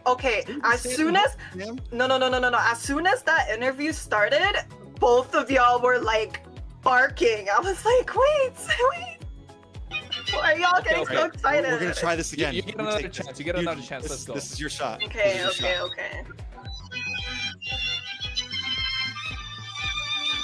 Hello. We have the 4-man petrifier, Nats, the one and only. Hello. Hello. Can you guys hear me? Okay. Yes. Well, about to say that music's too loud, bro. Yeah, it is. Ashley, do you have a follow-up? Do you have a question? Oh, see, I was gonna say like maybe You're just that's introducing. Yeah, Okay. maybe that's his routine music, you know. All right, back to my question, Nat. We didn't have a fall season. You know, there was a little bit of time for everyone to kind of take a break. How does it feel to be competing again here in the Americas? At first it feels unusual because it's already been like 6 months since I didn't play. But yeah, since MCT started again, and it was really exciting. And at the same time, my drive in playing MLBB is like on fire right now. Okay, I like it. That's what we like to hear. The return of Nats. Kronos, you got anything? I mean, hey, the return of Nats, of course, with everything that's going on, especially loving the fire that you still have inside burning of you, given the fact that, like you mentioned, 6 months break coming in, the passion is more than ever. Is it the same for the rest of your teammates looking to take it all, be that EWC slot once again? Yeah, I think so. They still have a fire in themselves. All of us, yeah, as a team. In terms of... Ashley, sorry. go. Do you want me to go? Okay, I have two questions, but I'll ask one first. One is kind of like, if you had to compare your old team compared to your current team, how would you describe it in words? Is it from C9 or an RSG? Oh, RSG, C9. I mean, whichever one you prefer. C9 is kind of like the same, though. You know, a little bit similar. Yeah. First of all, if I compare C9 to A7 right now, I mean, in C9 we're really dominant team back then, but now we kind of starting like new lineups and then new things to do, so we're still like learning more further. That's all I can say. Yeah, I like it. He's keeping it humble. So in terms of the other teams out there, I think a lot of fans and viewers see you guys as the favorite of this event. What team do you think will be your biggest hurdle? Like, what team do you guys have eyes on that's like, okay, this team may be a challenge to us. We need to watch out for them when we play them. actually, all of the teams are, because I know they're strongest and other. I mean, they're strong as a team, but so I can say I can pick two teams right now. Okay. I'll say Vendetta and then Night Horde. Okay. The two teams that made it through qualifiers, which is a cool thing to hear. Not Leviathan? Not Leviathan? Nah. Oh. Okay. I don't mean anything, right? It's just Yeah. We heard it. I mean, with, of course, now you guys know you're kind of like the team to beat, right? With Alpha 7 coming into the picture, you got a lot of the you're kind of let loose in terms of what's there in the back end. You're just focusing purely on your gameplay and the skills, of course, and what you're coming through it. But with this change of the MCT, with other teams being added from different regions, like from Mexico, for example, like how you faced Leon, how is the ping feeling like when you're playing the games? Is there really a massive difference when it comes to the ping issue? Like, that's a question I've always wanted to ask. There is, because if you're playing in 10 ms or like single digit, it was really different compared to playing like as of now. We play a central and then Miami server. I don't know what it is, but it was like 48 ms and then 50 ms, which is really huge different. Yeah. Yes. That 50 ms really makes a big difference, doesn't it? And I think with all the teams you guys probably scrim, is it the same? Are we gonna get any games where we possibly can see like a Fanny pop through maybe? Yeah, in Carlos, yeah. Possible. It's possible is what we're saying. Ashley, any last questions? I mean, you pretty much asked the question that was on my mind. I was gonna ask like who his competitor was, but yeah, I don't think I have any more questions at the moment. 5 seconds. Anything to the fans, Nats? I just want to shout out my biggest fan, my girlfriend right there, Vanessa Corpus, and then a shout out to my family as well. I think they're watching right now. And then to my friends in the Philippines and in the US, thank you for supporting me as always. And to the fans of mine that's still rooting for me to go back in MPL, thank you guys. Appreciate you so much. I will go back soon. Yeah. Salamat po. Yep, salamat po. Thank you so much, Nats, for joining us. We can't wait to see you guys play again tomorrow, all right? Thank you.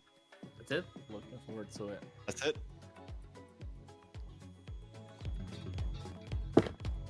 Man, nice guy. I was gonna ask. We had to let him have him. We had to let him have a moment. They said we had to let him have a moment. I have like another. We have like another 5 seconds. You got tomorrow. I mean, I get it. That's what I was thinking. We'll get another chance for him to ask anyway, because I wanted to ask him like, which EX laner does he really have troubles right now going up against? Because we have a lot more different changes, a lot of different rosters coming through. So I mean, is there anyone that he's save that for the personal content? You know, get the private interview. Do your thing, man. Why not? Why not? Yeah, I mean, I was also thinking about asking that question, but I think it goes hand in hand to the. Of course, she was thinking, right? No, it's like the same thing as asking like which teams are you like scared of going against or whatever, you know? Like obviously the EXP laner might be a competitor on the teams. You know what I mean? Well, but at the same time, Ashley, I mean, yes, you're right. That's a question for another day here tomorrow, of course, so we can ask that again. But I don't know, for the viewers, man, to give you guys something to look forward to, apart from the sweeps, apart from the games, even though it's going to be dominating, we got some gifts, we got some codes coming through. So make sure you're quick, because I know last time I did it, I wasn't allowed to do it, but I did it. I really got a skin. So if you want to get that skin, you want to be quick, because I can see Ashley already looking into her phone trying to get one of those. Where are you looking? I'm not doing. Okay, I might be. She took a picture of this earlier, actually, in the Run a Show when we were doing rehearsals. So get it while it's hot.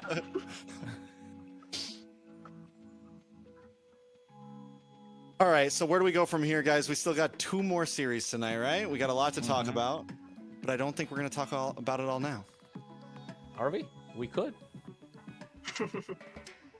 I don't know. I want to talk about it a little bit. I mean, Influence Rage or Rings and Vendetta, U2 Esports, Leviathan. But then, before that, I think we all need a little break. I don't think we have to talk about Influence Rage just yet. So let's toss it over to a quick break. Old Uncle over here needs a break. We will see you guys soon. Come by later, guys.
Welcome back, everyone.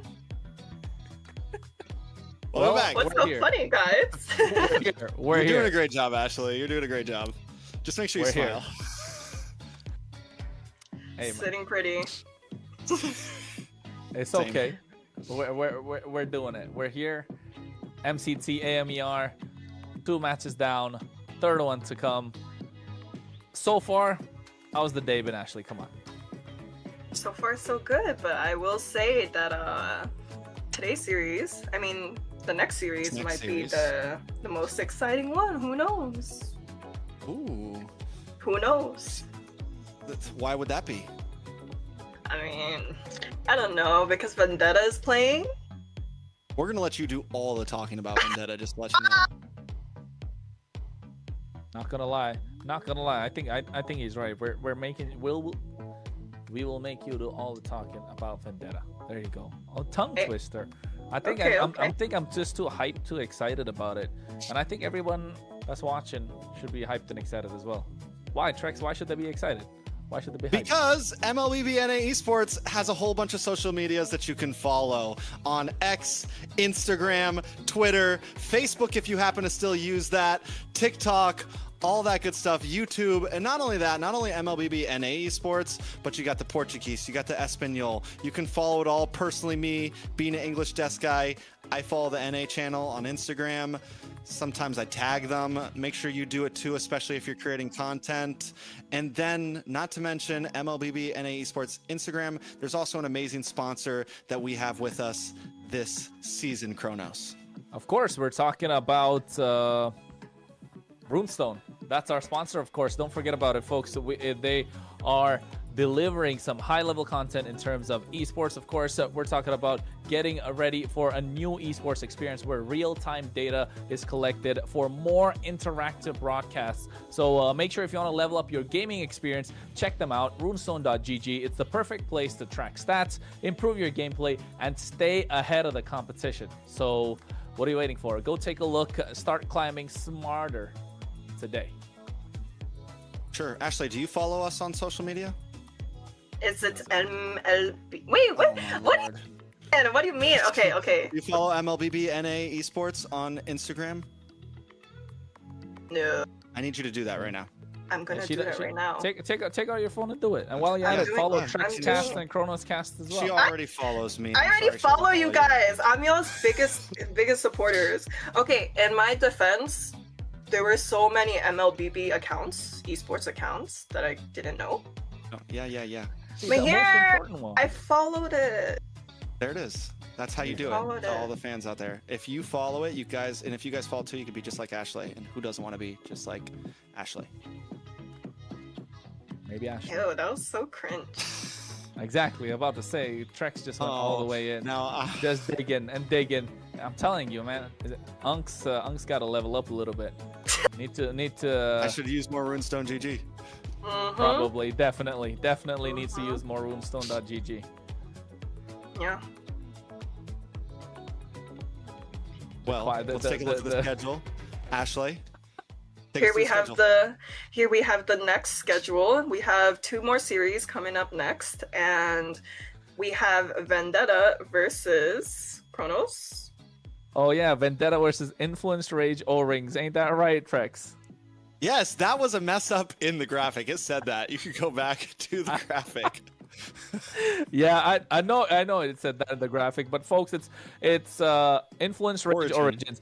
So about Influence Rage Origins, they're a strong team. Of course, they're currently not registered with a coach, but a little bit of info about the scenes about them. The coach of Influence Rage in the South, Coach Blackjacks, told me he's going to be taking care of the Influence Rage Origins as well, since he's not officially allowed to register with 2 teams, but he is going to be working with them behind the scenes. He's got 2 teams. Okay. I don't think you're supposed to I don't think you're supposed to publicly say that. Oh my God. Whatever, man. No, I'm going to lose my job now. Yeah, they just ended the stream on us because. Oh my God. They even closed it down. I'm gone. I'm gone, folks. Right, so it's been nice. It was fun. We're gonna keep things simple though, right? It's Influence Rage. You have the info on them. Vendetta. We have Ashley who has the info on Vendetta, and I'll just be the referee in the middle. With all this info you have on Influence Rage Kronos, is that the team you're cheering for here? I mean, I would like to see the draft. I can picture what kind of a draft that Influence Rage would go for, because I've been following this coach for quite some time, if I may say so. From his early days when he was also a part of a European competition. He's also been there in the NACT. So I forgot which team he was in NACT. I'm not remember, but he was definitely there in the NACT. I think season 2, if I'm not wrong, went to the grand finals, came up short. So he definitely knows what he's doing. He definitely understands what the meta is. He's been updated with it. Yeah, I personally like the way he drafts. He really likes to have a very flexible mid laner. Most of the plays revolve around the mid laner. I've seen him whenever he goes to another team, prioritizes getting a good mid laner compared to other roles. So you know a lot of emphasis is going to be on the mid lane for Influence Rage. But at the same time, it just comes down to the way it's going to be drafted, because Vendetta is a super strong team. I consider them as the dark horse for the entire tournament, and for various reasons. But the main reason being that we haven't seen much of them this season, apart from the open qualifiers. So we didn't get to do a full introduction of the players. So I think if real quick, Ashley, you could just give us some of the players in Vendetta real quick and give us a quick run through, that'd be awesome. Yeah, so basically, I think Kronos knows the gist of Influence Rage, but for the lineup of Vendetta, we actually have players that played in some of the earliest NACTs. We have Merciless and Tarzan, who played in the offline NACT, I believe it was 3 years ago, and they're back in the scene. We also have Melon, Myth, and Churro, who are also in NACTs. Well, looking at Influence Rage Origins, we got Dalikato, Maracucho, of course, Noxus, Replic, and Astro. Substitute being Exorcist. So, I mean, again, in this lineup, probably for Influence Rage, I'll look at Maracucho. For the rest, again, probably knowing the way the coach likes to go work with this team, look at Nox. Don't close the stream again, please. But yeah, again, comes down to how they're going to really show up in the draft. That's what I'm looking forward to, since they're on the blue side, Trex. I mean, obviously, Vendetta are the names. These are players that I've known for a long time. I think one of the things I have enjoyed about the with this format of MCT, though, is seeing some players from outside of just the Canada or USA region, or even just like the Mexico region. A team like what we have here, Influence Rage. Some of these players, I'm going to be honest, I haven't seen their names much before, but can they come in, make a statement, and put some new names on the map for all of us, you know? And that's something that would be exciting to see. In my eyes, Vendetta definitely holding a strong advantage here. As Ashley was saying, these guys have been doing this for a while. And NACT, they've played in person, they've played with other big dogs, and they've made names for themselves across the map already. Coach T as well, gonna be I was waiting on the map. Is that real? T's coaching. Is that real? Sure. Sure. Whatever you want to. Whatever it says, man. Heck yeah. But hey, I mean, I want to give a bit of highlights on the individual players of Vendetta. So we have Guapo. Yeah, sorry. Okay, I've known this guy for a very long time. Tarzan, I'm sorry guys, Tarzan. We have Myth, we have Merciless, we have Melon, and we have, oh, did I call him Churro? That's the name that he goes by. But anyways, we have these players who are arguably some of the best adjustive role players in North America. And I say this in no bias at all, but this is the team that I am rooting for because I am also on the roster. Well, either Ashley's going to be very happy or she's going to be crying by the end of the series. So let's see exactly how it goes. It's first pick by Influence Rage, Kronos. What do you think we're going to see? Freya? Oh, no, Freya is not open. Sora is not open. Valentina, maybe. Valentina, Grok. These are the couple of options I can see. They're not really going to lock down a goal laner that early on. I think Valentina Phovius maybe if they're looking to secure EXP lane early.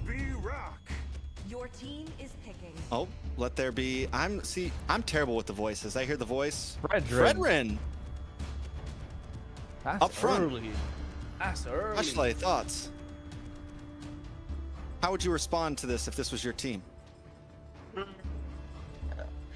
I don't know about the first phase, but for the second phase, actually, let's see what tank junglers are up. There's Baksha, Fred, Band, or Taken. There's only Suyu left, Harley left. Did I hear carry? Phovius carry here, maybe? For Vendetta? We're always Carrier was at it Eve. Sounded like it might have been a Uranus. Uranus carry. We're playing this guessing game, aren't we? Okay. I do think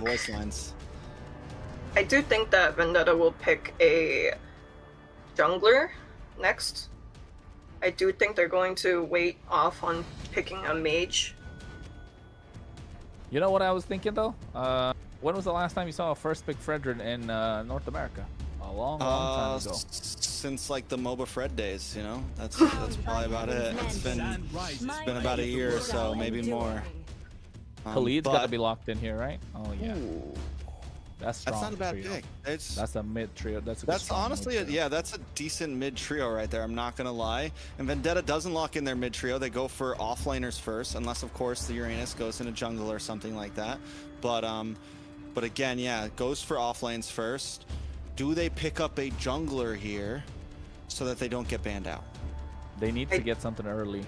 Yeah, I do think they're gonna pick a jungler. Probably the Harley or the Suyu. Oh, Leo. Leo is also an option too, but yeah, Leo is open. Oh, that is Lilia. That's Lilia. I was gonna say I agree with this Lilia pick only because they're so heavy in the early game. They're looking to invade. You can tell with the lineup that Influence Rage has. So I was just thinking in my head, it's got to be a Lilia to prevent this all. Either pick it now or lose it in the second half. So really good from Vendetta. Yeah, I mean, it's definitely not like a super popular pick currently, but it does work well against the Fredrin. It does work well against like these bulkier, not super dashy heroes, people that kind of want to like group up. So in a composition like this where they might go where Influence Rage maybe wants to kind of pull a tight formation, the Lilia could pop off. Honestly, I do think that it was better to pick up the Lilia rather than a jungler, because we just named 3 reliable junglers. They could just ban out 2, and 1 would still be up. Fair enough. Yeah. Kronos? I think take out the Roam if you're Influence Rage at this point, which is what they did. Take out the Hilda. Take out anyone that could be annoying to the Fredrin. Maybe pop the passive of the Zetian. One is that. I'm looking at a Grok being taken off here as well, just to maybe not let the mid duo be contested with this Khalid, because you know how strong Khalid is in the early game. Lilia plus Grok just matches that power, I would say. Maybe instead of Grok, even the Hylos is a great option if you're a Vendetta, right? But maybe if Vendetta take out another marksman, the Claude's got to come off here. Are we still ever seeing the Ruby get picked up at all? No Rubies? Ruby would look nice for Vendetta right now against the Khalid, the Fredrin. Like, it would be something that could cause problems. You pair it up with the Lilia, it's a decent. But again, yeah, it's not super. You're living in the past. Yeah, no, the range, Trax. It's the range of the Zetian. The range of the Zetian's too much. Yeah, especially that skill 1. So I think we'll see a Grok or a Chow. Grok. Chow's good too, I agree. But I think Grok's so much better here. Grok plus Lilia is such fast wave clear. I was talking about a Claude or a Harith. Harith's taken off completely, so Claude's going to be the answer on the other side. It's maybe they wait to not pick up the Grok right now, but I think it's just safe. Just pick the Grok. You can think about your jungler later on, or pick up the Guinevere right now, and then maybe look to pick up either a Grok or a Kalea. Which could add more flavor because you already got the carry, so carry plus Kalea combo as well. You got the Uranus as well. So Glue is another pick that's open. I don't know why Oh, I meant to say glue instead of rock for some reason. Sure you did. Sure. You just keep on Like every time the- Chrono Anyways. says something. That's It's late, y'all. we still have 2 more series to go. This one and another one. So hang on. You know, while worry, we're guys. casting, feel free to Don't make worry, yourself guys. a coffee. No, I'm locked in. All right. So Influence Rage in response. They still need a gold laner. They still need a EXP laner. Quad Dragon. I mean, what if they go for something? We saw it earlier. What if they go for something like the Sun or something crazy like that? Grant immortality Or Deadly Alice? Ooh, Claude Alice. Solid. Yeah, that's a nice lineup. It is a That's nice really lineup. strong. I'm not gonna lie. They have Front to dive back. potential. Yeah, lots of front to back, and then you have the Fredrin who could just kind of hang out. They have good pit control, good possibilities for first turtle, second turtle, third turtle, but Vendetta as well. They have the damage. They have control as well. They have decent crowd control. Both teams really, I feel like, are bringing their A game here in this draft. Yeah. Yeah. That leaves the jungle open right now. Let's see, High we have... special? Ooh, I didn't think of that. I Could did be a not think decent of one. that. But no, I think Guinevere is probably only... Wait a second. Oh, it's jungle. Uranus jungle! I told you guys. Let's I go. told you guys. This is... You didn't tell nothing, Trex. You said Tell that us in the what? previous series. Bro, when it got picked, I said, could be jungle. Okay. It's literally one of the top answers right now to the Fredrin I in a lot of agree. regions. Yeah, We you saw it in mentioned that M7. previous. Philippines pulled it up. They pulled it out. MPLPH pulled it out like a couple weeks ago. We've been seeing it. It has happened. I mean, you did mention it in the previous series as well, right? But Ashley, what are you thinking? Vendetta all the way? Then all the way. All right. Any Vendetta sweat all... on the brow right now, Ashley? Hell no! Hell no, not even. Not Right. even. I mean, I like the CC. I really like the CC here just because it adds so much more damage to their lineup, especially against the Alice, the Fredrin. You're not afraid to pop off that curtain call in the late game, so that would really be a game changer. And again, early game, they're looking 50-50. I really want to see this Uranus scale to the point where he gets out of control, but all in due time, folks, as we're getting ready to go to match number 3, game number 1. We are talking Influence Rage versus Vendetta. And it's what I like to see. I think after watching the way that Influence Rage draft, honestly, I know Ashley's still listening to us, but I'm going to be honest, I feel like it's a pretty close draft. I like Influence Rage draft a lot. In terms of favorites, I still think Vendetta, like in terms of fan favorites, yes, Vendetta has it, but this is probably the first game I've watched that I'm like, okay, like the underdogs here, in terms of fans, they drafted very cleanly. Influence Rage looks good in this game. They look very clean draft. Of course, this is what we wanted to see kind of from Leon in the previous series, right? We really wanted to see that. But we get to see that this time. So let that one go. A new game, new story. And I think here, if Khalid is able to win out the river really well, especially with the Zetian, this is what we wanted to see. And then maybe give Vendetta some problems. That's definitely what I like to see. So Vendetta, though, who's going to control river here? I feel like with the Lilia, you always have decent control, but with the glue, you're a little bit slower. You have the poke from the ZTN on Rage Origin's side, and we're already seeing the way they're moving around the map. We're seeing one of them constantly stick with Maracucho. I might be slaughtering that name. Maracucho. Sorry. Yeah. We'll learn it. It's day 1, guys. Rage Origins. Maracucho. Maracucho. There we go. That's gonna be a fun one. Say it again. Maracucho. You gotta roll the R, man. Maracucho. Maracucho. It's Maracucho. There you go. We got this. Maracucho is going to be jumping in onto this Lord very soon. A lot of damage coming down. Maracucho able to take the first turtle already. Yeah, well, at the same time, you can see they might get a little bit more if they play it right. But hey, first blood turtle in the hands of Origins. They trade the 1 kill. So 50-50 trade tracks. 50-50. Honestly, Roamer for Turtle, gold is in the favor of Vendetta right now. I feel like it's pretty 50-50. Yeah, it's 50-50. Taking a look at the items as well, you can see Merciless getting to a good spot in terms of where the CC can be, going for the War Axe first item.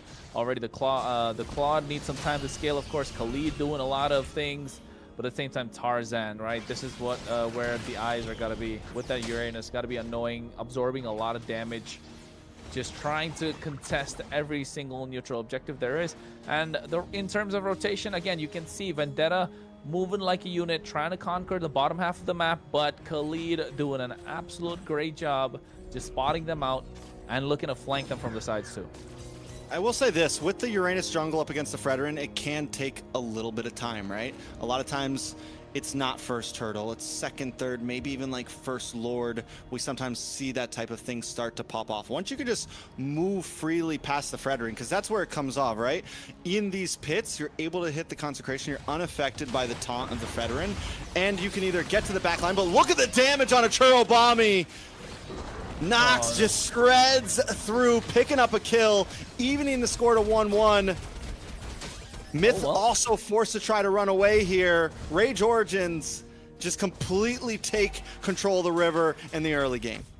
Yeah, and it's all thanks to that nice range that Nox has in his arsenal. But again, Melon looks like he's going to be cornered, pulled back with a taunt. Oh, that was dicey a little bit. Even though Origins kind of went aggressive, a little too deep, it could have been really disastrous for Melon and for Vendetta. Yeah, but Melon holds his own well in lane. We've seen him before. He's, in my vision, before when he was playing, it was one of his first times really on main stage, and he was a rookie of the year for me. Coming in, though, we do have the second turtle up. Big Raging Sandstorm does not connect, but Metachute, Mauda, able to take that turtle once again. Hey, man, it's Maracucho, but then again, a nice turtle take from their side, of course. Merciless getting the War Axe, and that Raging Sandstorm that you spoke about completely missing. If kind of caught me off guard as well, but felt like it was used more as a zoning tool for the opposition. You could see clearly Vendetta were not able to make their way through to the turtle, and Tarzan having a more difficult time, even though this Uranus is kind of the answer to this Fredrin.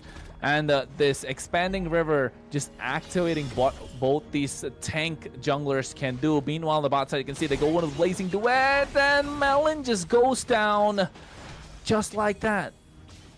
Yeah, Influence Rage just controlling map overall, moving fast, finding ganks, finding objectives.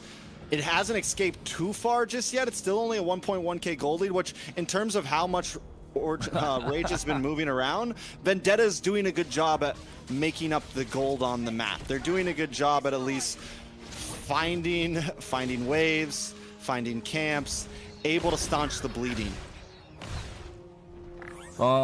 They need to find a way to stop it all, but so far it's been 50-50 the game still. Yes, Origins have what, 1.5k goal lead in their pocket. It's not that much of a difference, but this is with this next neutral objective, with this next turtle, the last one of the game, you know Churobami is the one that they got to be looking for. He's got to pop off at this point. Those glooms need to start bursting. They need to become a problem for Origins, especially Maracucho, as well as the Lika Eto to deal with.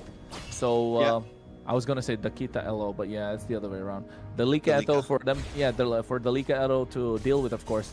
And I think Astro has been doing a fantastic job on this Khalid so far for Origins. Now I will say this next turtle, maybe fully commit. If you can't get it though, I don't think it's worth Vendetta losing a lot over. Like we just said, the gold's not too far behind. A 2k gold deficit at First Lord isn't the end of the world. If this turns into a big drop, which a Raging Sandstorm does land down. Mythbomb able to find Astro though, which is a good response, but in the backline, Replic able to find Melon, and Churobami finds Marachucho. This is huge for the side of Vendetta. We'll get there, don't worry. 2 down for the side of Rage, but another turtle into the hands of Rage. Still a 50-50, and there goes Tarzan. Replic is online right now. I can see Ashley pulling her hair out of this moment, especially with 2 of those members getting away with the slightest bit of HP. We're talking about Nox and Delika Eto, both managing to get away with what was, well, about 10 HP, 1 HP maybe. It was quite difficult for Vendetta to see that happen, of course, but you can see all that thanks to the builds that they've been going with. Rage Origins understand the hero and know what they're doing with it. I will say this though, if Churobami didn't get that kill on Amarakucho, that could have been bad, right? Vendetta is still finding little moments to staunch the bleeding. That gold deficit could have got much worse. It's still only a 1.3. In my eyes, the game still feels pretty 50-50. A tower has gone down on the side of Vendetta on the bot side, but they are holding themselves together in a sense. Replic, though, can become a big problem. Yeah, Replic has been a problem so far, right? The entire time with this Claude, he's been hitting freely. 3-0-0, gets to the back line, catches the right target. I think that's the biggest problem so far. So, and Maracucho's been doing well on this Fredrin, using the expanding rivers to make the rotations on time. Again, I've said this before, Churobami is the one that they need to look out for. If Churobami is able to provide those Gloom Bursts at the right time, present, and just be able to melt down either Maracucho or Delicaeto at the right time, because you're looking for that big Throne of Ruin in the back line, and Melon's gonna be the target. If they don't, if Melon's not present in the fight, they just can go gung ho. So Churobami, with the help of the Purify, should be the answer to what Vendetta have. Oh, up in the top side. Not going to be a whole lot they can do. The Appraiser's Wrath comes down, and Astro able to find Merciless. First death. He's been holding his own well in that EXP lane, but there's not much you can do when there's 3 of them jumping on top of you. Yeah, I think rotation-wise, you know, Rage Origins are slightly ahead, but hey, Vendetta get the bot tier 1. They're doing well. Merciless picks up the Brute Force Breastplate at the same time, and that is an important item that they really needed. That Wishing Lantern just activating what Churobami can do a little bit more and adding the Dominance Ice. So now this is where Vendetta wants to be, having the game still under within their reach, within their grasp, and now getting the right items to turn the fights around. So this Lord Pit might just be a fight that they can actually take and come out victorious. All depends on timings and how they're able to utilize their skills. Oh no, Black Shoes already baited out early, so we'll take back what I said.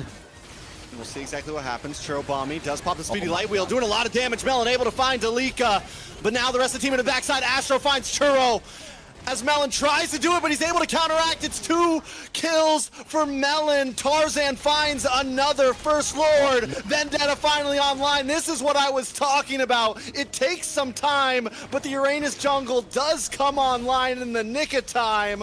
Rage Origins finally pushed back. Yeah, I mean, they don't have any sort of crowd control to try and stop Tarzan from taking away the turtle. So that's why you know this Uranus is able to come online at the right time. That Retry battle, I mean, how many times have we seen it before? How many Retrys have we seen Tarzan just take away from the opposition before? He's done it so much, well under pressure. Grand Finals, Game 5, Game 6, Game 7. He's done it all. And now, again, you know when the chips are down for Vendetta. If you want to see some people smile, hey, he's the one to win the Retry. And that kind of turned around the entire fight, and now Vendetta marching in with the Lord on their side of the bot lane, looking to take away all tier 2s, possibly an inhibitor. I got to give it up to Melon as well. Even after taking 2 bad deaths, able to keep his composure, able to hold himself together. He flickers back when Astro is on him. First he gets the kill onto Delika? I can't remember exactly, but then falls back, gets attacked by Astro, and is able to just find that nick of time.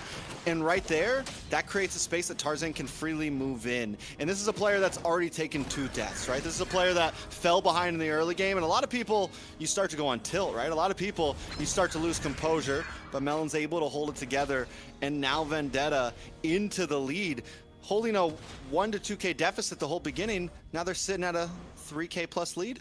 It's looking good. Ashley's not nervous anymore.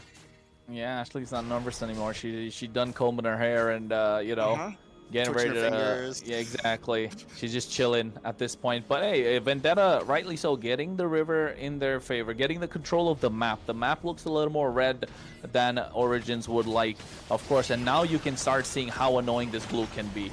And the range of the Zetian is gonna matter even more. But they need to find the right position and backing them into a corner not letting them clear the waves.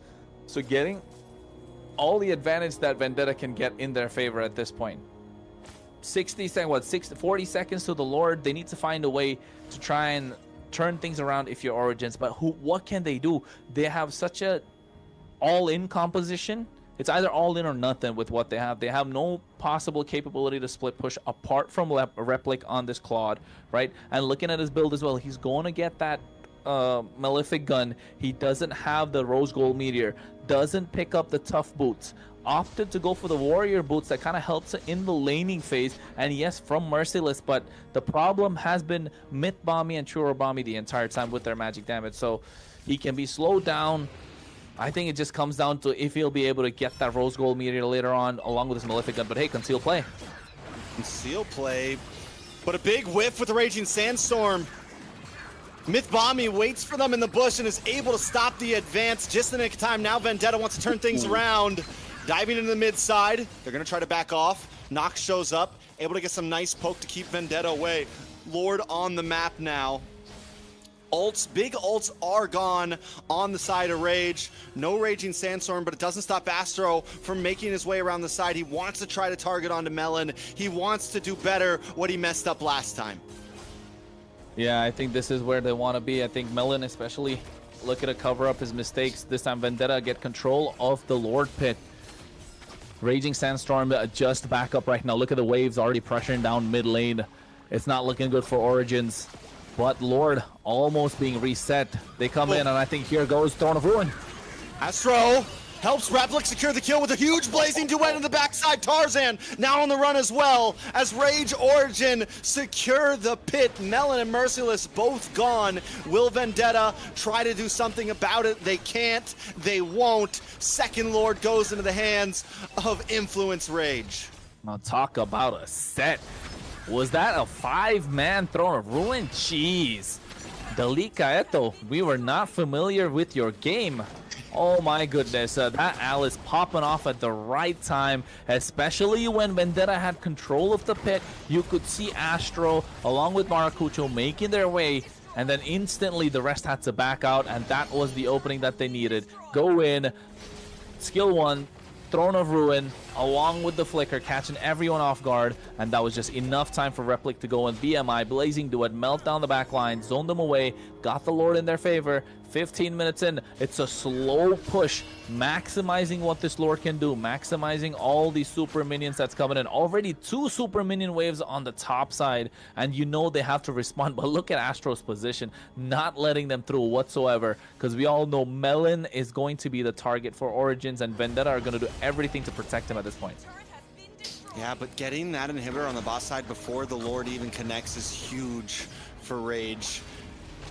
Vendetta needs to think about how they're going to take this fight. They do have the Shred with this carry, but it's definitely, they're in a bad position at this point. Oh. Rage Origins, though, not overcommitting. They take it slow. Both teams, I mean, even when both teams have a lead, neither of them are, like, fully risking it all, and I like it. Honestly, this might be the best match in terms of just evenness that we've seen so far tonight. Yeah, no, and that's why I said this could go all 3 games if you ask me, but this is definitely the best match of the night so far. With game 1 being one-sided, I mean, with match 1 being one-sided either way for either game, match 2 being a complete landslide, this has been back and forth. Get to see what both these teams can dish out, right? In terms of map control, how they're executing the draft. Not many mistakes coming out from both teams, and when one makes the mistake, the other punishes, which has been so good the entire time, and which is what we want to see in MCT AMER North. Yeah, and I think the big thing about it too is it's not going back and forth because of sloppiness or super brawliness or like huge mistakes. It's going back and forth because both teams have had some moments where they've played really well, right? In that last big Lord, Astro gets that early position in the tri-bush. He makes his way around. He makes it so Dalika can pop down the big ruin. So I mean, overall, both teams have had their moments. In the previous Lord, it was Melon and Tarzan, so it just feels like very clean gameplay right now. Very clean indeed, and I think, again, it's going to take a massive play from Dalika Eto on Rage Origins to try and make something happen, but I don't know if Vendetta are going to fall for it again. Because, hey, fool me once, shame on you. Fool me twice, shame on me. Ain't that the saying, Trex? It is definitely the saying, and gold is sitting at a standstill, so either team could get fooled. Oh, here we go. Bommy able to jump in, but wait a second to the back line.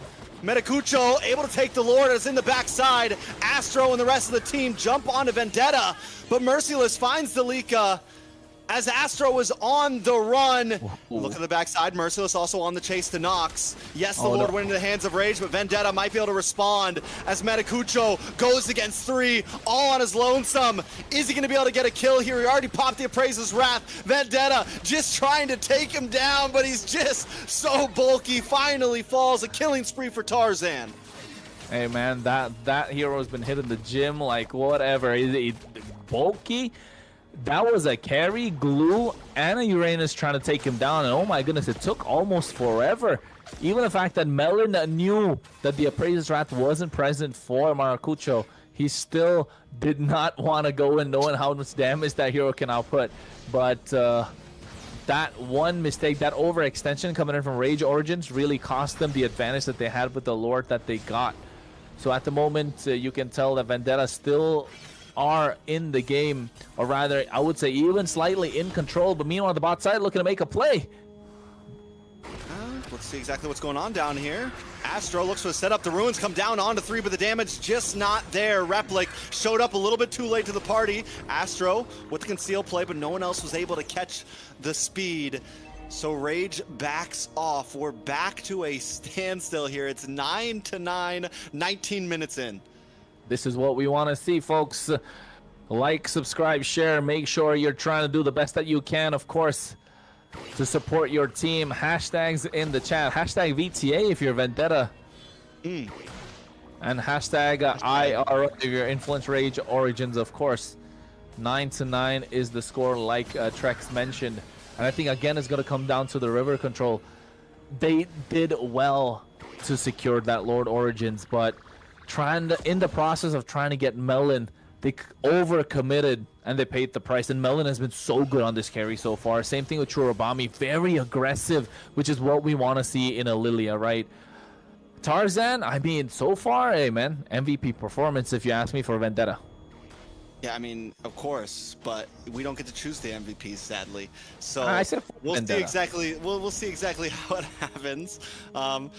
One thing I will say, RNG definitely in favor of Vendetta right now. The Lord has popped up on bottom side twice, and that is the side that they're missing the inhibitor from. It's going to make their life a little easier. I want to shout out Merciless a little bit too. The guy's been doing a great job of controlling these off lanes. He's been doing a great job. And he hasn't been exactly the star in a lot of the fights, but in terms of macro, he's been huge. No. Speaking of him, the Caster Curse comes into effect, and down goes Merciless into the backside as well. Vendetta falling apart right now, but they're looking for the response. Metacucho goes down as Melon shows up to the fight, and Tarzan leads the charge.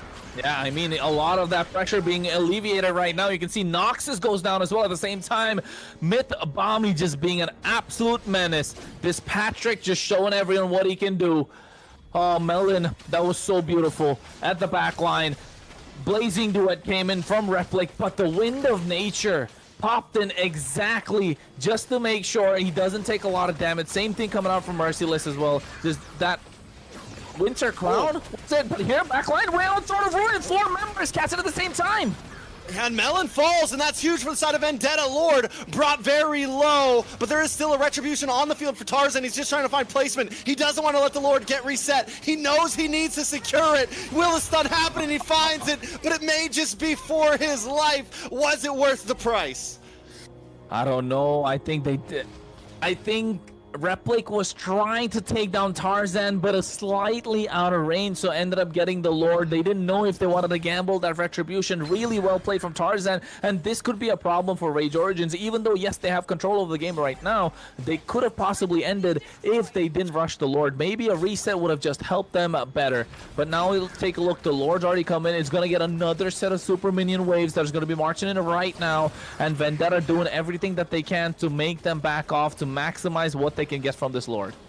Oh man, we are back at a reset here. Back at a reset, 12-11. this is a nail biter. It's down the line. This is only game 1. We still possibly have 2 more of these. Who knows? Could go any way. Rage Origins, though, with the advantage once again, and I think they're going to try to hit the gas here. They're going to look for a play. Watch Astro with the conceal. Looking for a moment. No, they just come for the inhibitor, and this is why I'm enjoying watching these games so much, because we got our inhibitor, we're out. We have both your side lanes. It doesn't matter where the Lord pops up. We have a huge advantage here. We know that you've been playing good Vendetta, but as long as we play clean, we think we can win this.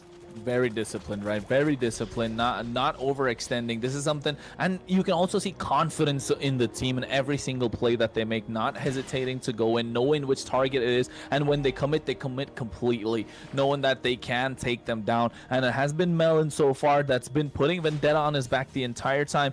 The only reason they've been able to hold on for the longest of time, the moment Melon falls down, Origins are ready to go gung-ho and dive completely. But MLBB, again, being an absolute menace on this Glue. This is why I said Glue is such an S-tier pick right now in the current meta. You can play him in the wrong position because of how brawly the game has become. Even though they're able to make macro decisions, disciplined, but this Glue is just completely changing the face of the game. And now Astro, who was so active early in the game, in the mid game, we haven't seen anything out of him for about 5 minutes now. I mean, he's still been making plays. I know that it seems like it's all coming down to Delika, but Astro's normally the one who starts those engages. He's normally the one that at least gets people in position, and then Delika follows up. So I do think Astro, and look at his position, he's always finding a way to the black line. Look at him right now on the mini-map. He's going to work his way around. He's going to be the one that most likely engages first, and then we'll see Delika follow up with the Ruin. Yeah, needs to find a way. Oh, look at MLBB, how deep he is into enemy territory. I don't think you want to be there, my friend, but Immortality's already popped for Nox. Oh, no, he's under the tower. Oh! Fury of the Phoenix. Oh! 3 minutes. Wait a second. Big collapse. Vendetta trying to fight back. Merciless able to find Delika, though. The Appraiser's Wrath comes down. It might not be enough, though. Wonder Crown does pop. Melon able to find Replic. And now Vendetta have taken charge of this fight. Even with a huge stun onto multiple members, they collect the pieces and take out 4. I think not just 4. They're looking to take the base crystal right now. What a play from MLBB. Just one play, diving straight onto Nox. Yes, Nox is the only one that survived, but right now it takes everything from Nox just to defend this. And they do have the range. Influence Rage Origins, but do they have the time? I don't know if Tarzan's able to zone out Nox. They might just not be able to defend. Clear. Ooh, wait a second. Nox. Winter Crown. Another wave coming. But that's it. There's not going to be time. The death counters are too high, and Vendetta in a classic tug of war back and forth match take game number 1. What a game. What a game indeed, Trex. I think this has been the best game so far for the entire day. Back and forth, of course. And that last play, MLBB. I mean, I wish we could see a replay of that exact moment. How deep he was in enemy territory. He was taking so much damage, but he knew he latched onto the right target. Right, Ashley? I heard y'all were talking about me behind the scenes, huh? We were watching you on. We were just letting the viewers know how nervous you were. She came onto camera acting very cool, but I just want to let you guys know the whole time it was like, oh God, oh God. Oh. They're lying right now. Just saying, they're lying. But I will admit the game did go a little bit differently than what I expected. I do think that the other team did put up a decent fight. It was a good matchup. But hey, they took the first game. I mean, they did take the first game. They did. And again, like, it was so back and forth. It could have really been anyone's game. It just came down to micro decisions in the end, not even macro decisions. And those micro decisions came down to every single item that they even purchased. The immortality being so important. All the damage being dealt. Although, hear me out, I think, yes, Vendetta came out with the win, but the draft could have been so much more different, especially with this last pick, CC, being picked up. Yeah, just a great game overall. Vendetta able to hold their composure. able to find moments. Taking a look at some of these highlights, this was First Lord, and we saw Influence Rage. I mean, Maracucho was able to secure First Lord. Vendetta seemed a little loose in terms of things, and they had some trouble. Once Tarzan was able to be tanky enough, we saw what was actually possible. And taking a look at the MVP, it is going to be Tarzan. Is that well given, Ashley? Good job, Tarzan, aka Guapo. Guapo. Mr. Guapo on the Uranus. So that leads me to say, I wasn't too sure if the picks and the drafting was in a way so that it was suiting their MS, because we also do have to keep in mind these players are, you know, quite laggy when it comes to some of these central servers. So it's one thing I was wondering. But nonetheless, good job. I have no complaints for this guy today. I know. Another thing, yeah. For now. Always. Still another game. Always. Yeah, always.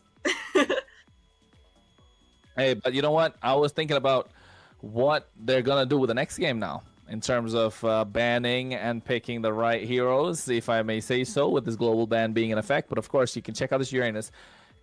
The reason that he is held in such high regard is for the fact that he rarely loses out on the retribution battles, doesn't he, Trex?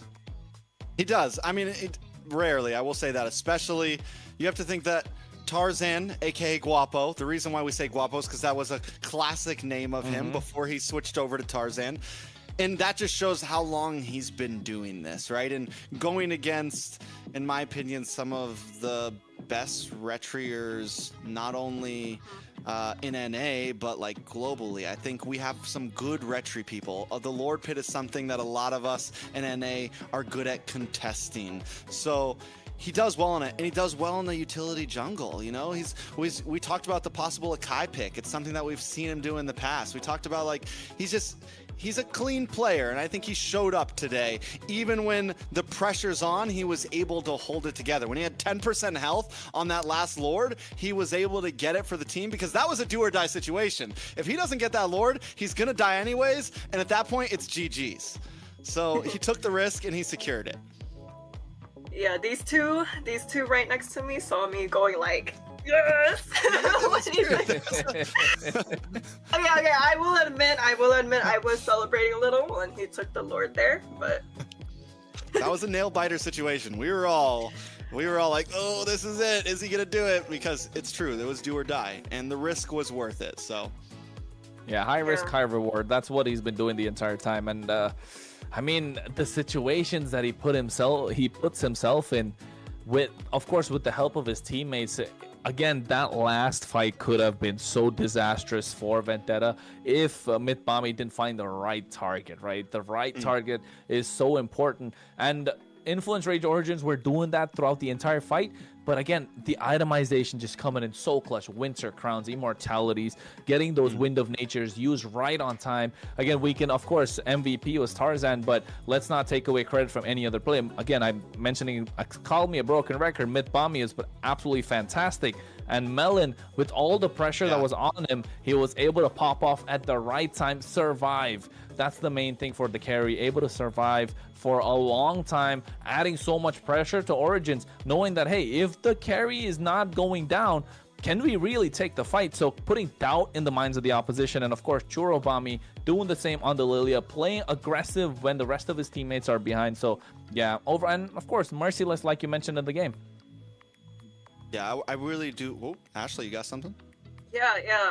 I think every individual player on the side of VTA has done their role in a great way, and you know, we didn't get to talk about Merciless much, but throughout the game you could see that he was initiating most of the slow pushes during the Lord fights, which is very crucial as an EXP laner.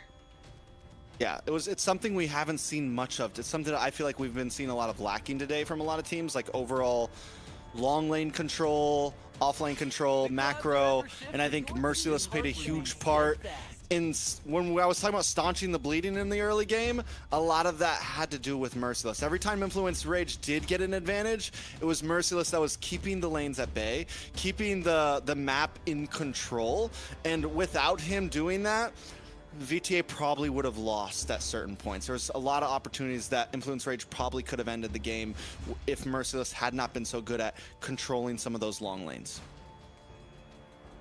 Yep. Let's jump into draft 2. We're already in. We're already in. What? Hey, Flying Cloud. I would say my favorite map. Not like it makes a difference, just like flying around. Me too. It's fun. Okay, it's fun. you know what the most disrespectful thing is to do though? It's like when you're ending and you just fly around it. Yeah, take the opposition cloud. Ooh, that's just insult to injury right there. And imagine 5 members doing it. Whew. Yep. That would be an Ashley move. What?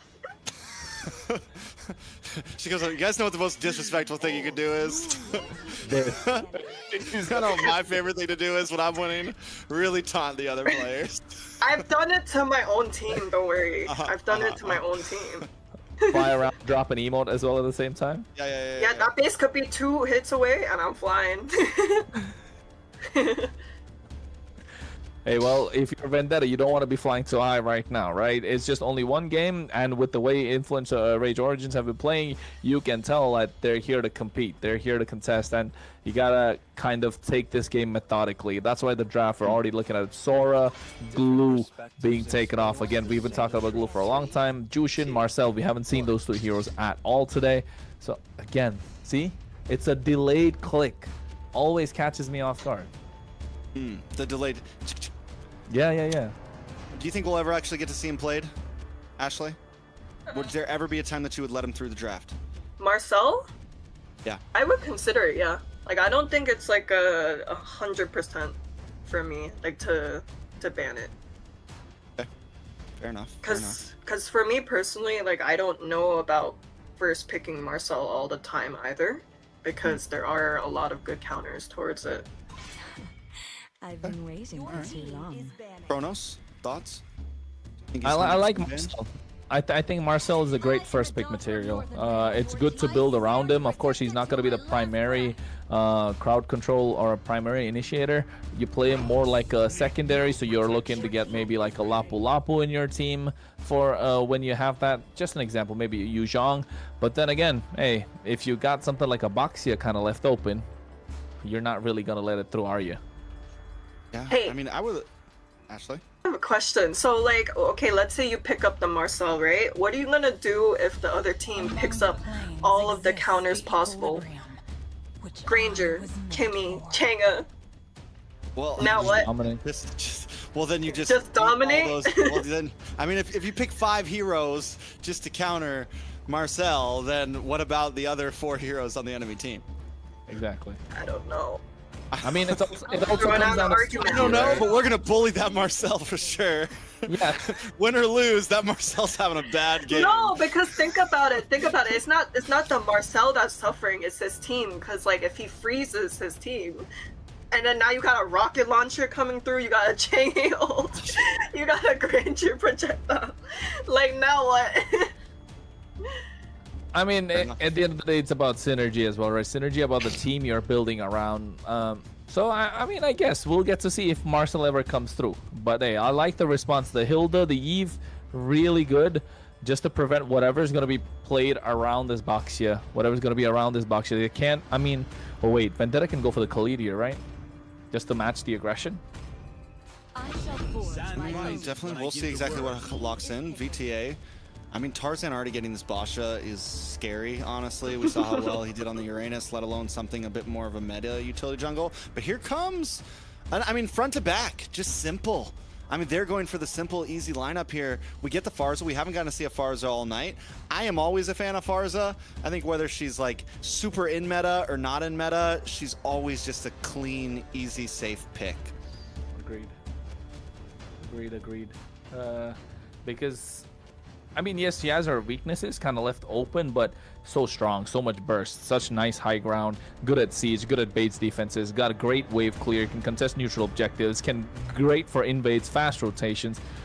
You can do everything. It's just the meta kind of has to favor her with what the roam position picks are. But I think a dragon here for Origins would just do really well. They need to lock it in, otherwise it's going to get banned out of the next phase. Oh, Harith instead. That's also a decent answer. But the Lapu's also a possibility for XP lane against the Farza. You could also go for the Dragon. The Dragon is obviously the better pick, but there are some answers. And is VTA going to ban all of that? Because in my eyes, too, a good Farza, you wings by wings, you have to be able to deal with those counters, right? Positioning is key with Farza. And we've seen a lot of Farza still dominate games against their counters. The night sky tells Ashley? all. Honestly though, I wasn't liking the Hilda first pick because typically if the enemy team is going a tank jungler, right? The only focus that the Hilda has is pretty much the Farsa, right? But when you have someone like Khalid and Baksha backing you up, that's kind of, you know, handicapping the Hilda. So I'm not too sure how that's going to work, but I did like the Harith pick against it. I do think VTA might just ban out junglers. Definitely possibility, especially we're already seeing the Guinevere. And then Influence, you're right, the Hilda against the utility jungle, for me also a little weird. I think the Yve and the Harith are a good combo. You get the RWM, you keep them locked in even longer. If you can pull it off, you wrap it up with the Harith who can jump around in there. I mean, there's a lot of possibilities, but it's at this point we still need to see Influence Rage kind of round out their draft. Well, when I look at VTA, they already have a very solid mid trio. They're already looking very clean, and now it's just kind of like, what do we want to throw in to make this work even more? No carry on the goal lane, so probably the only possible answer could be that Claude for Vendetta. Apart from that, maybe go for a fighter goal lane, but the CC is already taken off. Sora is banned out. Freya is not available. Granger is a good pick. I agree. Have the poke. You can actually outpoke, or you can at least poke along with the Harith and lane. I mean, Granger plus Farsa is such a great combo, right? All the time. Just such a throwback too. But here I disagree with both of you when it comes to the Hilda. I like the Hilda.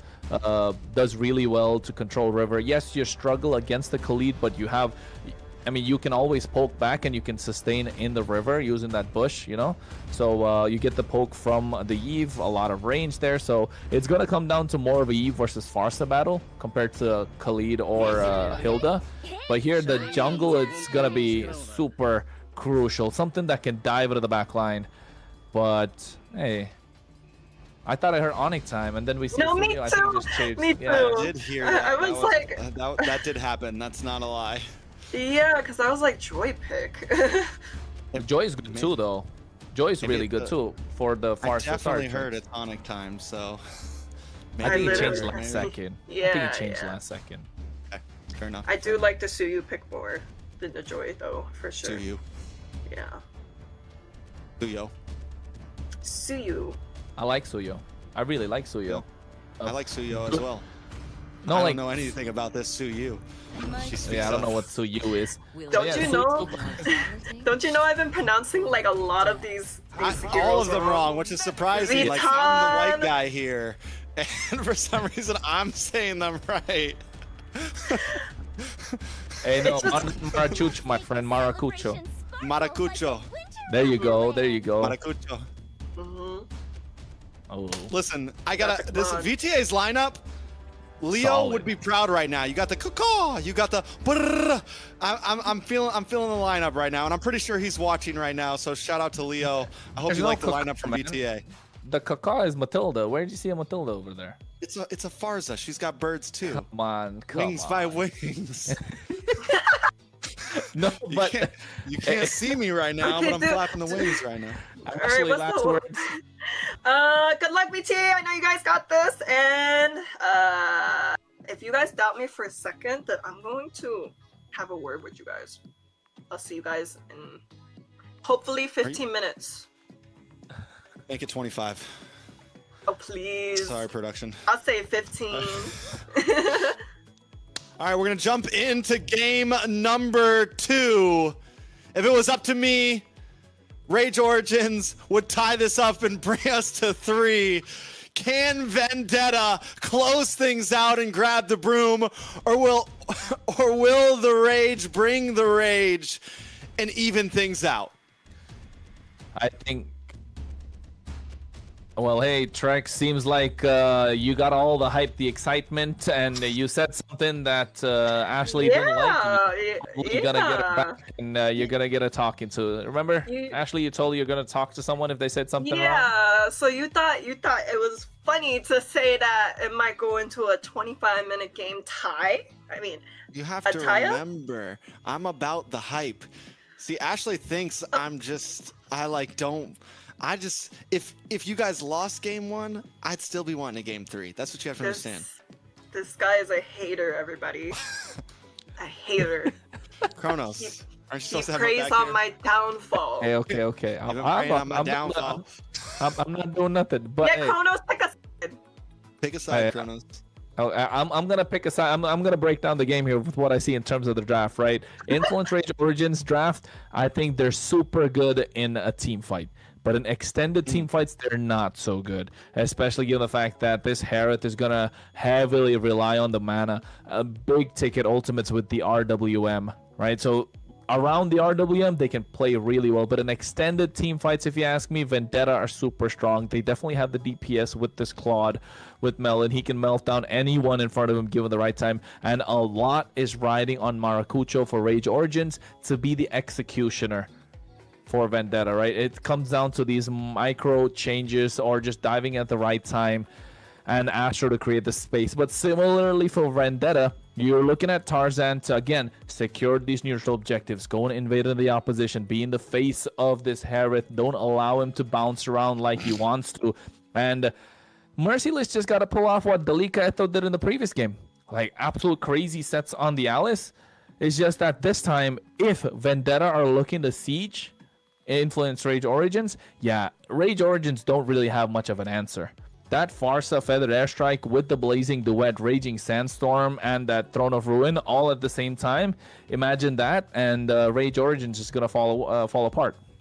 I mean, they do have some defense. Luckily, they have like the RWM, which can at least help like block people away from the towers. And even though they don't exactly have Shred, Dalika on the CC does supply some shred for the Lord. So there's something there, but where you are right is the dive potential, the range. Like, Vendetta can just get in your base, and if they can't get in your base, they have a Feathered Airstrike. They have so many ways to approach these fights, so many angles. It's definitely tough. You have the Blazing Duet to dive. You have the Raging Sandstorm. You have Feathered Airstrike for range. And then you have this Alice that can just be an annoyance. And while that's happening, Tarzan's just rolling around doing whatever he wants. So yes, I feel like Influence Rages is much more straightforward. It is we need to do this to win, to whereas on the other side, it's we can do this, or this to win. Anyone can pull up at any moment and make a game-changing play. This guy's so like back and forth now, Ashley. I see what you're talking about. 1 minute he's supporting them, 1 minute he's not, right? It makes me a great caster. I'm an unbiased caster who can at any point take the side of any team. So unloyal. He'd be Farsa burning everywhere between teams. Farsa burning. I'm wings by wings and all over the place, man. What can I say? Hey, speaking of Farsa though, what a bad day to be playing Farsa into that comp. Don't you think? Like, literally every single hero on that lineup is diving straight into the Farsa. They took your plan on what to do against the photo guy, Marcel. The photo guy? Oh, well, you said if I was going to play against Marcel, I just completely counter it. They did that, but to the Farsa. But I do like their comp though. It's like a mixture of both like scaling and also like a little bit of early game. It's like well-rounded overall.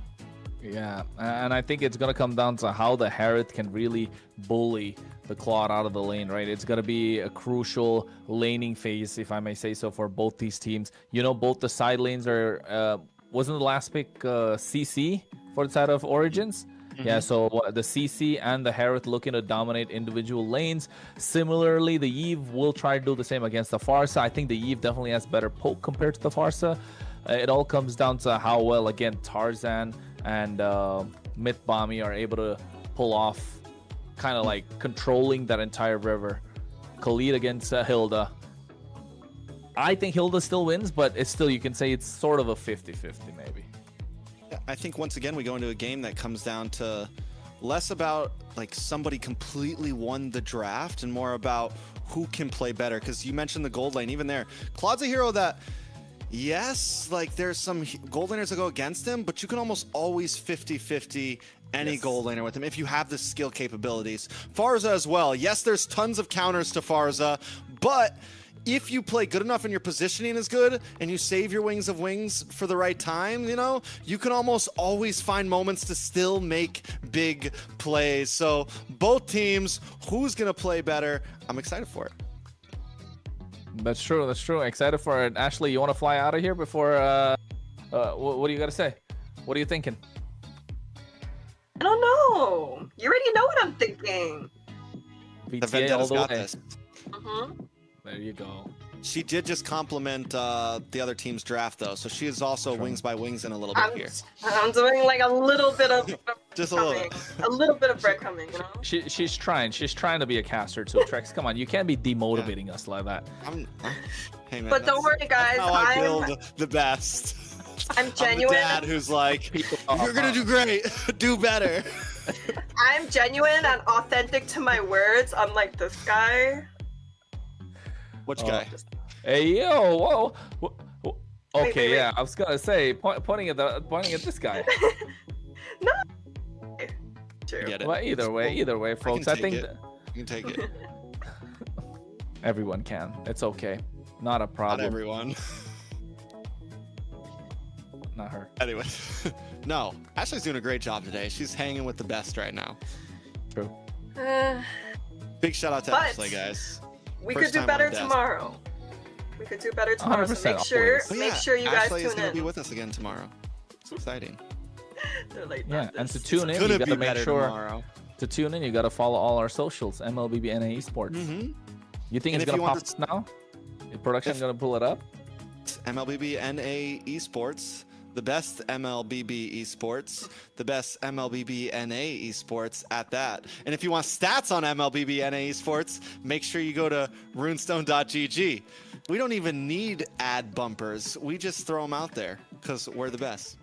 Exactly. We got this locked in.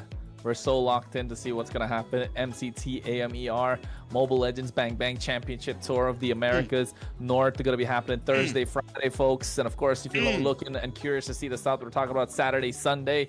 The winners are going to go straight to the grand finals. Of course, it's going to be North versus South. It's going to be a prize pool of 50 grand.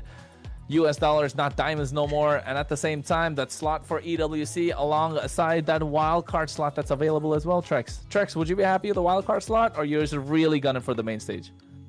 If you're a team. For North? If I'm a team. Oh, if I'm a team, course, I'm gunning for the. What do you mean? If I'm a team, I'm gunning for the main stage. I don't know. Some teams, have that. Ashley, are you going to gun for second place? I know, right? You've had second place. It doesn't feel good, does it? Hey, that was not called for. I'm sorry. I'm sorry. That'll be all from me. He's got to apologize. That'll be all from me. You guys did amazing. You guys did so great. Ashley, the only reason I joke with you like this is because we're... I don't want to hear it. That's why I beat all of the teams you root for. You do. You were the Navi Slayer. No, I was talking about for the men's. All of the teams you're rooting for. That's why I beat them. We're not going to continue this. I don't want to hurt your feelings. Yeah, let's not. But guys, statistically, I don't want to hurt your feelings. This guy. No. Statistically speaking, though, since VTA is known as the Dark Horses so far has reached at least top 3 I'm sorry. on the international scene. You think they're the top 3? VTA? Easily. I mean, I get behind that. I'm sorry. The sound was just a little loud. I couldn't hear you for a second. I just wanted to re-clarify. Is he being sarcastic with me? No. Do you want to fight, Chucks? No, I don't want to fight. I'm just going to grab some popcorn, folks. Where is it? Guys, Go ahead. Do your thing. Go ahead. break the wings. Yeah, oh my god. I'm out Not here, again. guys. Not again. That's gonna become, that is gonna be the thing this season. Just let you know the wings are things. We're building memes, guys. We're building content. We're probably not going to find another Farsa game, maybe. But then again, with the global ban, it's so open, right? You want to see some of those Farsas pop up. Farsa plus Granger, Farsa plus Claude. Yeah. Do you not like Farsa? You don't think we're going to see Farsa? I love the Farsa. It's one of my favorite mages. It's probably the only mage I can play in the mid lane. But I don't play mid lane. It's such a problem. My Kagura's pretty good. Guys, what? Okay. I forgot to ask you guys this question. I'm like Lemon over here. Yeah, sure. Okay. Yeah, this guy is lying out of his butt cheeks right now, but anyways.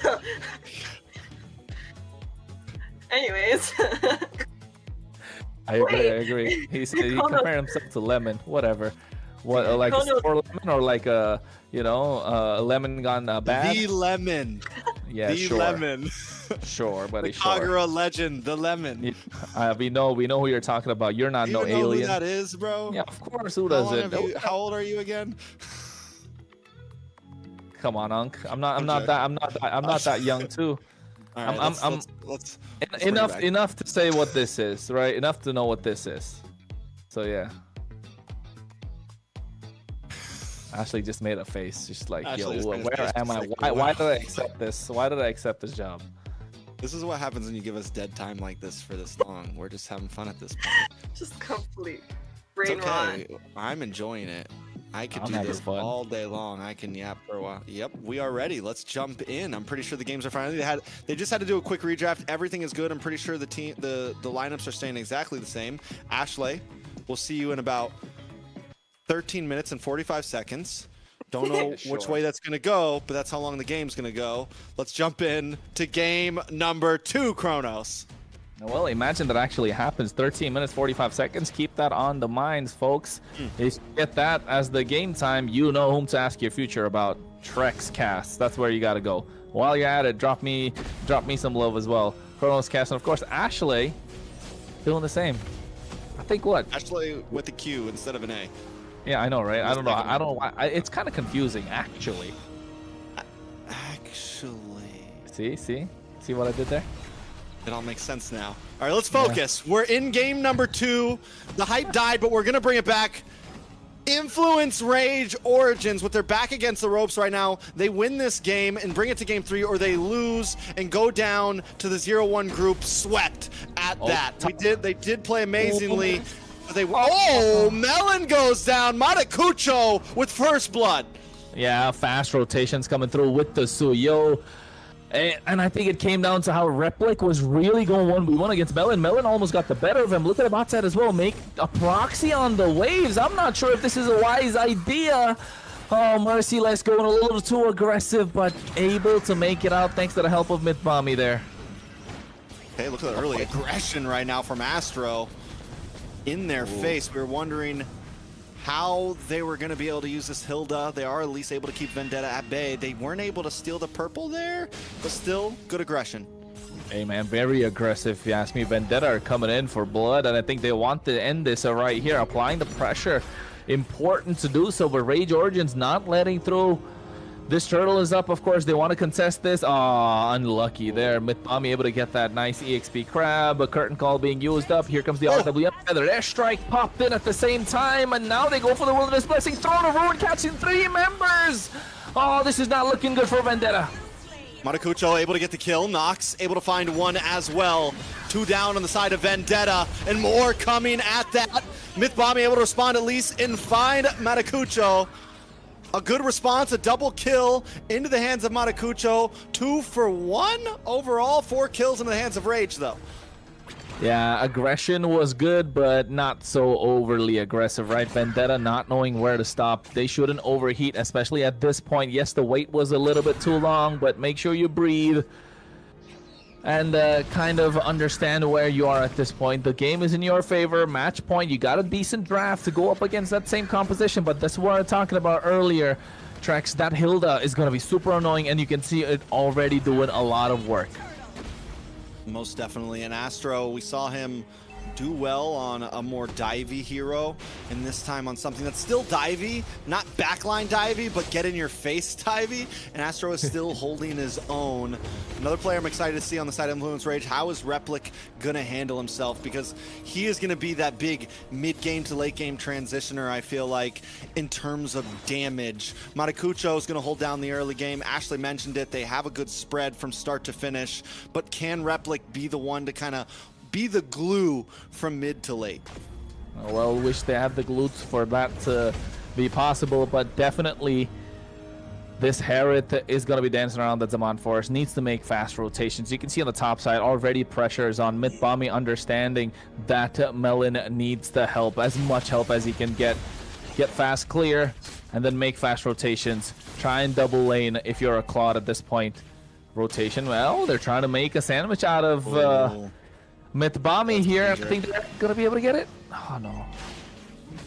Maybe came out a little bit too early there, Astro, but still they find positioning and planning for, you know, Turtle that comes up, and it's still a while for that. Wait a second, Feathered Airstrike does come down, unable to connect. Rage Origins backs off. Overall, things still standing at a standstill. Nice flicker at the same time when you see the Raging Sandstorm, so you know these players fast with their fingers too. So, like, as they were flying, I mean, as he was riding the sands, is that as he was surfing the tides? He was surfing the sands, riding the sands. Exactly, surfing the sands. Sands exactly. Able to flicker at the right time. But you can see Tarzan right now getting shield unity. But the airstrike comes down once again. Good damage onto Astro. Should be able to get away from this one. RWM does come down and Mythbommy falls. Astro drops to Tarzan, but Tarzan now caught in the midst of several members. Merciless does pop up in the nick of time and finds Replic, finally taking down the gold laner of Rage Origins. More damage coming in, Blazing Duet. Melon shows up at the end to help clean things up and then gets out of there. Yeah, Delicaeto on the CC has been really nice, kiting at the right time, almost getting Melon as well, forcing out a flicker even after the use of the Blazing Duet BMI. Melon could have gotten a bit more if he were a little greedy, forcing the flicker forward, but understanding he's not able to get the damage against that CC. He could have gone down to the Yo-Yo Blitz, so backing off, but again, this is all for a Turtle tricks. I mean, and not only for Turtle, but getting the kill onto Replic there and that top tower helps a lot after Melon taking that early game gank. Melon fell behind a little bit, and now you're back into the game. Vendetta back into the game here. Looked a little shaky, but map control's in their favor now. Map control in their favor, and they want to make sure they're doubling down. Delicaeto was not in the right place, not the right time, and this is what this Boxia can do. Tarzan, we know him for his tank jungle, right? We know him to play those Akais, those Fredrins, and if you give him a Boxia that's been, in the meta for about 2 years, yeah, that's what you're gonna get. You know, it's such a perfect example of kills don't win games, right? Vendetta, something that I'm really noticing is even if they're behind in some of the early games, they have good map control. They're able to consistently kind of turn things around, and we've seen a lot of teams so far today that if they lose early game, if they get a couple deaths early on, they completely fall apart. But Vendetta knows when to find their power spikes. They know, okay, this is our time to strike. Even if we're 1,000 gold behind, we can still win some fights. And they do that, and they take the lead back into their hands. I'm looking at the Melon's build. I'm finding that attack speed dagger a little putting off at this moment. I'm not sure what they're gonna go for. I think he's looking to go for the golden staff, but getting that extra speed dagger is gonna be a problem. But here, the damage just coming through from the Hilda, so much zoning them away. Maracucho goes down on the top side. That's huge. Down on the bottom side, and Rage Origins are unable to even get a kill. They find they finally find the tower. It takes a second, but overall losing Maracucho for that tower, don't think it's worth it. Yeah, man, it was perfect. 6-7. They made it 7-7 now. Anyways, Turtle gonna spawn soon in about 10 seconds. Vendetta definitely have control of the pit now. Although it could be crucial that Origins are looking to take away mid-tier 1, maybe? I mean, definitely mid-tier 1 already gone from the side of Rage Origins, so... Or no. Yeah, already gone. Already gone. At this point, map control is completely in the favor of Vendetta. I don't think Rage Origin's in a bad spot. I don't even know if you want to contest for this turtle, honestly. Yeah, not against the box, yeah. So good. See how aggressive Tarzan plays. Goes in so deep, and here Hilda looking to get taken down. Flicker forced out as well. Astro now needs to play a little more calculative. Yeah, so what do we do from here for Rage Origins? It's a tough spot. They're not too far behind. They're looking very similar to how Vendetta looked in game number 1. They're still able to staunch the bleeding. It's only 1.5k gold lead. They can't let this escape too far. They can't whiff on this next Lord. They can fight for it, but if it turns into a big wipeout and Vendetta just turns this into a 3 or 4k, it's trouble for Rage. Yeah, they need to find a way to let this Herod scale and play within the RWM. Dish out the damage when you're inside the RWM, but then again, that's what the Claude, that's what the Khalid, that's what the Alice is for. That composition, that super divey against the Eve. Noxus has so much pressure on him. He played the previous game absolutely insane.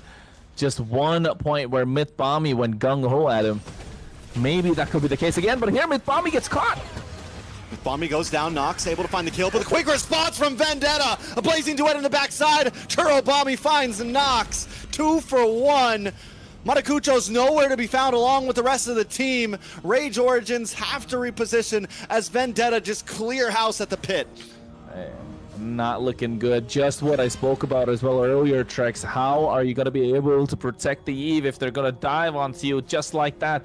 BMI, Blazing Duet, Flicker committed from Melin, and Merciless following up with that nice Throne of Ruin at the right time. And look at Tarzan, so aggressive, deep in enemy territory, not allowing them to clear the waves. And same time, Merciless getting the top side, so winning on all fronts. But here's Zaman Force dropped down and no damage dished out. Churro had great positioning throughout the game. You know, we were worried about how the Farza was going to do. And yes, not all of the feathered airstrikes have connected. Some of them are maybe a bit too far back, but that safety is ensuring that he doesn't go down. And when he does connect them, they're always well placed. So coming into that, they're able to secure another Lord, which is going to be huge for them. And Rage Origins, on the other hand, are kind of put back into a weird spot. Ooh, weird spot is where they want to put this Farsa, but not able to do so. Astro, I mean, it's the Hilda's job to kind of get on top of the Farsa, but they're controlling their front line so well. Especially Tarzan and Mythbommy, and Chura Merciless just ready to go straight into the back line. Vendetta still playing it safe like we saw in the last game. Both teams able to control. Astro tries to get on the backside on Churro. There comes the Wings by Wings once again into safety. Astro now brought low. Ruins does not connect on any members. Feathered Airstrike comes down, pushing Rage Origins back into their base, and there's still a Lord coming. I mean, hey, at least they didn't pop the Holy Shield, so this next wave that's coming down the mid lane should be able to clear quite easily. Same thing on the top side. They get control of the Lord. Again, it's good defense from Rage Origins, but that's not the question. It's the next wave that's coming through. And if Vendetta are willing to dive, are they going to go through with it? I don't think they're going to fully commit. I think you do get the Feathered Airstrike. If Rage Origins makes a mess up like they just did, Delika goes down, RWN comes out to try to keep them away. Rage Origins does defend, but it's still a close call, and they lose a member. Well, I'd still say at this point Vendetta get the better of the trade, but for Origins, 1 kill is still a lot of gold in their pocket. 5k advantage, but Maracucho able to make it out alive, but I don't think the others will. Mythbommy goes down. Feathered Airstrike comes down as well. This should be an inhibitor finally into the hands of Vendetta, but they can't get the final shot. It's a time to back off. It's a time to just, okay, we tried enough. Let's recollect ourselves. Yeah, I think at this point, Vendetta firmly in control compared to what we saw in the previous game, right? Previous game was a little bit of a tug-of-war, back and forth. The goal lead was, within 2.53k. Right now, 5k in their favor. This is where Vendetta kind of hit their stride, knowing what they can play and how they can play it best. In the previous game, yes, we saw Uranus in the jungle. Again, not very conventional. But yes, it works out. Yes, it is the counter to the Fredrin. Yes, it's a lot that needs practice. But this, with this kind of a draft, which is a little more straightforward, it's easier, and you're seeing that execution come through as well. Oh, nice Blazing Duet with the Flicker. catch him with a feathered airstrike as well. There's no escape right now from Vendetta. They're finding the pickoffs. They're finding the moments, and 2 members are now down for Rage Origins. Yeah, oh wait, Maracucho though, applying some pressure in the mid lane, proxying the waves, not allowing them to push through. This is what you want to see if you're an Origins fan, but at the same time, Astro just eating so much damage. That's like the second or third time he's able to get away with it. I mean, what's his flicker cooldown? Feels like 30 seconds. Honestly, I got to give it up to Rage Origins. Like you just said, cutting the lanes, finding moments. They're doing a great job at least not letting this turn into a complete steamroll. They're finding moments to drag this on and look for any slim chance that they can turn this game around. If there's a team that could do it, there's definitely some possibilities here. But as long as Vendetta does play clean, they should have this in the bag. Yeah, and I think they've been doing that really well this game. They have been quite clean. Origins have got kills off of their own outplays. They've been able to take the opposition. But look at Tarzan. This is what I was talking about. This is what you want to do if you're a boxy, and he knows how to do this perfectly well. Adding that extra layer of anti-heal that's already inbuilt is going to be such a problem. It has been such a problem for Astro throughout the entire game. Same thing with Replic. The problem here for Origins is that Replic hasn't got a single kill. A Harith without a kill, kind of an Achilles heel at this point, with the Lord already marching and crashing in the mid lane. Here's the big fight. And the feathered airstrike does come down. 2 members already down. 3 members already down on the side of Rage Origins. Lord about to connect. Vendetta cleans house in 15 minutes and turn this into a sweep. It's 2-0 up against Rage Origins. Hey, that was actually 15 minutes on the dot, either 14:59 or 15 minutes, but with the way they played, oh my goodness, clean, crisp, understanding what their composition can do. This is the Vendetta we wanted to see in the first game. Influence Rage put up a really tough fight, but in the second game, understanding a much more straightforward draft. Yeah, clean, crisp, well played. Ashley? You gotta give them their flowers, you know? She's been holding on. She's been waiting for that. She's been waiting for that. Been waiting all day. I mean, I was hoping so, because, you know, the first game was kind of questionable, you know? I want to blame it on lag, but the second game was what I was talking about. 15 minutes. 15 minutes. I think the boss show was just a little too much to give over, especially into the hands of Tarzan. Not only that, the rest, I mean, everyone else played well, but that was kind of, we've seen how well it does. And even though it's not the flashiest hero, it's just so aggressive, and it has the damage, the rotations, it's the full package right now. And there's a reason why it's so heavy on the ban list around the map. I mean, it's not the most flashiest, but it's definitely a badass when you ask about that. So that one hero definitely changing the tide of the game, and this is what kind of the global ban brings in, right? So you ban out in the first game, the second game you're thinking, let's leave it open so we can get some sort of a trade in our favor. Just didn't work out. Don't follow that only Winter Crown build, folks. It's not the build that Tarzan went for. Don't worry about it. But still, at the same time, their emblems, nothing too crazy, if you ask me. I like the tenacity coming through from Noxus, but then again, did we really get to see that come to fruition? Weapon Master in the hands of Replic was great, but from Vendetta, just the standard, knowing how to run this composition, you don't really have to overextend. You don't really have to overcommit. You're not really getting sweaty like Ashley was earlier, but of course, just able to play it quite clean, crisp. 17-9, 2-0 victory. Is this the first 2-0 we got throughout the day? This is no. We saw Alpha 7 2-0 earlier. Oh yeah, Alpha 7 2-0. But this definitely, this was a nice 2-0. Yes. This was a nice 2-0. And one thing I want to point back out to, let's focus on Merciless. Last game we got to only really see him hang out in the off lanes and do macro. This time we got to see Merciless on a team fight hero, someone that could really make plays happen. Exactly. And you see the KDA deathless in the midst of the enemy, had an amazing overall match. Playmaker. Yeah, and the special thing about Game 2 was that we were able to see every single person on Vendetta showcase a move, a special move. We saw a flicker play from Farsa. We saw a flicker play from Melon. We saw a flicker play from Merciless, and Tarzan being Tarzan, doing Myth. Like, I think that was the epitome of how Vendetta plays. Like it. I mean, who's the MVP going to be? At this point, with Merciless been playing 11, I think Merciless definitely MVP. 507. You can't go wrong with that. If he's not, yeah, there you go. MVP 507. Absolute monster. As like you mentioned too, Trex, an Alice, right? Playing an Alice, not dying a single time when you're really making the plays in the backline the entire time, being the focus of attention, being the focal point when your team is diving through. Yeah, I don't know how he did it, but hey, we all saw how he did it.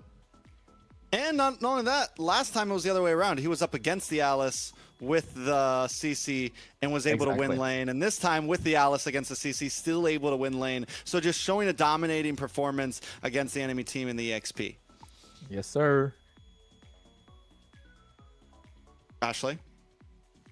Anyways, we have a special guest joining us soon, but right now I want to showcase just not only Mercy's gameplay, but the gold laner, Melon.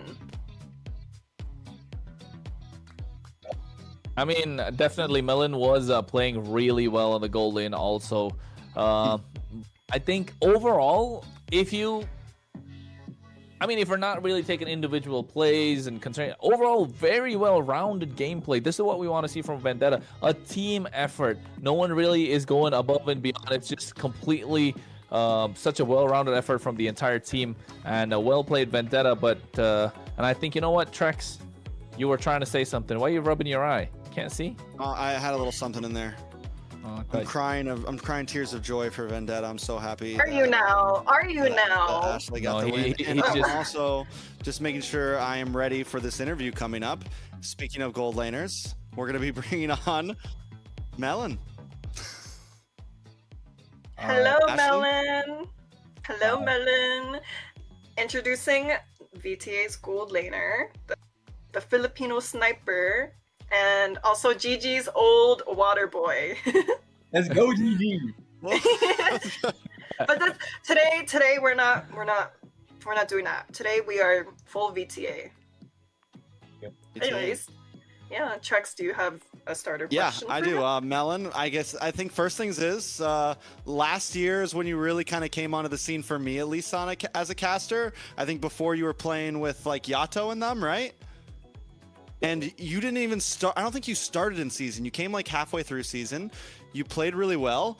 And from that point on, my eyes have kind of been on you, because whether you think it or not, for me, you were kind of like a rookie at that time, coming onto the scene and like playing with a lot of the big players.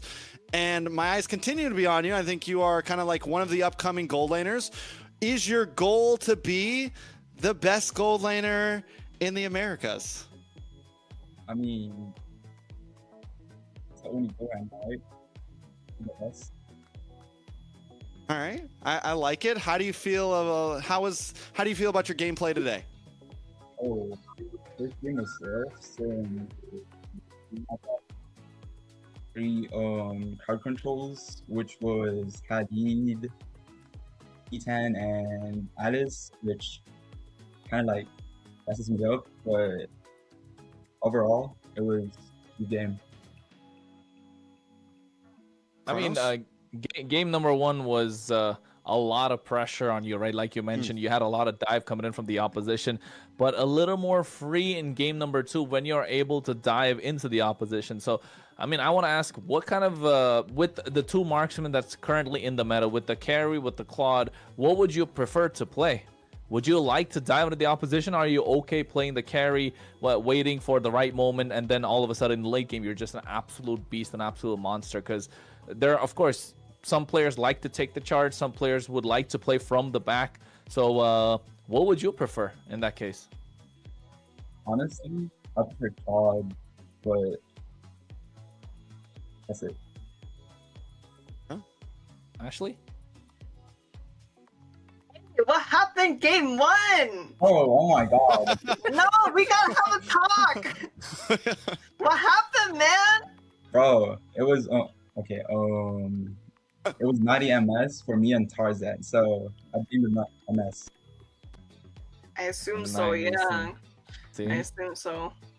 Hey, I told you guys. You still held it together. There was that play, I think it was first or second Lord, when you got jumped on by Astro by the Khalid and were able to flick back to where the orange buff is and we're still able to secure that. And that was kind of game changer right there. That was where you guys were able to finally step into the lead. So even with it all, I think you handled the pressure very well. With a question though, you do great on the marksman. With more fighters becoming popular in the gold lane, how do you play on them? How do you feel on the Freya? How do you feel on other options? I can only play one fighter, which is Freya, and that's it. So you'd rather play marksman? No, that's what he wants you to think. That's what he wants us to think. Good cover up. Trek's trying to expose Vendetta. See, internally he's still rooting. He's still rooting against. He's like, yep. Melon is one of my favorite gold laners in North America right now. This is the rookie of the year right here. I already said that. This guy's gonna become a legend over the next 6 to 9 months, man. Watch. I spot talent. I thought you were gonna say 6 to 9 years. I was like, oh my god. No, but in game number 1 though, right? Game number 2 was absolutely dominating. Great performance from yourself. But in game number 1, that last play of Myth Bomby just going straight for the Zetian. Like, what was the call there? Because we were looking at the Lord Pit and like the glue was miles away from the Lord Pit all of a sudden. So what was the play at that point? Because we knew that was the target that he had to take down, but for him to be so deep into enemy territory, like, what was the call? What was the thought process behind there? Because you guys left everything and then they went to save the Zetian. You guys got the Lord. You guys got the whole fight. So what was the call? Who made the call? Myth made the call, but Z10 wasn't our target. It was just a distraction. So the plan was like Myth going on Z10, and if they fought us, they're dead since Z10 is like dead. Right on. I like it. It always sounds so simple, you know? It always sounds so simple for me. I think that's just his tone. No, everything is simple in his tone. I mean, that hero's been in the meta, at least for today. We've been seeing the Zetian pop off. And Melon, one more question, since Trex is not asking and Ashley's not asking any. What do you think about the global bans?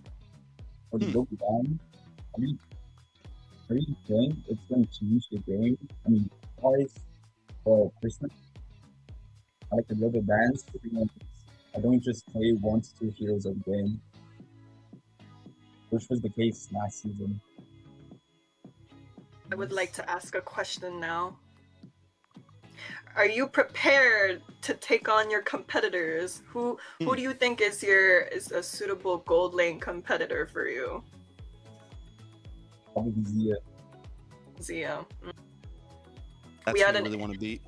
Yeah, we had an interview the other hour where Nats has said that you guys were a good competitor for them as well. But hey, you better win! You better win! That's all I'm gonna say. Come on! All right, so you finished today with a win. Right now, the possible opponents for tomorrow. You know what? We're actually gonna wrap things up. Any last things for you to say to your fans or anything like that? Oh, shout out to Akira and Yato. I love you guys. Thank you so much, Melon, for joining us. We're excited to see you play tomorrow, all right? Thank you. See you again tomorrow. I'm gonna have a word with him. Right after this. Auntie Ashley over here. The audacity. The audacity. Yeah. I'm kidding. I'm proud. A win is a win. I mean, especially with the way that he played, right? Aggressive, really great. Sorry, Trex. You were in the groove, in the mood to say something. I wasn't. No, I'm good. I'm ready for the next one. We're 3/4 of the way through, guys. It's been a great day so far. Vendetta just pumped me up. So yeah. Yeah, but I was right, I guess. I had like a hunch that maybe they were playing a little bit off because of the MS. And he confirmed that it was true. Like, imagine playing, what, Claude on 90 MS? That sounds... So wait, if they had 90 MS in game number 1, does that mean Origins had 90 MS in game number 2? So basically, the server that's being used for some of these games is Miami, and from what I know, I think West Coast players suffer the most from it. Just West Coast. We need to get to the bottom of this, right? We need to get to the bottom of this. But before we get to the bottom of that, at some other point, I mean, you could probably check it out in our, the content that we'll be putting out. But of course, folks, we've been through 3 grueling BO3s today. The first one being the only one that went all 3 games. Stamina versus Night Horde, 2-1 to Night Horde. The next game, Alpha 7 dominating Leon 2-0. And this series, what was actually a treat, 2-0 for Vendetta. And by no means was it easy to get the victory against Influence Rage Origins. And now the final match of the day. U2 Esports from Mexico versus Leviathan. For me, this match could end up being a banger. Obviously, Leviathan. I'm a fan of the team right now. I think I'm hoping they're going to be good. But obviously, we heard from Nas earlier that he's not really stressing them. So maybe there's things that other people know that no one else does. U2. Having Zoltra on the team too, kind of a classic and OG of the scene. Can he carry the team to victory? Yeah, I think I'm glad you mentioned Zoltra as well, because while looking into the team, I was taking a look. I mean, Zoltra is, of course, one of the standout names there. He's been on the scene for a long time. And in the roam position, especially with this current meta, which we know is very roam heavy. So, I mean, it is good to know that they have someone who can go toe-to-toe against some of the best roamers, right, Ashley? Like I said before, a lot of familiar faces, like Zoltra, Tamal, like those two have been around since the beginning of time, and ever since like maybe a couple seasons ago, like I haven't heard much from those two, but now that there's the South and the North tournaments going on, now that we're seeing how they're playing, so excited to see. Yeah, I think it's gonna be really exciting. And for those that don't know, like for those people that have only followed the North American scene, Zoltra has still been competing. He's not going to be super rusty or anything. He competed in the Latam Super League before it combined with Brazil. He's been on teams, so he has he's been in the scene still. It's just for a while there was that hard split, and now that we're seeing things kind of come back together, it's cool to see some of these faces pop back up for sure. Well, and it's now going to come down to what we're going to see, of course. But then again, Leviathan is such a strong team, man. Like, at first glance, you're just like, they're all right. But when you actually, like, take a look at it again, you're just like, okay, I'm actually, like, underestimating this. That's a strong team. Because at first glance, yeah, you're just like, okay, familiar names, but the more you read into it, you can see a lot work out. Different kind of compositions can come through. A lot of synergy that's there within the players. They know what can make it work for them. They can play front to back, dive. They can go for the siege. Again, all comes down to the draft and how it's gonna work out for them. So, I mean, I'm just looking forward to the draft for the next one. Yeah, I'm excited to see how these guys play overall. If in terms of bases that we've known for a long time, this is one of those teams up there with Vendetta and Alpha 7. These are guys that have been doing this. We got Baj returning. Excited to see how he plays. Overall, and I think it's going to be a good test, because last time we just saw Influence Rage, right, really show up in game number 1. Yes, they did get swept, but it kind of gives me an idea of, okay, this is a team that could make some upsets happen down the line as we go through Swiss stage. And I'm wondering if U2 is going to give us that same type of drive. You know, some of these teams that were playing more in either Mexico or other regions like that, and we haven't been able to keep track of them over the past year or two. Are they going to be able to compete with some of these classic North American guys and maybe put them to the test and maybe surprise us? So we'll see exactly how it goes. Yeah, and this will be our last series for today. You know, I do agree. A lot of familiar faces on both sides. We have, you know, Baj, Yato. I've played with and against these guys. Actually, yeah, I was on the same team as Baj at one point. I faced Ultra many times. I do recall he used to be in BTK. Yep, BTK's Ultra. Yeah, a lot. Now that you say it, there's both teams have been in BTK. So yeah, you're right. I mean, just about everyone's been in BTK at some point. That is true. That is true. All of these players that we've been talking about have been part of the same team at some point of another. That is true. Whether it was under this name or that. Yeah. I mean, but now who do you got, Ashley? Who's your vote? Oh. I'm on Baj's team. Baj's side. Of course I got Baj, yeah. Baj, Yato. They were supporting me the whole way through when I was competing last year. It's easy. How about you guys? Oh, we're not allowed to vote. We have to be unbiased.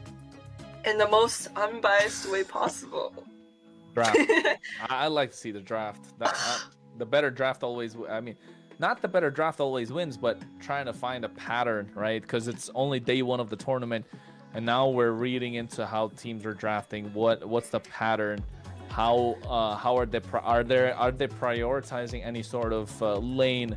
Because once you're 2-3 days in, you start, or at least even the second day, like for example, if Stamina end up playing another 3 games tomorrow, either end up winning or the losing side, we kind of get an idea of their drafting pattern. Because I mean, it's not quite obvious when it's global bans. Are they really looking to leave something towards the end? I'm looking forward to Nighthorde's draft tomorrow, if you're asking me. So, I mean, I'm excited for their game, whoever they're facing against. So, similarly with this last series, U2 Esports versus Leviathan, I want to see the draft. But yes, I'd like to see some of those classic picks come through. The Jawhead, the Cho, right? Kalea, we know Joybot is great at playing those pickoff heroes. So we know they're going to be leaning more towards that. But for Zultra, I think he likes to play AoE. He can play pickoff heroes, but not... I mean, comparing to Joybot in the pickoffs, I think Joybot is much better when it comes to playing those pickoff heroes. Because we've seen it before. I think last year's MSC, when he get those pickoff heroes, he's able to play his own game compared to playing at the pace of the opposition, and that's what they have to do if you're looking to take the victory, if you're Leviathan. I like it. I think there's definitely a lot of possibilities from both teams here. If I have to pick a favorite, it's definitely Leviathan. It's gotta be. I'm a Zolt. Who would have known? Who would have known? Yato, ISO, Baj, Foe. I mean, we've got history, you know? There's history. Clearly. Clearly. But Zultra too, man. I haven't seen that. I remember back, Zultra used to have an amazing grok, man. I think I still have a clip of me casting a Zultra game and being like, Zultra with the, you know, like, so it's something, I'm glad that you mentioned AoE big knock-up heroes, because that is something that we could see, and it's two slightly different playstyles, where Baj does like to do those single pick-off roamers, and then you look at Zultra, who likes to focus on maybe more AoE style, though I will say both have enough of a hero pool where I don't think they're locked into any singular style. They can pick up just about anything, but those are definitely their favorites overall. Maybe we get to see a grok in this series. We haven't seen a grok. You've been looking for one. Yeah, because like I'm Ashley, aren't you surprised there's no grok today all day? Honestly, yeah, I am. Most of these players I would have expected to be like more setter focused. Grok, maybe Khalid. We got only Khalid. We got a couple of Khalids, yeah. Only in this series though. Before this, we didn't get a Khalid, so we didn't.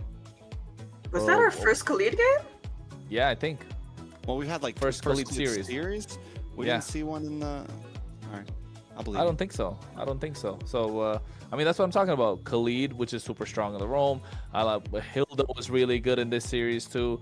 But then again, the Grok is something I want to see pop up because these are some of the staple picks that's there. Yes, you're bringing the NA flavor, but also at the same time, hey man, you can't be saturated with your picks because that kind of leaves a lot kind of readable. But then again, folks, at U2 Esports, we're talking about Ziggy, Sykes, Inkel, Plaga, and Zoltra that'll be taking charge. And this, I would say eyes on Zultra at the moment, but of course we can't take away anything from their jungler as well. Ziggy as well is another one we want to keep our eyes on. If it's the same Ziggy that I've known, Ziggy and Zultra are the two names that definitely pop out to me in this lineup. So yeah, we'll see. We have Roamer, we have EXP lane. Can the rest of the team compete as well? Yep, Ziggy for sure is the same one we are thinking of. Yeah, I believe those two were the ones in TSU. Mm-hmm. Yeah. Yeah. Yeah. But yeah, I'm excited for it. I'm excited for it. Ziggy's a monster. Ziggy's literally won NACTs way back in the day. So these aren't just like new faces to the North scene. These are guys that have beaten players like Yato, beaten players like Ashley.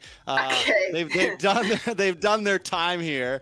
But then we have Leviathan with Bethlehem, aka Yureshi, Oh My Foe in the jungle, Yato in the mid lane, ISO in the gold, and Joybaj in the roam.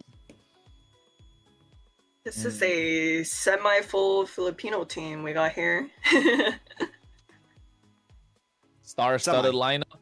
Star-studded lineup, I'd say. I mean, to others, it might not look so, but oh my goodness. Like, if you keep... the more you talk about this lineup, Trex, the more you talk about this lineup, Ashley, the more you can read into the fact that, yeah, these guys can actually be the ones that could really look to get those big upsets against the Alpha 7s, or dare I even call it an upset, to be honest, because they could be the favorites going into most of these matchups that's there throughout the entire Swiss stage or even the playoffs. And if they are kept on opposite sides, I could actually see Alpha 7 versus Leviathan in the grand finals. No hate to Vendetta there. Yeah, I think when I look at this team, I think the possibilities are very high, but there's also like big chances. Like, I've seen just about every one of these players have some bad days, you know, and sometimes the pressure, like, have they really been brushing up? They all have high peaks. Baj, Yato, all of these guys have won golds, have like done crazy things with other teams, but together in this formation, can they pull off those things they've done with these other teams, you know? And that's the question on my mind. Have they been practicing for the past 7 months, right? Are they rusty at all? Do they still have that dog in them? Like, you know, Nats was saying, like, he is reinvigorated for Mobile Legends right now. He is hungry for this. And I think when we look at some of these, like, top 3, top 4 teams, a lot of it's going to come down to the hunger. Yeah. And not saying that only just passion can take you far in the esports community, but for sure, at the end of the day, the players that are here today are driven by passion and hard work, you know? And that's crucial. Yeah, like most of these faces are familiar faces. Like we said, these faces have been competing, have been trying to earn a slot at these big tournaments for the longest time. And I'm honestly, okay, I might be a little bit biased towards some teams, but honestly, like I'm happy to see everyone trying at this current time and age. Don't worry about it. We're not even surprised that you're going to be biased. You've been saying this every single game that we've gone into, Ashley. Okay, I was trying to say something nice. I was trying to say something nice, and then there you go, ruining it. Hey, look. And I'm not trying to say anything bad, all right? It was really... you're at least honest about it, right? But then it's okay. We got a liar over here on the... I am now Yeah, I know. It was flipping his wings. But I'm liking the draft so far. Marcel, I mean, I prefer Marcel being banned out on the red side. But I guess Marcel, like you mentioned, not exactly first pick material. So you don't want to give it away on the red side when you're trading 1 for the 2. Freya's gone. Kalea's gone. Kind of indicating that maybe Omifo wants to play a little bit of an assassin. Probably looking to go dive heavy on the side of Leviathan. So I'm probably looking at the Boxia being taken off as well if I'm Coach Tyrant, maybe. Definitely a possibility. I mean, we've seen the Bosch already be a problem. I think it's got to be a first ban here for Leviathan. Unless they have something up their sleeve or they really just feel they're that much better. The Marcel's already gone, so you don't have to worry about it. But we are seeing some things. A lot of times in first bans, we've been seeing the Yves get banned out. We've been seeing the Jushin get banned out. That's still open as well. So a couple possibilities in terms of trade. There goes the Yves. Will the Jushin get left open? No chance. No chance, So right? then the Basha's left open. There you go. Basha first pick. Is that really a doubt? I don't think it's a doubt, unless there's something else really powerful out there. But the Freya's not open. Oh, the Sora is open. The Sora is open. Yeah, because the Kalea's been out. There's a lot. With the Kalea being banned out and the Phoveus being banned out, that leaves so much. But the fact that there's a lot of times if there's just one, blue side has advantage. But yeah, you pick up the Sora, but then you give over what? The Basha and this, you know, like no matter what, you're giving up 2 strong picks to Leviathan here. Yeah, you are, but it's. I like the Valentina still, but I would still prefer the Boxia so much more. I mean, I do think that Boxia is a very good first pick overall, but someone that's kind of maybe close to value is the Fredrin, which is also open. So maybe that's why they decided to go for the Valentina instead. And it stops it's kind of like what we saw from previous team. You pick up, when the Sora's open, you pick up the Valentina first. Yeah. It didn't work out that well, but it was a possible answer. Yeah. Just gets rid of the option of the Sora. Sheesh, man, that's a bulky front line. You got 2 bodyguards. Who's going to be the one celebrity that's walking in between them for Leviathan? That's what I'm looking at this point. Sora's got to come through on the other side, right? Or are they not going to pick it because it's global ban? Maybe waiting to pick it up in the second game. Glue and Carry, solid first picks. I like the first half of for U2 Esports. At the same time, Leviathan with such strong front line. It's got to be what? Is that CC? Winter Wonderland? Yeah, there you go. Yep. I like it. I think it's solid EXP lane. You keep yourself simple here. You have your front line, and now you just need to kind of choose, all right, who's going to really output the damage here? Do they go for something like a Farza, like something, you know, long range, something that can hang out in the back, outrange the Valentina? The Yves is banned out. The Jushin's banned out. So the Zitian is still open as well. They could pick that up here if it doesn't get banned out by you two. I smell a Framus and... Whoa! Framus? Okay. I was gonna say Framus and Vexana ban maybe, but... Framus maybe. Vexana right now so weak, to be honest, in like this current meta. So exposed. The damage is present, but just not enough. Maybe to the Glue, yes, but Glue can still go for like a vengeance, you know, just completely kind of negate what the Vexana can do. But yes, the Faramis does look super strong, especially with what Leviathan have going on. I mean, imagine that with the Faramis, and then just add a marksman to the fray like a Granger. You're just looking at complete destruction in these team fights. So it's quite scary, if I may say so myself. But I think if you're U2, look to take out the Granger, which looks super solid if you're a Leviathan here. I think, you know, thinking... I mean, like... Oh, sorry. Go. You're good. Go, Ashley. I was thinking, like, either a Granger or a Harith, maybe? Or even, like, hear me out, maybe a Moskov. Yeah, well, sadly, Moskov just got banned. So you were on the right track. Okay. You two thought the same thing. So yeah, at this point, yeah, all you really have left, you go for the Granger, right? You go for something, which with that lineup, like I said, like you could honestly just stick like a Granger Farza in here, just like some 2 long-range heroes and hang it out. Lined up in my sights. Who's that? Is that the Ixia? Joy? Is that fighter? Lined up in... Kimmy. Oh, Kimmy! Kimmy! You're terrible with the voice lines, guys. I know, right? I mean, like, who was that?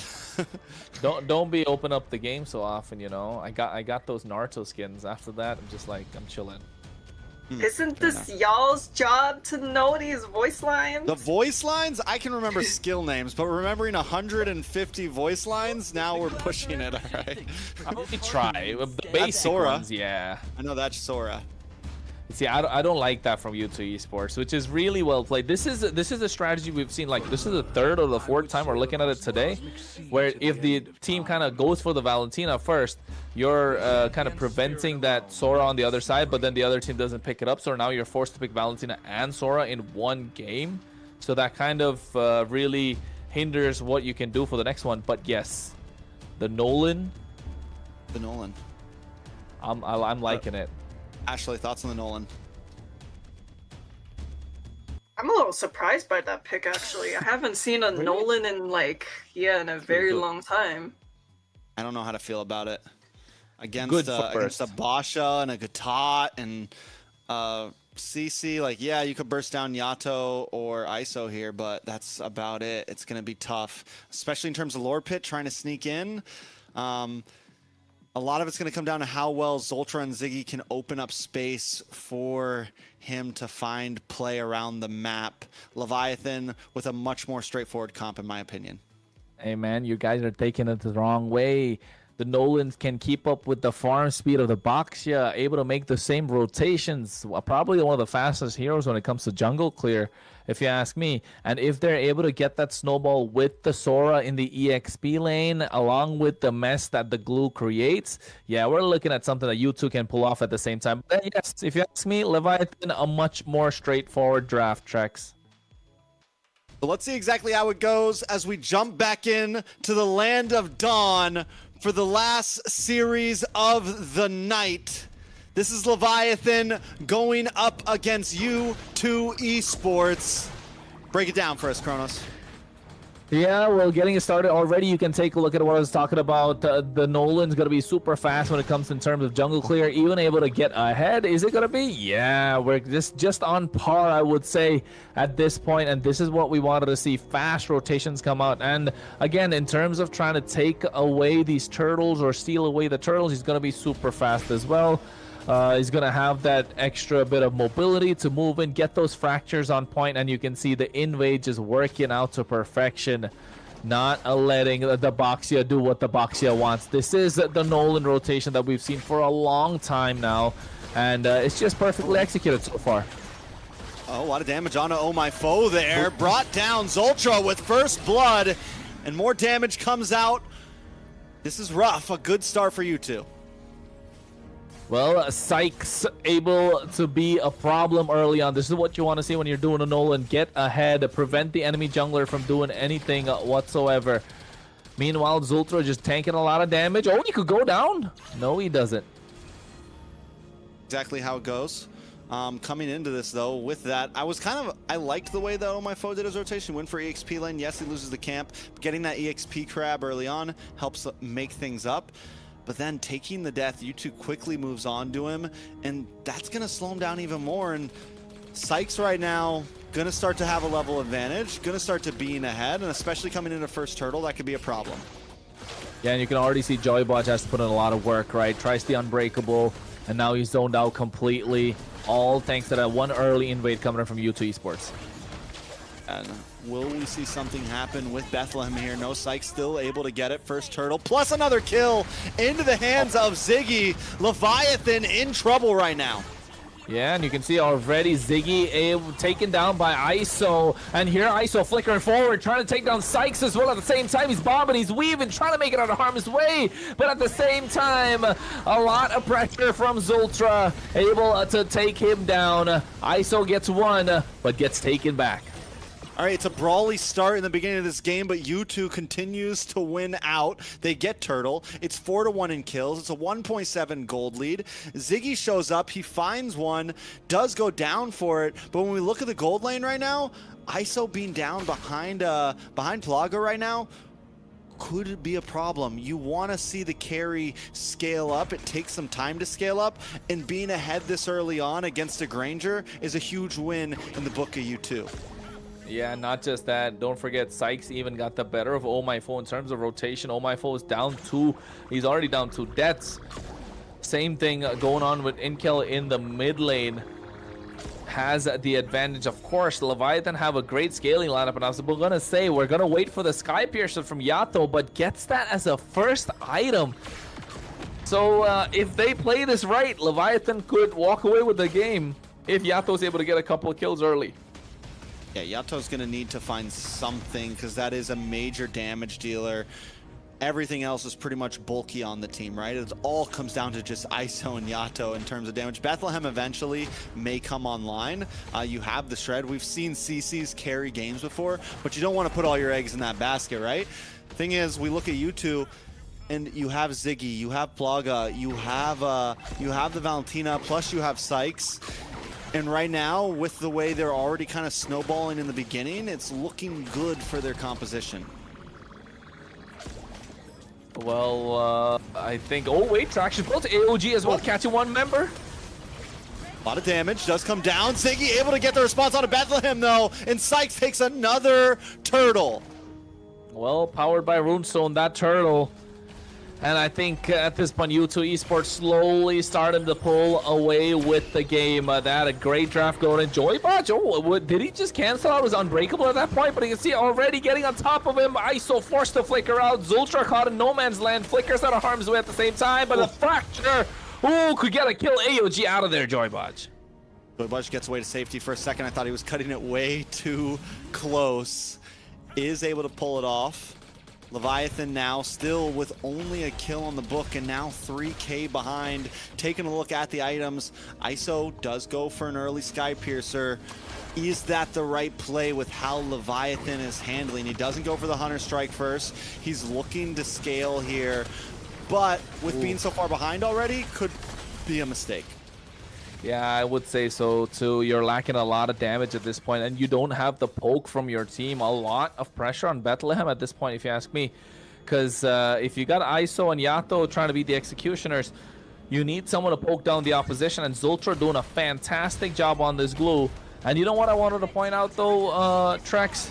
Just taking a look at the cameras that they've been showing, U2 Esports seem to be playing together in the same spot. Kind of have a boot camp going on, so communication would be much better compared to Leviathan, right?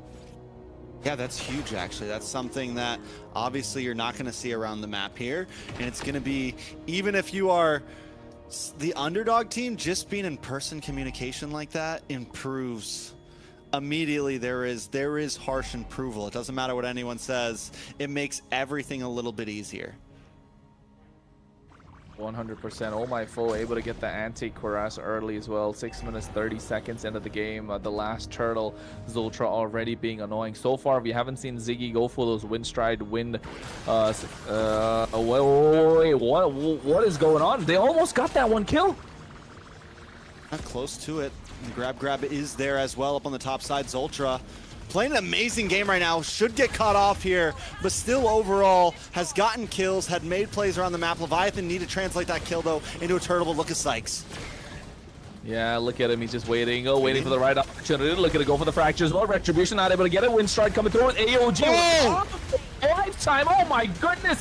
What an AOG of their own. Able to get the reply. Get 2 for 1 trade. And ISO able to snipe from downtown. Finds another. Adds a stack to the Sky Piercer. It looked so good for you two for a moment there, but quickly Leviathan respond with the AOG of Joybotch's own. They get the turtle. They're coming back slowly into this game, but U2 Esports still hold a strong gold lead. And it's in a lot of the right places. In the gold lane, over onto the side of Plaga, still deathless, got Corrosion Scythe, just got the golden staff. Luckily ISO though, getting that kill, puts himself back in the map, and maybe it was a good choice to go for that Sky Piercer when he did. He did finally lock in the Hunter Strike, but at least that second kill that he got will put a stack into the book of that Sky Piercer. Yeah, I think that blessing at the moment is working out for them, but I really thought Sykes would have been able to get that retribution and that turtle, didn't we? Pop that fracture and at the same time too. Just a little bit of a difference, but Inke, oh my goodness, what an AOG, just going in at that point. No hesitation whatsoever.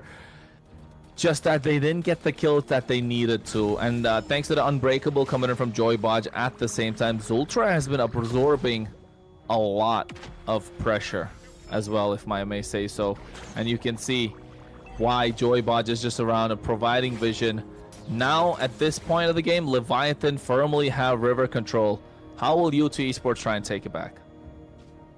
I mean, at this point, they still do have a lead. I don't think they're exactly completely fighting for river control. It's get into these off lanes. They've already taken a tower on bot side, on top side. They still have map control in a sense. And at this point in the game, mid lane they're struggling for. ISO just gets in the Malefic Roar. U2 just needs to think about how they're going to approach this. Is this their time? Power spike, item spike definitely seems to be in the hands of Leviathan right now.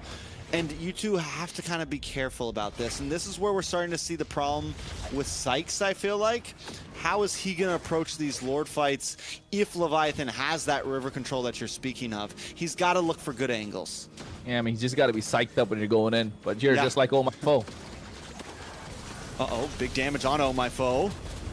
Shifting Clouds comes in. Ooh, Traction Pulse misses as well. Yato doing a lot of damage, and now you can see the go in AOG at the same time, catching one member. Revitalize popped in, and Plaga doing a lot of damage with a speedy light wheel. Zultra on top of the target. Inke creating a separation. Bethlehem goes down first. And that's huge. Bethlehem's been the one to kind of start and zone out these fights. A lot of time we just saw him there, but this time he dives too deep. U2 Esports, though, still keeping it cool. They know just because we took one, it doesn't mean it's a guarantee for this Lord. We haven't found ISO yet. We haven't found Yato yet. Well, they need to find the right target. Look at Yato, though. Got the Blood Wings early, so a little bit of extra sustain, and the movement around the river has been quite fast, if I may say so. Just giving that extra bit of control that they need over U2 Esports. I mean, overall, the fights in general have felt fast. I mean, and they're not very, it's not very like 5v5 in one spot. It's very spread out. We just saw Sykes and ISO going at it on 1v1 off cam up in the top side. We see Oh My Foe getting hit by a grab. You know, everyone is constantly moving around this big circle and finding little plays here and there. I'm wondering when everything is going to finally kind of implode into one big fight. A little bit of touch and go, right? That's what it's been the entire time. So how are they going to make this work? You can see already Zultra being annoying on this glue. Rightly so. Joybodge trying to get the control back. Oh My Foe coming through. Badass roller on the way. Catches Zultra. Now he's going to be the target. Gets pulled back by the Unbreakable. He gets on top of him with a grab as well at the same time, but look at Plaga. They still have the damage with the speed of the light wheel. Fracture comes in, but AOG out of there with the help of the Revitalize. Yato kiting, all the damage being dished out, but you can see Zultra is going to be the target. They take down Sykes, still hiding in the bush, looking to take him down. Yato deleted, which is huge, but still U2 doesn't try to rush it.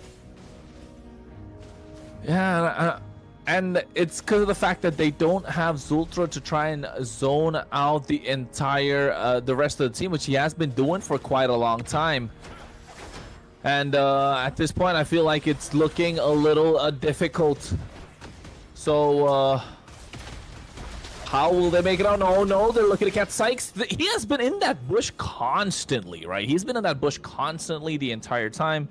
It's looking a bit risky, if you ask me, that Leviathan are not scouting out these bushes before going into fights. Yeah, so let's see how this goes in. Still, I mean, we're literally still on First Lord right now. Just to point out to everybody, we're at 12 and a half minutes. First Lord's still up. Nobody fully committing. Both teams really just taking their time with this. Leviathan, every time one goes down, wait a second, a lot of damage. Oh, wait, Zultra again splits up, absorbs a lot at this point. And look at Leviathan, man. It looks like U2 Esports pulled up in the wrong corner. I mean, but they're holding a strong goal lead right now, and even when Zultra pulls up in the wrong place, he seems to be able to get away, and it goes the same for Leviathan. Lord low, Sykes comes in and steals it. Yeah, Retribution on point as well. The grab wrap comes through. Yes, they get Ziggy, but look at the same time, the Badass Roller makes his way out of the OG, coming in to chop Zultra at the same time. 8K additional damage, Fracture comes in, just not enough to take over. Was free the entire time on a killing spree. No one's been touching him, and now they're straight through. ISO forced to flicker off at the same time. U2 Esports might just pull it off here, Trex.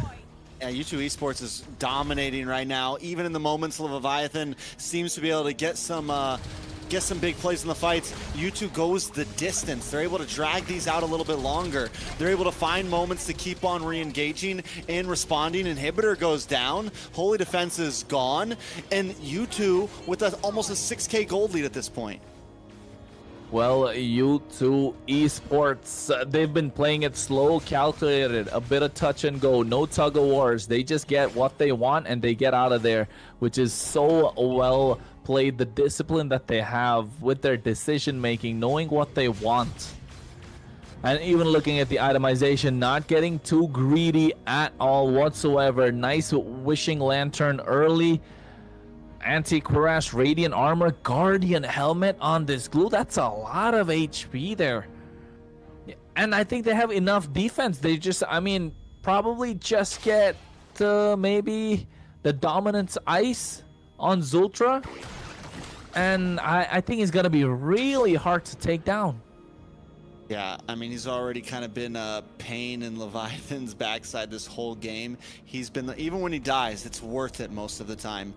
Even when he's getting pulled away back onto the tower, it's worth it most of the time because it's biding time for YouTube to be able to look for the re-engage and things of that nature. Now, Leviathan, what do they do from here? They still are holding clean map control, but also I almost feel like it's just YouTube playing it patient. The only reason why Leviathan is really outdoing their thing right now is possibly because YouTube doesn't want to fully commit.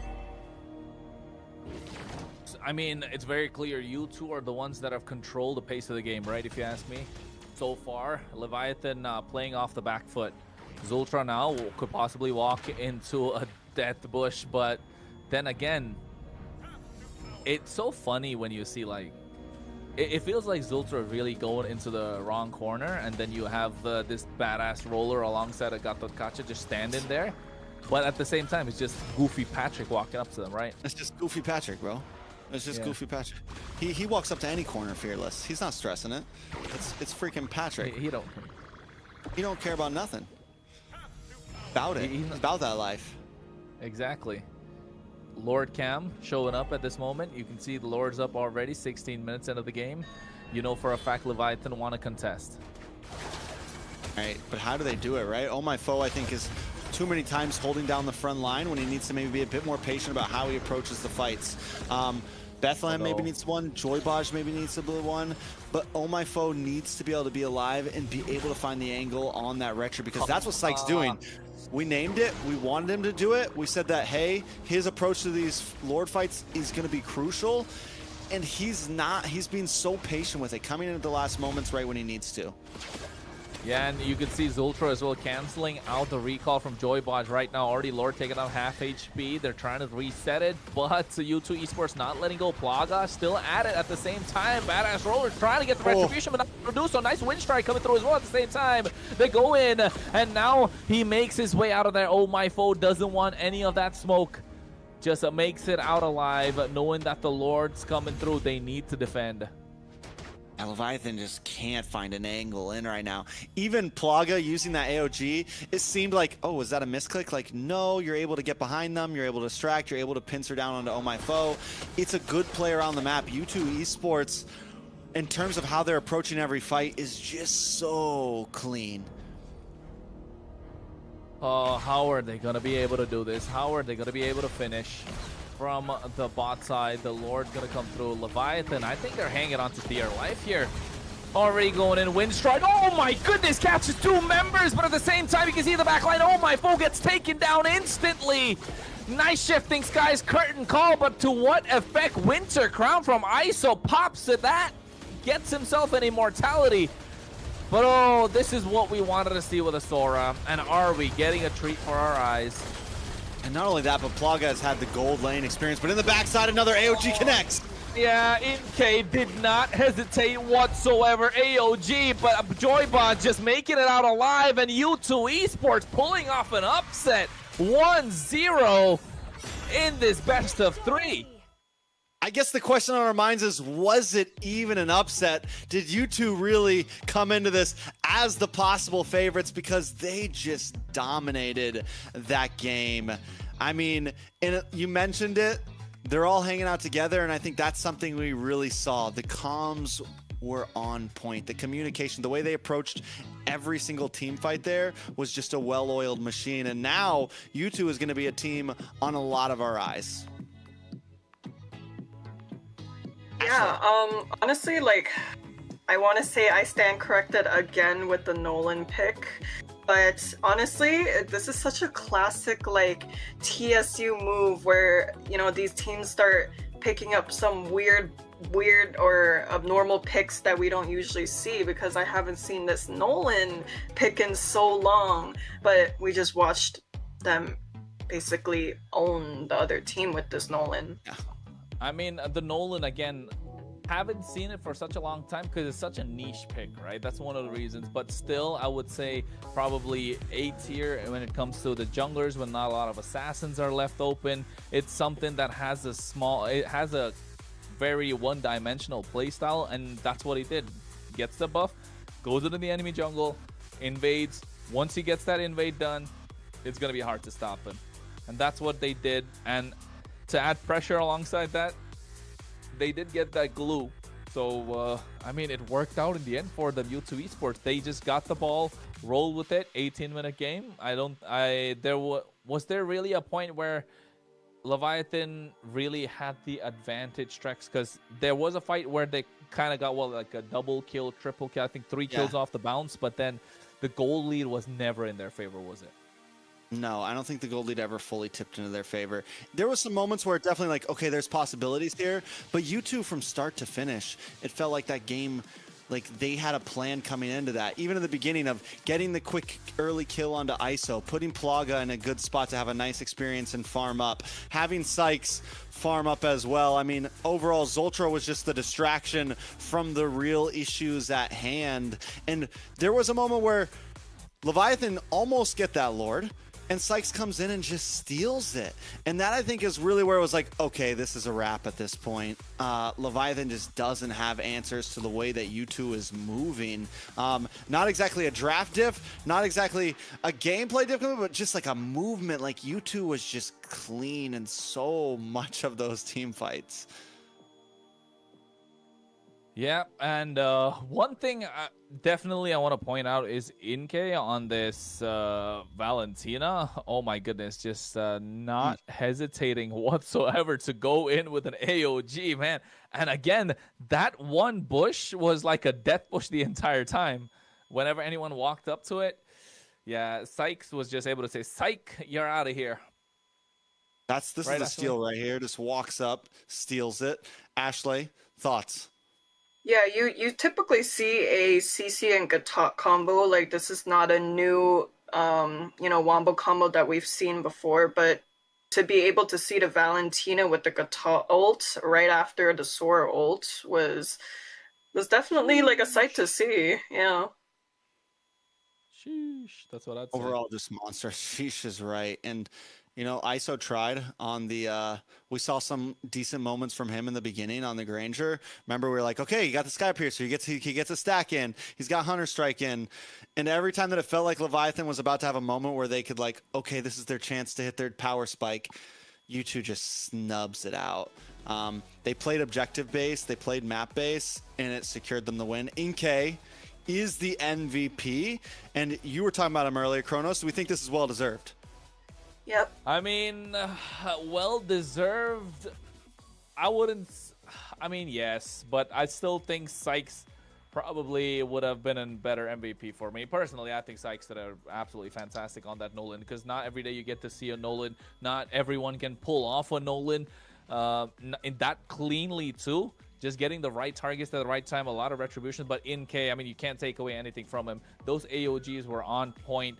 And even though it looked like he wasn't dishing out a lot of damage, that's how Valentina's kind of look, right?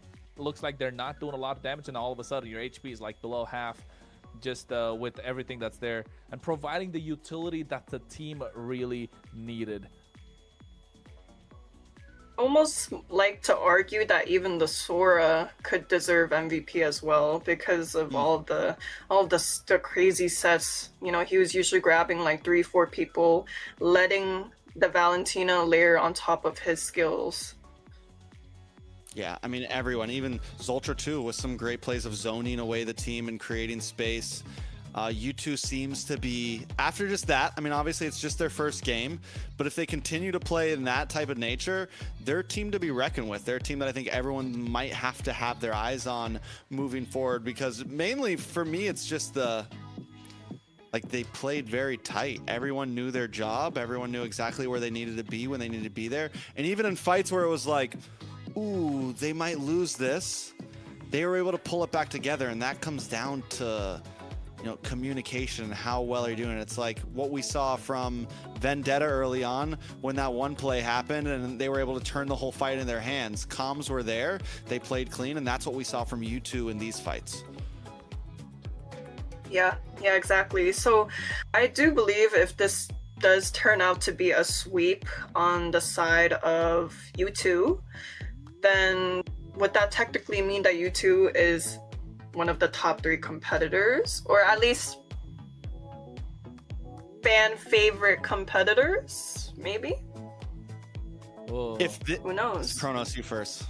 I mean, if they pull off this as a 2-0, yeah, I still wouldn't call them as favorites to take the whole thing, but a team that's definitely there to watch out for, because they're looking to pull off upsets against, I mean, like Trek said, is there even an upset? They could possibly go toe-to-toe against some of the bigger teams like the Alpha 7s that we know of, and maybe give them a hard time or run for their money. That's what we want to see, right? We don't want to see any team go through quite easily. We don't want to see them breeze through, because again, when they're kind of representing Americas in the international stage, you want to make sure they're going with a hard-fought victory, right, Trex? Yeah, I think either it's two things. Either Leviathan was getting overhyped, and maybe they're having a bad day, who knows? Or U2, yeah. I think if they 2-0 this, my eyes are on them, as we got to see, like, if they keep this wave going, my eyes are definitely on them, because they're playing very well right now. So we'll see exactly what happens.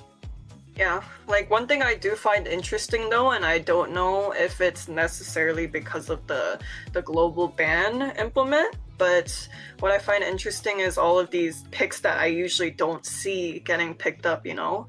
Like we saw a Jawhead pick today, we saw what were the other Sun. Niche. Okay, we can say Sun, sure. It's niche. I'm sorry, it is niche. It is very super niche. It's 0 picks in MPL ID and MPL PH. It's niche.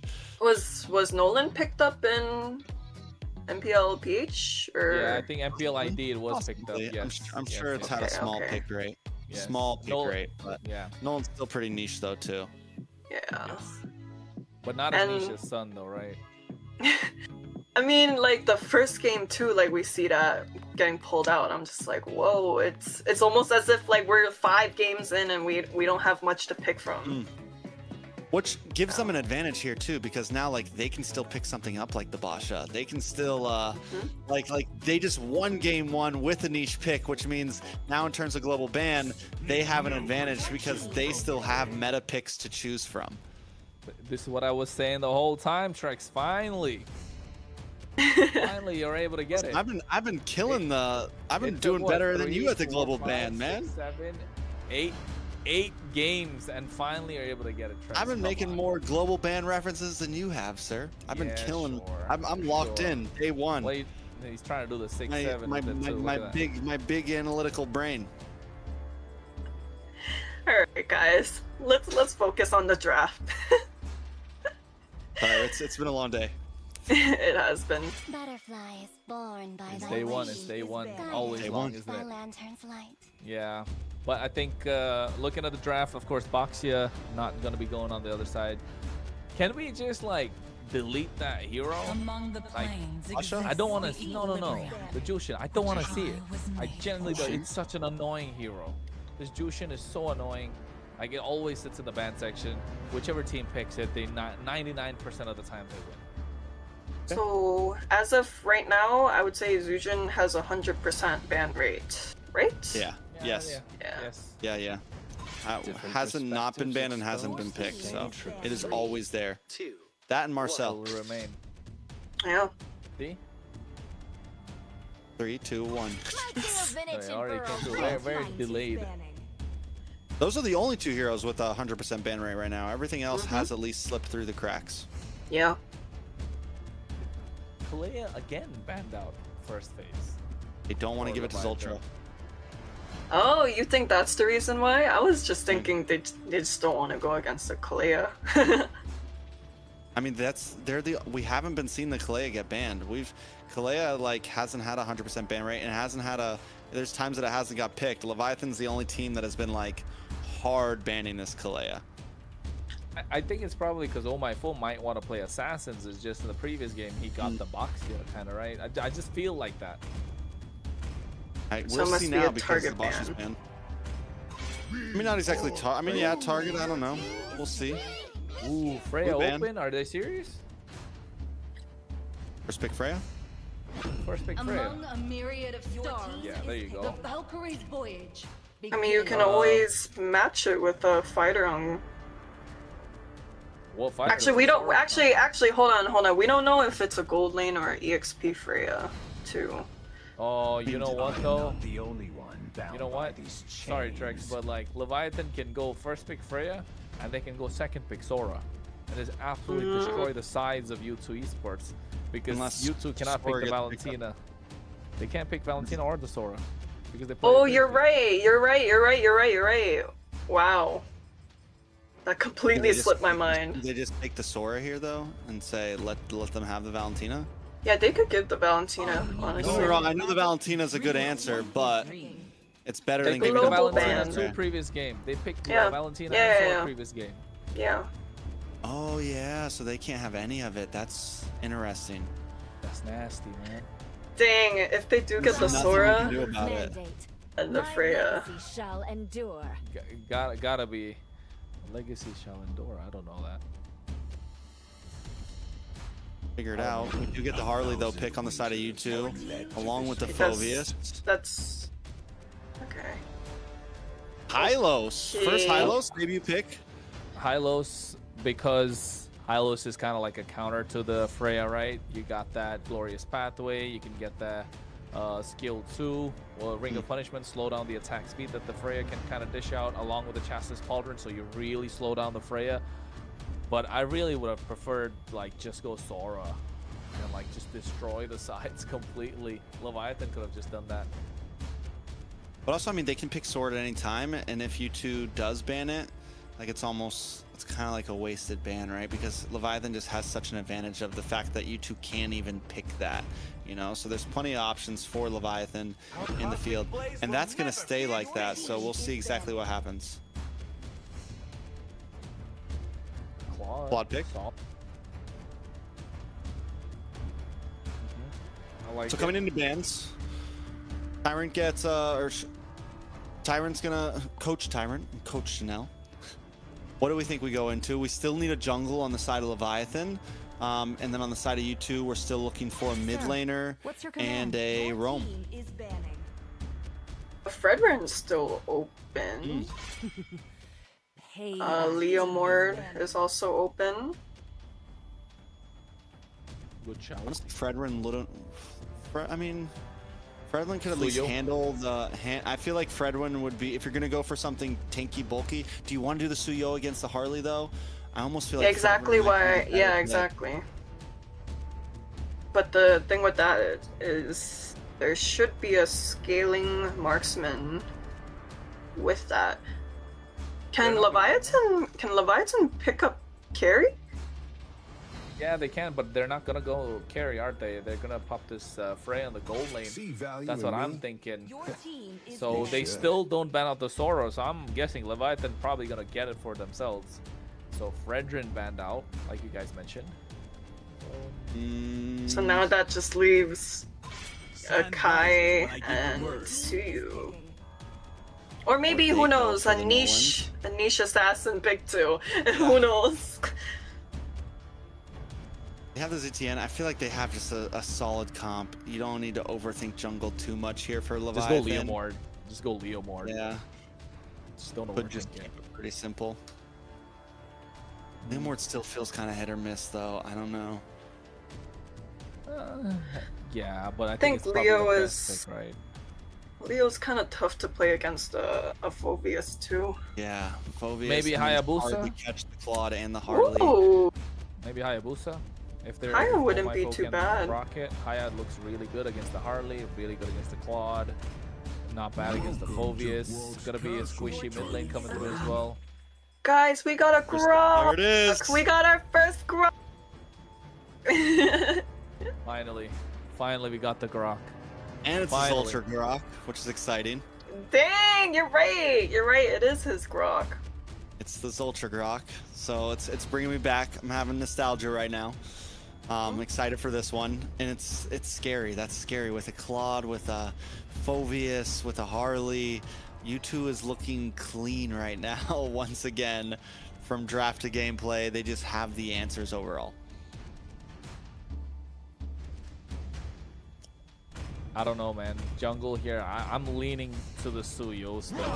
Like the crimson But Leo Mord is just so solid. So yeah, Leo. Will it grant immortality? Leo Mord and the Alice. Oh my god, this is so heavy dive, so tanky, so much on the line when they're trying to go jungle. Yeah, this is like first turtle, so strong.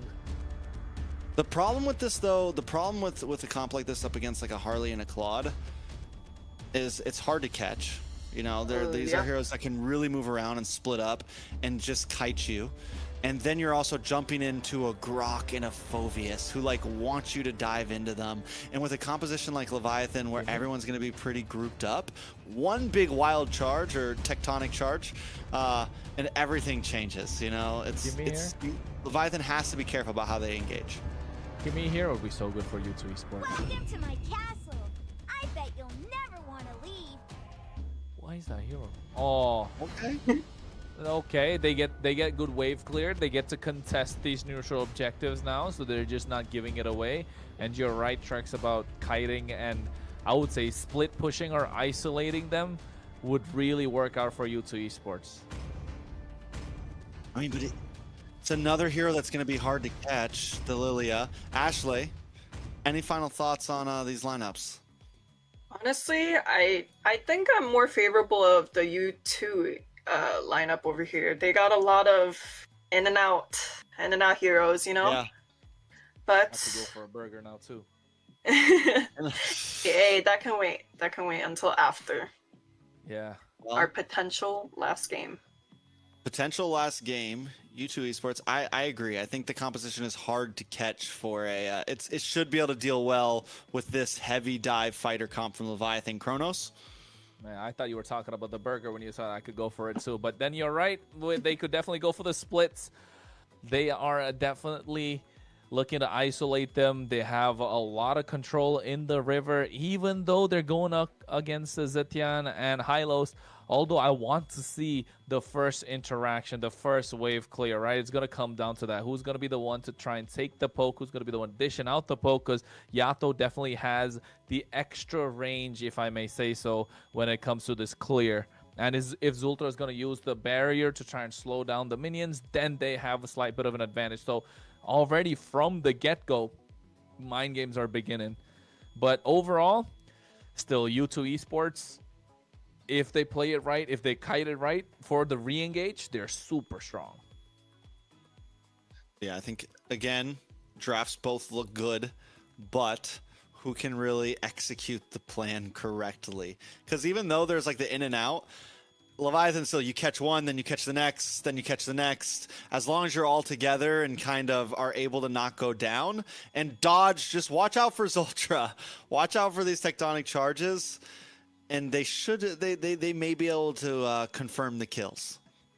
Yeah, the only way I see Leviathan winning and dominating a team fight is where, you know, we saw a lot of Zitans. I like to pronounce her Zitan clearly, but we've seen her, you know, disengage and engage. Sometimes she would ult first and then everyone else would follow up, right? So imagine if she ulted first and then the Alice flicker ulted.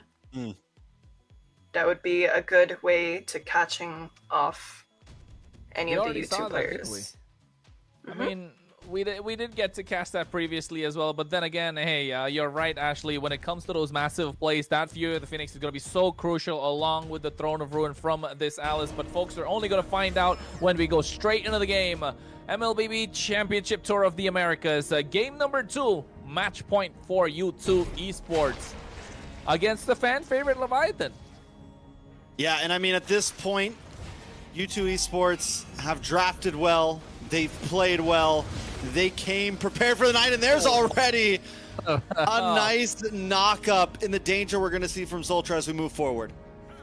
Oh, you can see they don't want to give away anything. Oh, my foe, the mind games have begun at this point, and U2 Esports slowly shifting the way that they are approaching this game. You can already see fast rotations from Leviathan. ISO making his way, invading. He's trying to cut. What is that? He's just cutting so deep in enemy territory. I mean, that's... we'll see if it backfires. I think overall, ISO feels comfortable about it. It's going to give quick rotations. Leviathan wants to try to press the gas early. You said that. You said they have a nice early game composition, and I think it's true. And look at ISO already looking for plays to be made. But even though they have such nice early game composition, they're not able to get the river because Zultra is just not giving it up.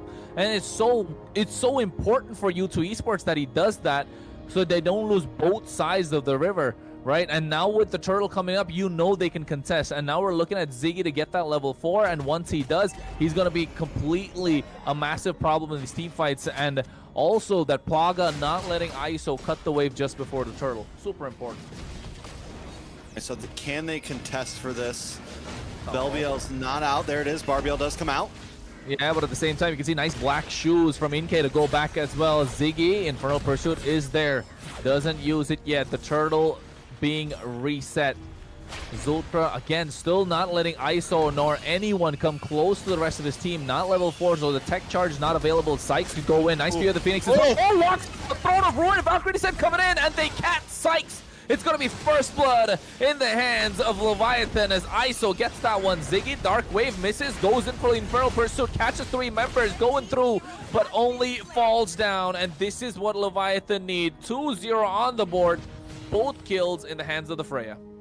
Literally the combo that Ashley just spoke into existence. The Fury of the Phoenix come down, followed up with a Throne of Ruin. Beautifully done by Leviathan. ISO does get in the Golden Staff, so we're going to start seeing a bit more damage there. A bit of some faster attacks to get those combos off. And Leviathan now, they smell blood in the water. They're going for more. Yeah, they just want to invade. They want to end this game as soon as possible, not let them breathe whatsoever. But I think Bethlehem a little too deep. They pay the price, and so does Joy Bodge. Oh, no. Just when they had the lead, they let it slip, and now U2 Esports catch up. Yeah, see, that's the thing. They still have to watch out for Zultra. The Grok wants these fighters to come at him. Same thing with Inke. this is something that the Lilia thrives in. Going up against grouped up fighters that want to try to walk up on you, you drop down the glooms, especially in tight areas. You want to be careful going into enemy jungle. NK is going to thrive in that. It's easy to get all those glooms to combo off. It's easy to just stack up damage on you. So Leviathan has to be careful about where they approach these fights, and U2 Esports wants them to kind of close in on them, especially if it's not in the river and more of a big walled off areas. The walled off areas that Grok keeps building. You know what I heard? Have you seen that meme where, like, in Broken Walls map, where you play Broken Walls right now, and then the next game you're playing like another map in between the games? Grok is going and building those walls back up. Oh, okay, yeah. I like that. Don't know if it was meme worthy, but you know. You gotta watch the video, man. You gotta watch the video. I'll watch the video. Coming up on second turtle of the game. Oh well, Throne of Roar. Nice view of the Phoenix coming in as well. Valkyrie to center the back line. Barbiel coming out there, able to secure the turtle. Oh my goodness, what a tech charge! Catching all members that are diving in from the side of Leviathan, but they're following it up with the Steed. And now they trade back 1 for 1. But all kills again in the pocket of ISO. Okay, so kills going to the pocket of ISO, which is huge. Gold lead at a standstill at this point. Another turtle into the hands of Leviathan. Ziggy falls for Baj. I want to say that yes, like Leviathan is doing well, but with the composition they have, a standstill isn't what they want, right? They want a steamroll. I mean, is 3 kills into the hands of ISO leading up to that, or should they have a much larger gold lead right now? I think just go for a larger goal lead. Just let it snowball out of control. They're getting the kills they need to. Yes, they got 3 kills. They're on par, but still the goal lead has been 50-50. Oh my god, the Claude is taking too much damage. Oh, so oh god. Goodness, what a tech charge. Oh, my phone walked right into that one. This is why the Grok is such a great pick right now in the meta. And Zultra showing so why. Oh. The Zultra Grok is not letting us down right now. It was foretold, we got it. Everyone that's been waiting for it, it happened. And I got a feeling we might see a lot more of it as MCT moves forward. ISO did just lock in the Corrosion Scythe. I mean, ISO's having a good gold lane experience still. Even with all the chaos on the map, ISO could be the one that carries things through here. But as long as Zultra keeps playing the way he is, and Ziggy and Plaga also, I mean, it's still a very tough game for Leviathan. I mean, yes, ISO can play this game right, but the thing is, on a fighter in the gold lane that has all the gold in him, all the bounty, if you go for a Valkyrie Descent and they're able to kite and you get isolated from the team fight, it's not looking good. But oh my god, it's not looking good right now for U2 Esports. But Zultra again with a massive tech charge, creating the space that his team needs. But ISO comes to the back line. Valkyrie Descent flickers forward as well, finds 1 kill, maybe gets another. No, Sykes able to back off, but look at Ziggy. He buys time just by himself, zones away 3 members with the Infernal Pursuits. Meanwhile, a Thief in the Night on the bot lane, able to take a tier 2 tower. Yeah, and then Sykes able to still, no, doesn't get the final shot there. I thought the Deadly Magic would finish it off, but not able to complete it. U2 Esports gets pushed back. We're finally having some back and forth in this series. ISO will continue to scale, but at this point it comes down to who's getting the big plays, right? Turtle gonna go into the hand of Leviathan. We see U2 Esports win these fights when Zultra's able to get the big knock-up, when they're able to find those big moments. We see Leviathan win the fights when they're able to get the big Again. Got Barbiel coming, but not going to save them this time. Blazing Duet combo was so good. Plaga flickers out. This is what I'm talking about. ISO right now, isolated completely, but here's the Throne of Ruin at the same time. Infernal Pursuit coming through. Is too much for them to deal with. NK not present in the fight is not working out for them. A lot of flickers expended, revitalized, so many resources.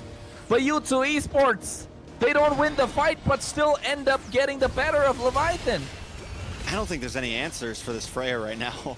I really don't. This Freya is going to get out of control, and it's only going to get worse and worse and worse.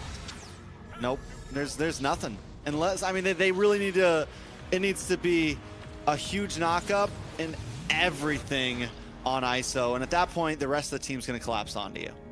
I would say the Harley is a great counter to the Freya, right? But you need to get the Freya isolated from the team fight. Usually, ISO is coming in after Sykes kind of goes in, and you can see the build as well. Right now, Genius One, Divine Glaive almost getting negative pen in terms of the damage that he can output. And Claude going for the Trinity. It's Inke is not able to dish out those glooms in those team fights when the massive knockups are coming through. So maybe if they're there at the same place at the right time, U2 Esports will come out of the victory. But for Leviathan though, yeah, they're doing super well. Just play around ISO at this point. Yeah, that's all you got to do, and you're able to do that, right? You do have a front line that can buy time, and ISO's able to kind of wait for the moment. ISO's never the first engager, right? ISO comes in a few seconds after the fight starts, finds the right targets. If Plaga tries to come in for a blazing duet, instantly caught up. If Sykes tries to come in at the wrong time, instantly caught. So it's going to be tough from here on. In U2 Esports, it's going to be a while until they can really do something. First Lord, most likely not going to be it. Oh no, Inke so aggressive. Oh, Fury of the Phoenix. And along with that, the glorious pathway for ISO going straight to the back line. But the tech charge saving him. But ISO gets the dive, gets the kill, finds a double. Could be looking for a third, but the Infernal Pursuit coming in is too much for them to deal with. Barbiel with the Steed on his way, but Blazing Duet straight into the back line. Nobody there to stop him whatsoever. He finds one. Will he find another? Yes, he will. No, they're just able to escape, but ISO finally gets shut down. And Plaga finds a double, make that three. The recall taunts are already coming in. U2 Esports are in the head of Leviathan. Plaga! My guy waits for the moment, comes in with a blazing duet. ISO should not have re-engaged there. I think he thought the rest of his team was going to stand stronger. He goes around the back, and he tries to get the catch off, and you can see the delay in ISO's attitude, like, do I want to engage this? Ends up going for it and pays the price, and that is a huge turnaround for U2 Esports. Not just a gold lead, but a Lord into their hands to create a lot more map pressure on their side. And this is what I was talking about too, Trex. It's that kill. If ISO was in a little too deep and the kill goes in, yeah, that's a lot of bounty. We're talking, what, 1,000+ bounty in the pocket of Claude. You can see already he gets 3,000+ gold compared to the Zetkian, but here they get the Steed going. Nice use of the Fury of the Phoenix along with the Glorious Path to slow down Inke as well at the same time, but the Dark Wave and the amount of time this Movius is buying for the team. This is what, like the 5th time he's done so. Yeah, this is what I mean when both teams have so much play potential, combo potential, and it's all going to be about who lands those combos better, who can catch. It's not exactly a, oh, your draft is just better of mine. It is, can you make things happen? Can you shake something right now? Because that's going to be what it comes down to. That's what it's been about. How are they going to shake off? Oh no, Valkyrie Descent, ISO coming through as well. Zultra, nice use of Power of Nature. Throwing away Joy. There's a lot of damage coming through. Tech charge missing out. Oh, the Deadly Magic is doing a lot of damage right now. And this is what I was talking about. ISO can be playing with fire no more. I'm wondering if ISO is going to end up picking up a little bit of defense. Maybe something like a Radiant Armor. Something, because Sykes does hurt. Do you just, yeah, Rose Gold. Plus maybe an immortality, or I mean, no, you just swap out for the immortality after. But it does seem like Plaga and Sykes are doing a lot of damage onto ISO, and you can't just Valkyrie Ascent right now. So yeah, Rose Gold coming in soon. And they go in as well. Oh, Infernal Pursuit coming in from Ziggy. Phantom Steed coming out as well. A lot of damage done with the help of the Deadly Magic. Zultra can go with the dive, but he doesn't. Oh, Plaga comes in, Blazing Duet, flickers as well at the same time, catching the rest of the members off guard.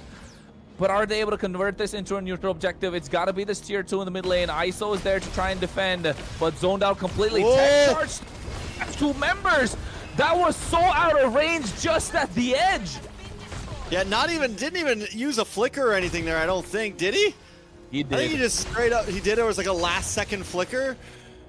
That was... I mean, Did he use the flicker to get out of the fight or in the fight? I think to get out of the fight. I don't think we'll go back and check later. I don't know. But either way, the pressure right now from U2, they're just everywhere from the Blazing Duets. And again, they don't even have to approach this as a unit. They're able to kind of take these fights very split up and just find little plays here and there. The touch and go, just like last time.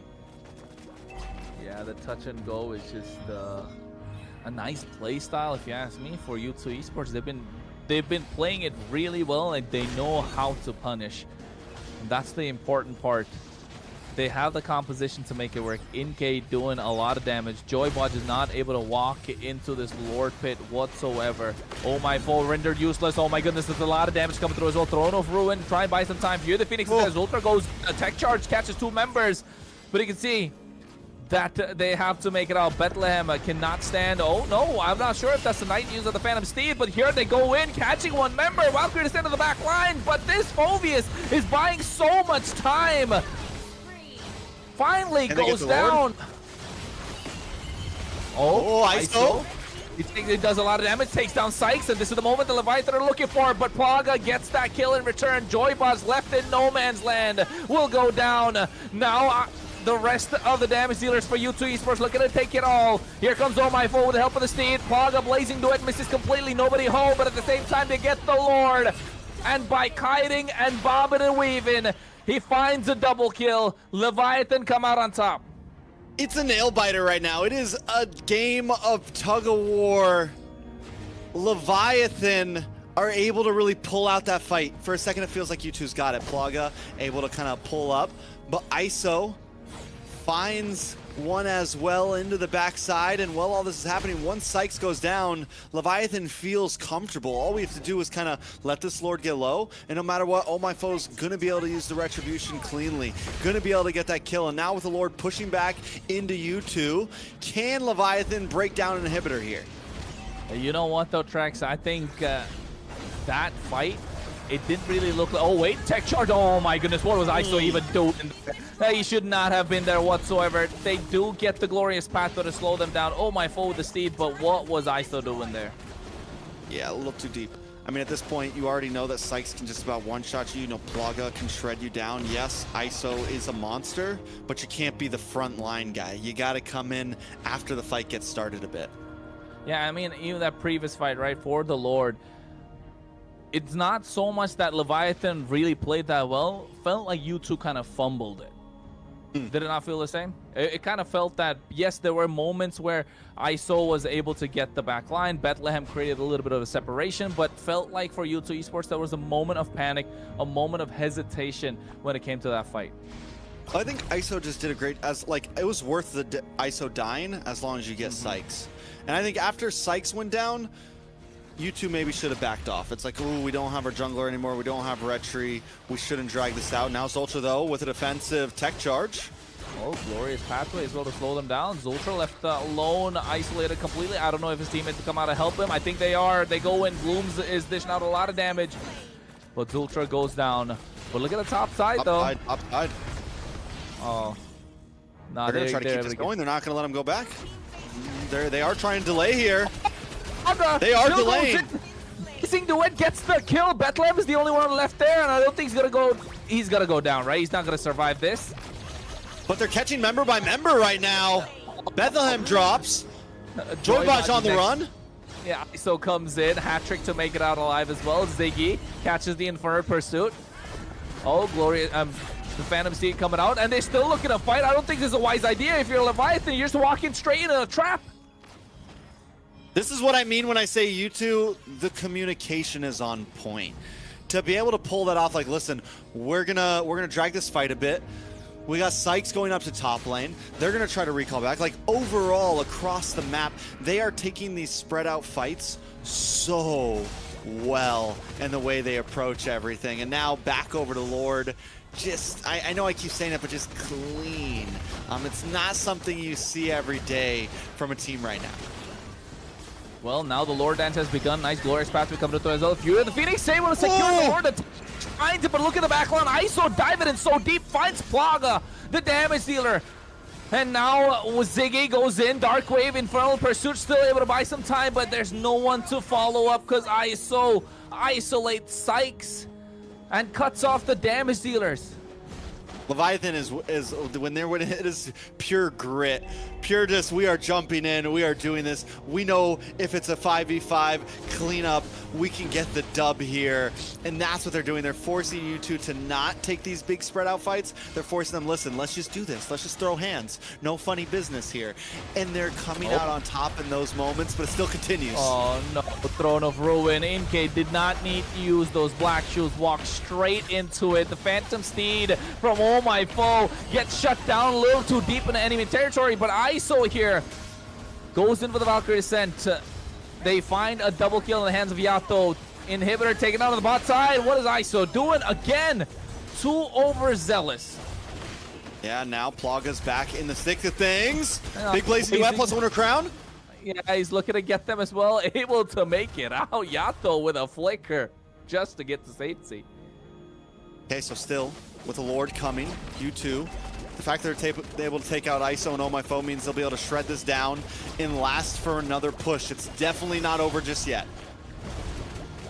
Oh, definitely not over. This is a nail biter again.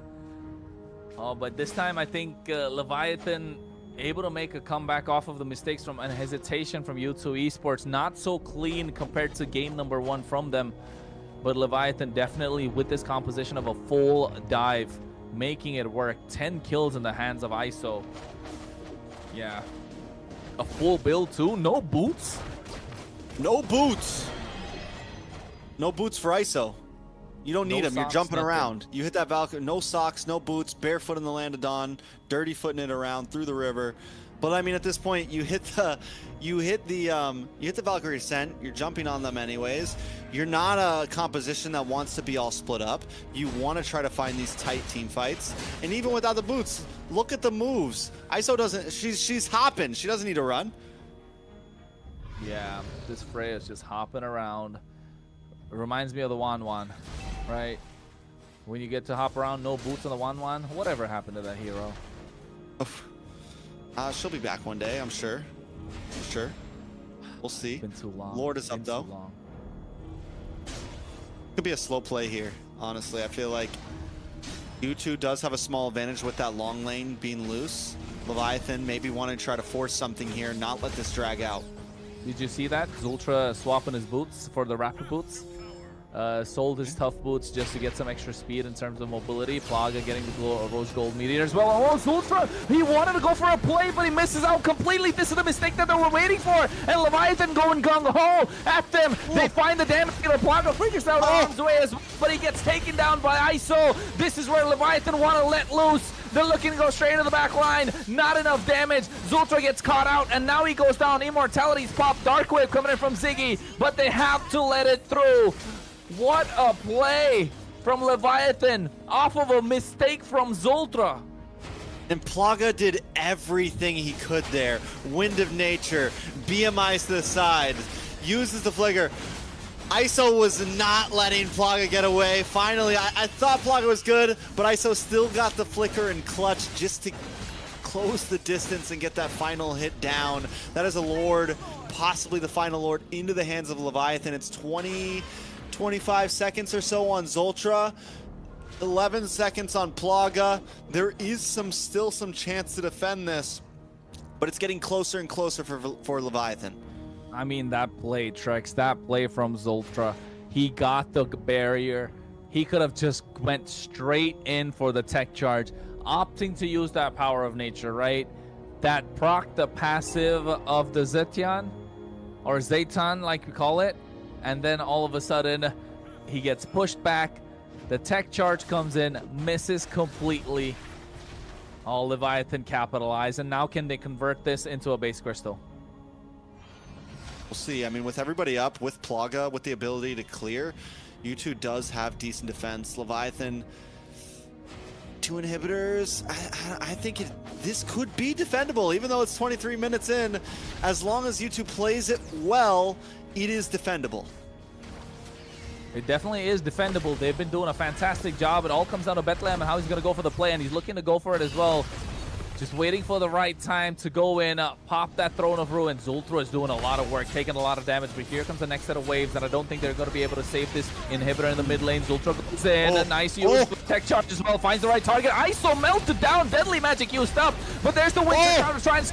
Immortality popped in as well, Blazing Do It coming in, and Valkyrie is sent to make sure he gets out alive. Oh, my foe is still there, and look at Ziggy going gung-ho, but at the same time, Bethlehem in the back line, buying enough time, comes out of the battle of the EXP laners, and again, ISO finds a moment, a killing spree, Plaga takes one back, it's back and forth, but it's been a 2-for-1 trade, Glorious Panther to slow them down, and Plaga goes down.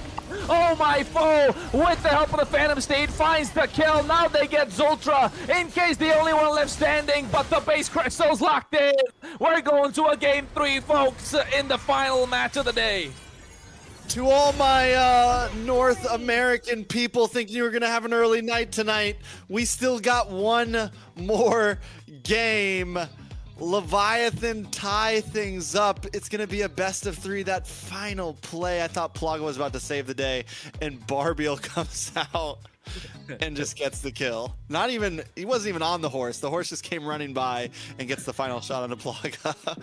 Drive by. Ashley's, how we feeling? How we feeling? I think that game had everyone on the edge of their seats, you know? Like, every single fight, it's like, who's gonna win? Who's gonna win? And then now we're going to a game 3. I'm excited. All right, we're jumping right into draft. We're not wasting. Oh no, Bonox drops. This is our first Bonox drop of the night. Hey man, make sure you're there in the chat, folks. The mods will be dishing out the diamonds. Make sure you're active. The rules are up of course, and you might just be able to get. You know, get lucky. Of course, it's going to be on the esports channel, so that's why we keep telling you, you've got to follow MLBB NA Esports, and of course, MLBB Esports channel as well. That's where all the drops will be given. We're doing it in 6 different channels, so, and I don't know how many we're doing, so just stay alive, be active in the chat. I'm going to get some diamonds for myself.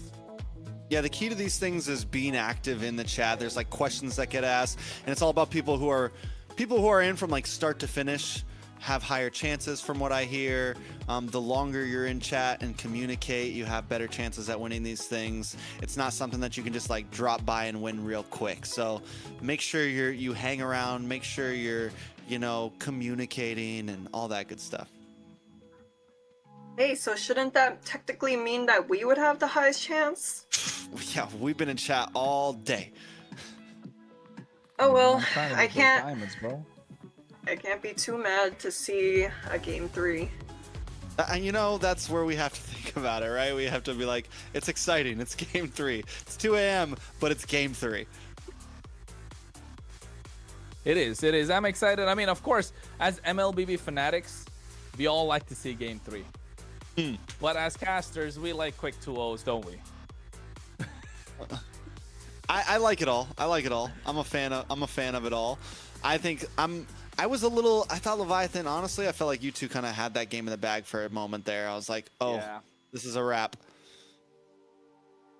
Man, talking about a wrap, you got me hungry. First burgers, now wraps. I don't know. What are we talking about? Wings next? Everything, yeah, wings by wings. Wings by wings, oh, man. Everything's just going to be food related now for Kronos. Hey, man, I'm telling you. Well, why not? Why not? We cook it in the kitchen, cook it on the desk.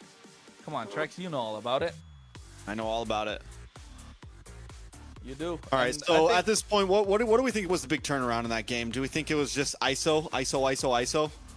It was ISO for like most of the game, right? I would say 50-60% for Leviathan, but the other 40, I would say, kind of fumbles from U2 Esports. Not, but then again, fumbled in terms of they got ahead of themselves, but also with the kind of lineup that Leviathan had, especially with that Zetyan.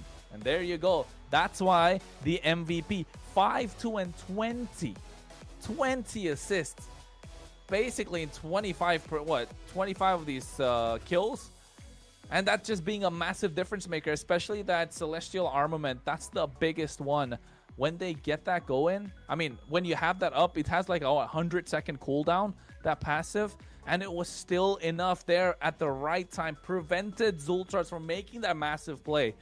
Maybe if Zultra, instead of opting to go for the skill 1, if he went straight for the ultimate, it would have been a 4-man knockup right there. And that would have been a complete destruction of Leviathan. It would have been a 2-0. But him opting to go for a basic kind of a combo, which you usually do, you get that skill 2 and then flicker forward, basic attack skill 1, that pushed him back, and then that kind of changed the story. I just saw that flicker from Yato there. I feel like Zitian, my eyes, like whenever there's a Zitian on the field, it's always hard for me to keep up with everything the Zitian is actually doing, like the amount of damage, because it's just like such a hero, like kind of like kites around. But there was some major plays there. One of those last pushes where Yato lands the Fury of the Phoenix, and I think every time one of those really landed, those were some of the big game changers in so many of those fights. Even from early on, the first combo that Ashley called out was going to happen, the Ruin plus the Fury of the Phoenix, and then after that, so many of those just put everything into the hands of Leviathan. I'm scared, bro. I'm scared. First she said 15-minute game, then you said 13:45. Then she calls the kind of pickoffs and the way the combo is gonna go. She should be a caster. I'm scared. Y'all are seeing, so y'all are reading into something. I don't know. I'm trying to predict my future. Who knows? Who knows? But anyways, yeah, like the is that our 4th Zeton MVP of the day? Yes, the amount of ZTN is an MVP hero right now. It's not even the player; it's just a ZTN. Yeah, quite a few. That hero, I didn't honestly expect that to be one of the most played mages of the series today. Yeah, no, and just a great win rate overall. I feel like. Yeah. I'm wondering. I can't remember exactly what the stats are. It's been a long day, but it's probably close to 100% win rate. I'm trying to think if we've seen ZTN really lose that much today. I think we have maybe one game. Maybe one. Go back over the stats later. It's gonna come in tomorrow anyway on the screen. Let's not stress over it. Now we gotta think about the next game, the draft for the next game. It's game number 3. And for those of you who just joined us, global bans, bro. Ashley, what is global bans? Are you asking me what global bans is? Yeah, tell the people who just came in. You gotta tell everyone. They know you and like, hey, I know that girl. She was there in the MWI. So we didn't have global bans. What if we do? All right, guys. So global bans is basically when you pick a hero for one game on your team. That hero is unplayable for the next couple games. And for our 2-game series of today, we saw a total of 8. Wait, no, sorry, not 8. I can't math. 10 picks that in total that they were able to play after the 2 games. Which is a lot. Well put. Well put. If we count the bans that they're in the game, that's 15. Ooh. Actually, 20. Yeah. No, 20 if you count the opponent ban as well. So 20 heroes you can't really play in game number 3. Because you banned 5, the opponent banned 30 5, heroes. and then there's 10. No, the other doesn't count for 5, you, right? 10, 15. So 20. Oh no, yeah. Hey. Yeah, whatever. Yeah. But the thing There's is, a lot of heroes you can't play in game 3. But the thing is, this global ban rule is going to be implemented the whole way through. So during the grand finals, where you see a best out of a 5 or 7, whatever it is, 7? You're going to see 7. Yeah, and the reset doesn't come till game 7. 7, yeah. Wow, So that game is 6 like game crazy. 6. We're talking like, it's like more than half the heroes gone. Which is very interesting, right? Which is very interesting because like you're looking at combos at that time, because you're literally playing 4 combos. That's the best part. Like Akai, you'll see Akai R-Lot come through. You might see an Atlas pop up, Beatrix plus someone. So yeah, that's interesting. But then again, that's for another day. So game number 3, Trex, what are we expecting draft-wise? We still have some opportunities open, I think, for both team. I will say it feels like we have to remember that U2 used that Nolan in game 1. So in terms of jungle, they do still have some options, and that's going to force Leviathan to probably ban the Basha here. They're going to have to watch out for that. Freya as well could still fall into the hands of U2, but where Leviathan has a nice advantage, they still have the opportunity for the Sora. They still have the opportunity for the Valentina. So there's not today. But you know what I'm saying? Like, those are the things. But that means U2 has to use a ban on that, which last game they didn't, which means there's opportunity for things to leak through as well. By heaven's mandate. Ooh, that's okay. Because I was thinking Freya, Baxia, Jushin for Leviathan here. The Zetian coming in means something's gonna be left open. Marcel, Jushin, or Basha, right? And yeah, Marcel, Jushin, Baxia, Freya. So yeah, so you two are looking to take something away. Oh, that's a lot open. So do you guys think they're going to stick to the Kalea ban, or they're gonna let it go? I think so. I think so. They might as well stick to the Kalea ban, leave it a lot more open. You will definitely get 2 power picks on your side, right? Oh no, they don't want to let the Jushin go. We see either Basha slip through or Marcel slip through here. Freya definitely slips through for U2. But that's the thing, right? So do they let the Freya? But they can't pick Freya, so Leviathan, U2 doesn't have to pick Freya. Yeah, U2 doesn't have to prioritize the Freya whatsoever. This is the best part about it. Yeah, I think that's what I mean by that Nolan pick in game 1 is coming in clutch now. It gives them a lot of options on how they want to approach game 3. Ashley? I'm just looking at what ban they could get. Okay, I held a ban. Yeah, U2's literally, it's like, let's do this. Let's run this. Marcel, Baxia, Freya. They don't even have to pick those 2 right now. Marcel, oh no, Marcel's banned in. What's the other one? Kalea is left open. Oh man, this is spicy. So do they just Kalea here? You Kalea here and you save the Basha for next pick? Basha Freya next pick, yeah. Yeah. I would. That's tough. You get 3 free picks pretty much. But do they even need the Baxia if you go for the Kalea, right? If they go Kalea, you might as well just get the Guinevere. Go for the Guinevere? Why do you go for the Guinevere? The Wombo combo. The Wombo so good right now. Yeah, so it is pretty good though. Violet Requiem into the Tsunami Slam. Yeah, that's the Kalea. Was Guinevere open for last game on the side of Brock? I think it was banned out. I think for... it was banned out. Okay, makes sense. I didn't cure the pain. I harnessed it. Unless Leviathan takes the obvious Valentina. Thor's gone, but they do at least get the Valentina, so you get a Tsunami Slam, you get some options there. So Freya here is a hard one because the Phobius kind of counters the Freya. We saw that in the previous game, right? How much work Ziggy was putting in on this Phobius, but I still think Freya just too good to let go of.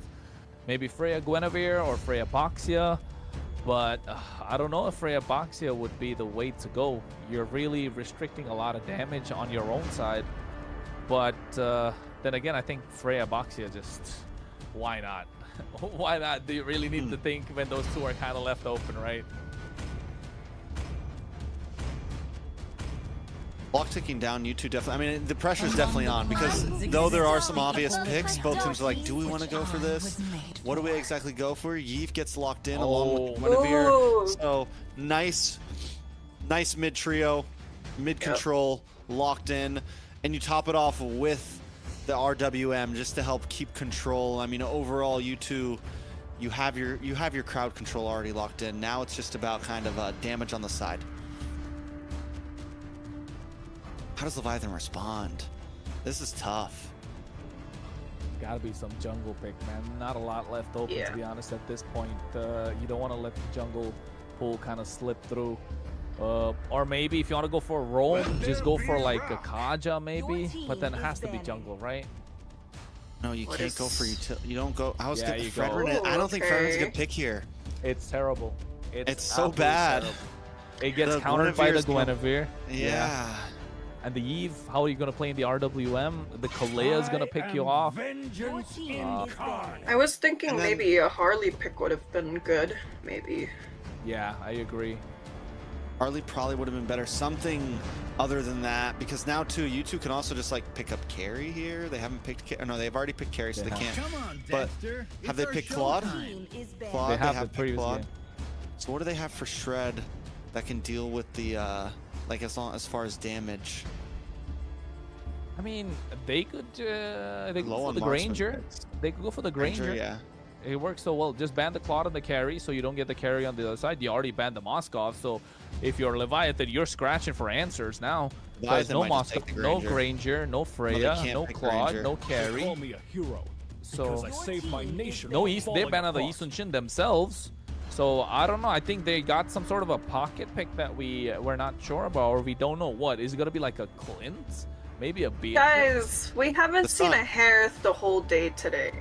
We saw did Harith earlier. We saw Harith. They got a lot. Magic is my life. I love how Speaking of excited. Harith, That must have. Yeah, it just left. Long day. I think Leviathan lock and carry here, right? But then the carry is again so bad against the Eve and the Guinevere, because if you're forcing the Eve on the Purify, then you get caught in the RWM. But if you put yourself on the Flicker, then you get caught Yeah, but in they the don't spatial have. They migration. don't have to pick carry because you two can't pick carry. Well, yeah, but like, what other marksmen kind of left open? What if they just go for like a fighter? What if they go for Sun or something? Maybe CC. I could see CC on They their side. can't pick I am CC. the power of light. They already and did. climate. It's global Oh band. yeah. Kaja, There's your told you Kaja. about that. Solid. For the side of Leviathan, they definitely cannot pick fighter gold. Granger. They need a Granger here. I think solid pick. You two. For you two, I still maybe the Sun, maybe. But even so, they still don't have. Granger Alice? Yeah. Granger Alice? Granger Alice for you two. Neither of these Granger two, Alice, no? neither of these two teams have like any split push potential. Yeah, at all. Champion spirit alone reigns supreme. Yeah, it's Granger, right? That's Granger, right? There you go. Granger Yeah, Alice. Granger Alice, yeah. Leviathan. What if they just go for? I mean, they can still pick up the Harith, I guess. No, Harrod's Oh, banned. no, it's I think banned. Beatrix. Yeah, Beatrix. Ashes in the wind. Ixia! Yeah. Oh, carry. Yeah, I told you carry. Carry's the only one that's kind of left, so. Yeah. I could have sworn that was an Ixia voice line. Damn, man. I got like 2, 3, Yeah, you did a great 4, job. 5. Yeah, I got like 8 out of 10. 8, I think 10 out of 10. 8 out of 10. I don't remember. Hey. Does Leviathan stand a chance here? Do we like the U2 draft that much more? What do they got to do this? Ashley? Honestly, I was more so the blue sides. What was that? U2. That was yeah, that was you too. I was more in favor for that side. You know, it had a little bit of everything. I also do like the Kalea and Guinevere pick. Also wasn't too much of a fan of the Fredrin pick, but who knows? Who knows? We just saw two ends of the stick for both sides, and this could go both ways. End of the stick. Could go both ways. I agree. I think we have seen Leviathan push the limits in last game, even when they were behind. I think in terms of draft, this is the first time where I do feel like one team did kind of win it out, and you two, they look good about it. Kronos, though, take us into the last game of the night. Hey, well, folks, MCT AMER day number 1 is coming to a close right now, and of course, we're going into the last game in this best of 3 series. U2 Esports versus Leviathan. Who's gonna take it all? All right, so we talked about the drafts. We talked about how most of us do favor U2 here. I think the major thing is Oh My Foe coming into these pits, into the Turtle Pit, into the Lore Pit, is just such a prime target for a Tsunami Slam, for a Violent Requiem. It is definitely troublesome. Joybaj, though, can you get the pickoffs here? Can you maybe peel and create space for your team? We did see a Kaja earlier today, and it wasn't the greatest. Can it be better now? Oh, I was gonna say, look at top, is looking nasty, but nice Dark Wave coming to the bot side from Bethlehem as well. Force still flicker out. He might be going down. Oh, just surviving barely thanks to the shield. And look at Oh My Foe eating a lot of damage. This is what I was talking about. Trex is not looking good for Leviathan. I honestly think that Joybaj did a fantastic job trying to invade and zoning out the U2 Esports early on. But come level 4, U2 Esports are going to be unstoppable. Yeah, Leviathan, I mean, Joybaj did make it up to top. They did send Plaga back at least. So both teams with a failed gank on opposite sides of the map. But yeah, U2 still, come level 4, they have big spikes all around the map. You have a lot of great skills to be used, and they have potential to scale. On the side of Leviathan, I mean, it's similar. You have ISO, you have a carry that we've seen scale very well, but it's going to be hard to close that distance for a carry when this turns into big 5v5s, the RWM. You're also going to walk right into a Tsunami Slam. You're an easy target. ISO does pick up the Purify, which is going to be helpful dealing with some of these skills, but there's just so many of them to close the distance. The turtle, this is where I think U2 are going to hit their power spike. You can see already going to the back line. Meanwhile, the top side, one wing. ISO getting the better of them. RWM dropped down from both angles. Nice use of the Throne of Ruin at the same time. Zultra's the first one to fall. Oh my, foe gets another. They're able to get it off the back of a lot of crowd control. Leviathan getting the better of U2 Esports. Yeah, I mean, early on, just immediately catching, and they find another. Ziggy goes down as well. It's 4-1. Leviathan coming in clean fashion in game number 3. I think U2 Esports with 1v1 is crazy. Yeah, that's important. I think that's the one that's really, really crazy. Oh, Purify. I don't think he's going to be... Zultra goes over the flicker. Tsunami Slam. A lot of resources just for that one kill. I think it was well spent. I'm not going to lie. It's early game. You could pop a bunch of ults right now. I think getting that was huge for Plaga, especially after he gets the solo kill. It's going to help him get this gold crab. It's going to help them secure some pressure on lane. I think it was much needed. Very much needed, but look at what Oh My Foe's doing. He's doing something that is going to be really annoying to U2 Esports. And U2 Esports have no way to kind of respond back.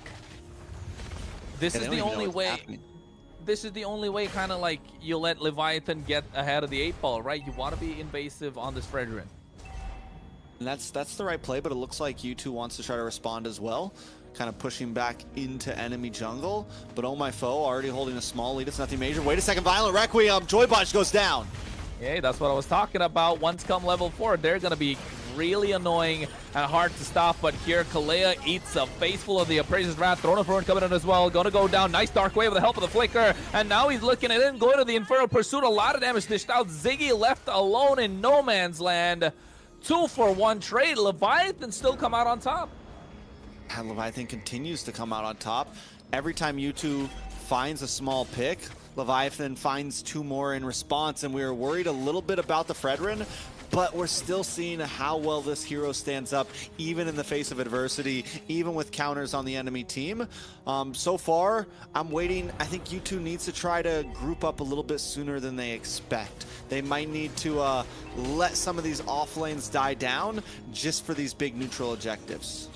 Oh, Zultra, Tidal Strike went for the Flicker as well, but at the same time, they got that Divine Judgment locked down. RWM, Sykes goes down first, and they get Joybots to follow, but Zultra, deep in enemy territory, gets taken down. Rhapsody comes through, Purify to make it out of there. ISO zoning out the opposition. Plaga does have the Death Sonata. He wants to connect, but Bethlehem zoning them out. Leviathan taking the small wins and building a lead on top of it. Leviathan continues to make plays. It's almost a 2,000 gold. Now it is a 2,000 gold lead at this point. Second turtle in. They just need to keep up this pressure. We didn't see the Kaja do too well earlier tonight, but Joybaj is making the plays happen. Even with the deaths that's had happened to him, it's okay. He knows his job, and he knows what's targets he needs to lock onto. Exactly at the same time, both the roamers had the right idea. When Zultra went in for a Flicker play, and so did Joybaj, and oh my goodness, Joybaj got the better because Zultra was aiming for Joybaj, so a little crazy there. But looking at the items so far, Black Eye Shield for Bethlehem, probably looking to go quick Dominance Ice, but often go for a little bit of damage here. Oh, Zultra gets the nice use of the Tsunami Slam into the RWM and Violet Requiem. This is the combo that we want to see from that composition. And it's another kill they put into the hands of Plaga. Even though Sykes and Zultra get the combo, Plaga continues to collect the kills. I'm wondering, is he going straight for Hunter Strike, or is he going to look for an early Sky Piercer? Especially with the way that they're getting these combos off, might not be a bad idea. Yeah, it might not be a bad idea indeed. Leviathan still on the goal lead, 2K, like you mentioned earlier. Look at the bot side as well. They're applying the pressure. The one thing, apart from the fact that they have this Kaja and the early pressure that they're putting on with the Fredrin and ISO doing well in the goal lane, is that they have this Phobius, right? This Phobius has been a complete menace. We've seen it in the previous game, and I think we'll get to take a look at it again. 10 seconds to the turtle. All right, and it does look like Leviathan have a nice control over the pit already. And as long as they can find this type of position, they're in a pretty good spot, and they're out-rotating. So we were worried about Sykes, we were worried about Zultra being a problem to Oh My Foe, but Leviathan always makes it to the objectives first, and they're creating these walls that Oh My Foe is going to see it coming before they can actually get to him. Yeah, and I think it's looking good for them.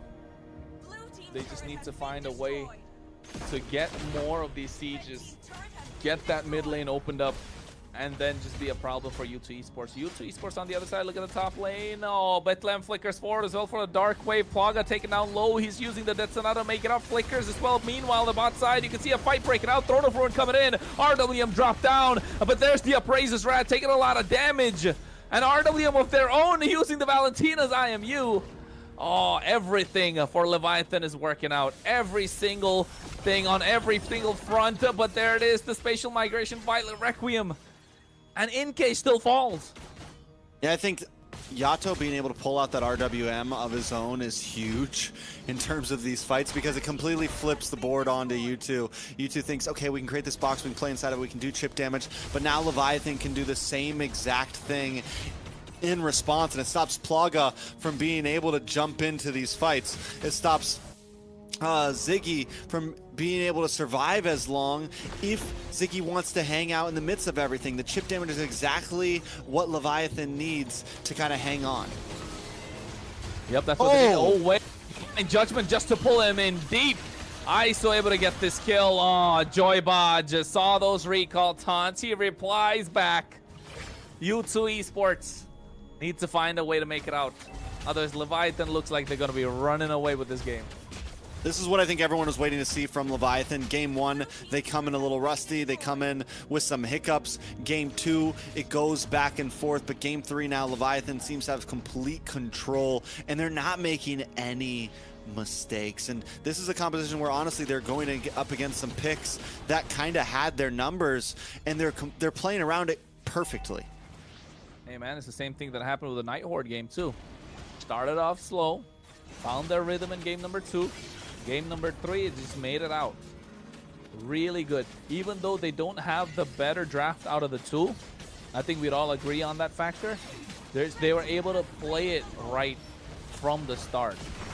And now you can see Zultra as well going for the Child Strike. Tsunami Slam, Throne of Ruin coming through at the same time. A lot of damage being dished out, but they leave Zultra alone, and he's left alone, and they're going to take him down. NK next to follow. Ziggy goes down as well. Double kill in the hands of ISO. A lot coming through. Divine Judgment from George just to get Plaga. Oh, but he's forced to flicker out, stays alive. ISO is 6-1-2 right now. This carry is online at 10 minutes in. The damage is there, and Joybaj is relentless with these ults, just continuously finding targets. Even if the whole team's not there, it's like, nope, I'm going to get you too. Nope, I'm going to get you too. And just not stopping at all. I mean, he knew it. There's about, what, 30 seconds for the Lord to come up. By then, he should have his Divine Judgment. He even flickered for it, hoping to get that kill. A lot of mental pressure to be added on, and now you can see the goal lead extending to 9K. So at this point, what does U2 even do? Do they have an answer? You just got to hold strong. What they definitely don't do is dive too deep, because this is exactly what happened. Violet Requiem, they get the kill. Nice Throne of Ruin as well, catching all 5 members. RWM dropped down. You can see Oh My Foe taking a lot of damage thanks to the turret, but the Lord is already in. 4 members standing tall, but Zultra taken down super low. They trade EXP for EXP, but Leviathan got the job done. Yeah, they get the inhibitor, they crack the base. Bethlehem is a small price to pay for what they will to get there. And let me just also explain, Joybaj never even used the ult there. He was waiting for it. He wanted that fight to continue more. ISO continues to get free shots, has Speedy Lightwheel once again. I mean, it's trouble for you two.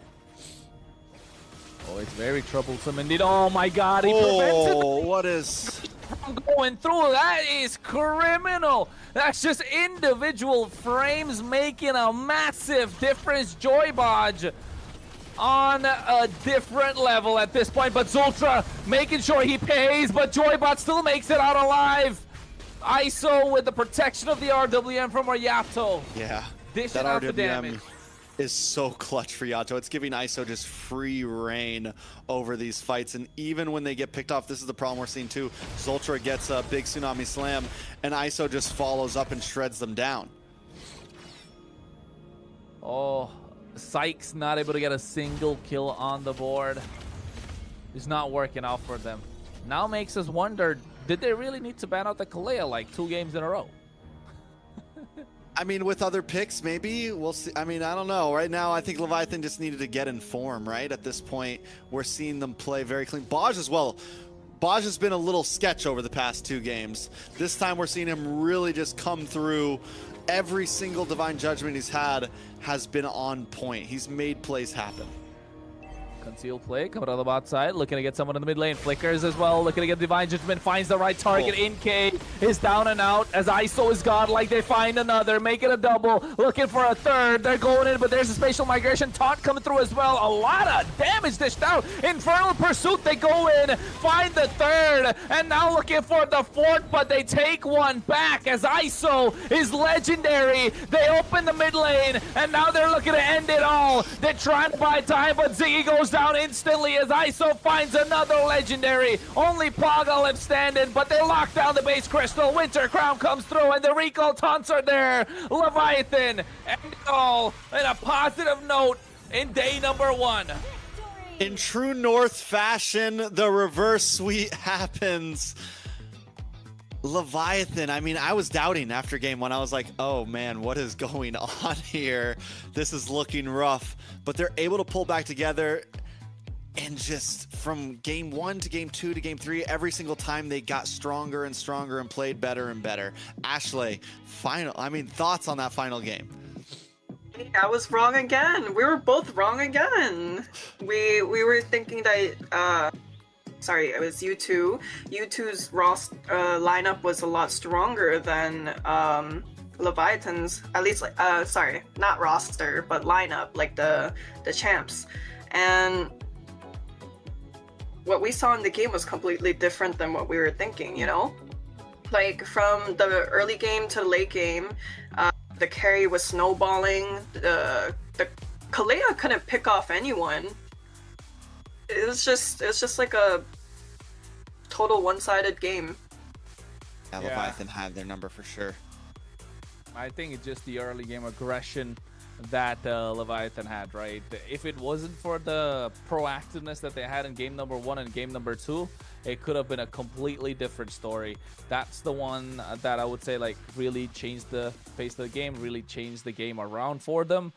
But yeah, apart from that, after that was just about following through, and oh my god, they did that really well. ISO locked in that game. We saw it from the very beginning. He won in a 1v1 against the Granger on a carry. And just from then on, even though he took a death, he just seemed to be on fire that game. His positioning was always great. Every time Kalea tried, every time Zultra tried to get a big pick off, it's kind of like what you see happen with like Francos and things. Once you use that ult, you're kind of a sitting duck. And as long as ISO's position is good, then ISO can just move in, and it doesn't matter who you get. As long as you don't get ISO, ISO's going to clean things up.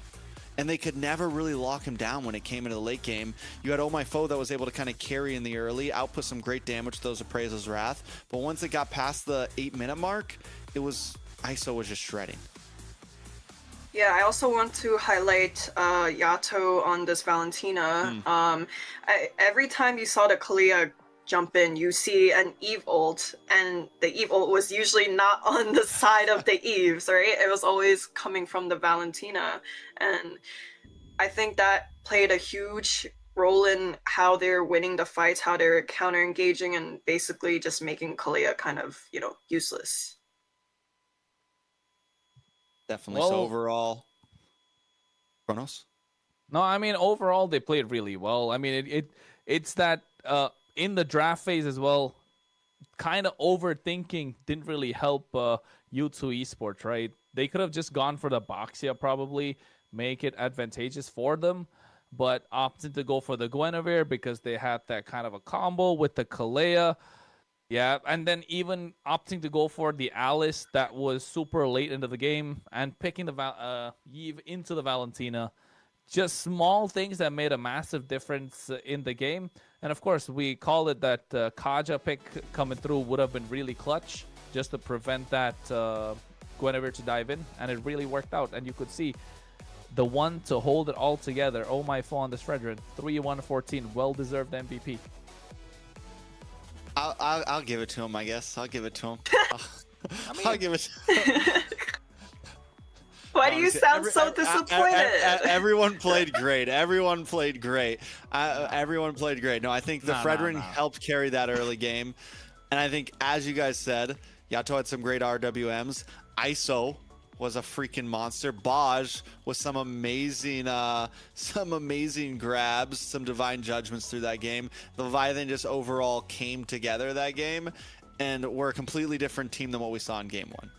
But I still think Fred deserves, oh my foe, deserves this MVP because in such a game for a Fredrin, the only reason we kind of like the draft of U2 Esports is because like the Fredrin's not allowed to play the game technically. He's a constant crowd control, doesn't really have any space. He has to walk into the RWM, so the timing and the aggressiveness of oh my foe had to be on point, and it was right from the get-go after the purple buff invaded into the enemy lava golem, taking that down, and then just making sure you contest every single neutral objective. Of course, everybody played their part, but for Oh My Fawn, that Fredrin, if he wasn't as aggressive and didn't really hesitate, it would have been disastrous for them. But otherwise happened, and they walked out with a victory. Wow. Yeah. To introduce a special guest for the last series, we have Yato, our beloved Eve player.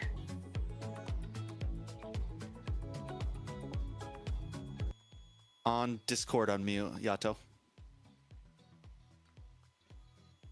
Hello, hello, hello. Hello, Yato.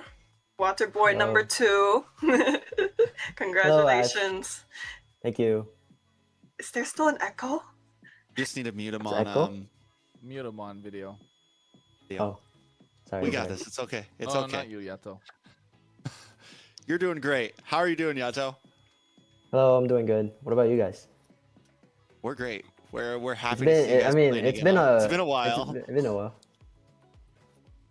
How does it feel to come back playing? Do you feel rusty? Have you been playing the past 7 months or so? Like, how are things going? Not really for the past like 7 months, but it's been pretty. I've been grinding a little bit, especially with AMER going back with the NA scene. Kronos, any hot questions? I thought you were gonna follow that up with another question. I'll follow up. You want me to follow up? What the heck happened in game 1, bro? What happened in game 1?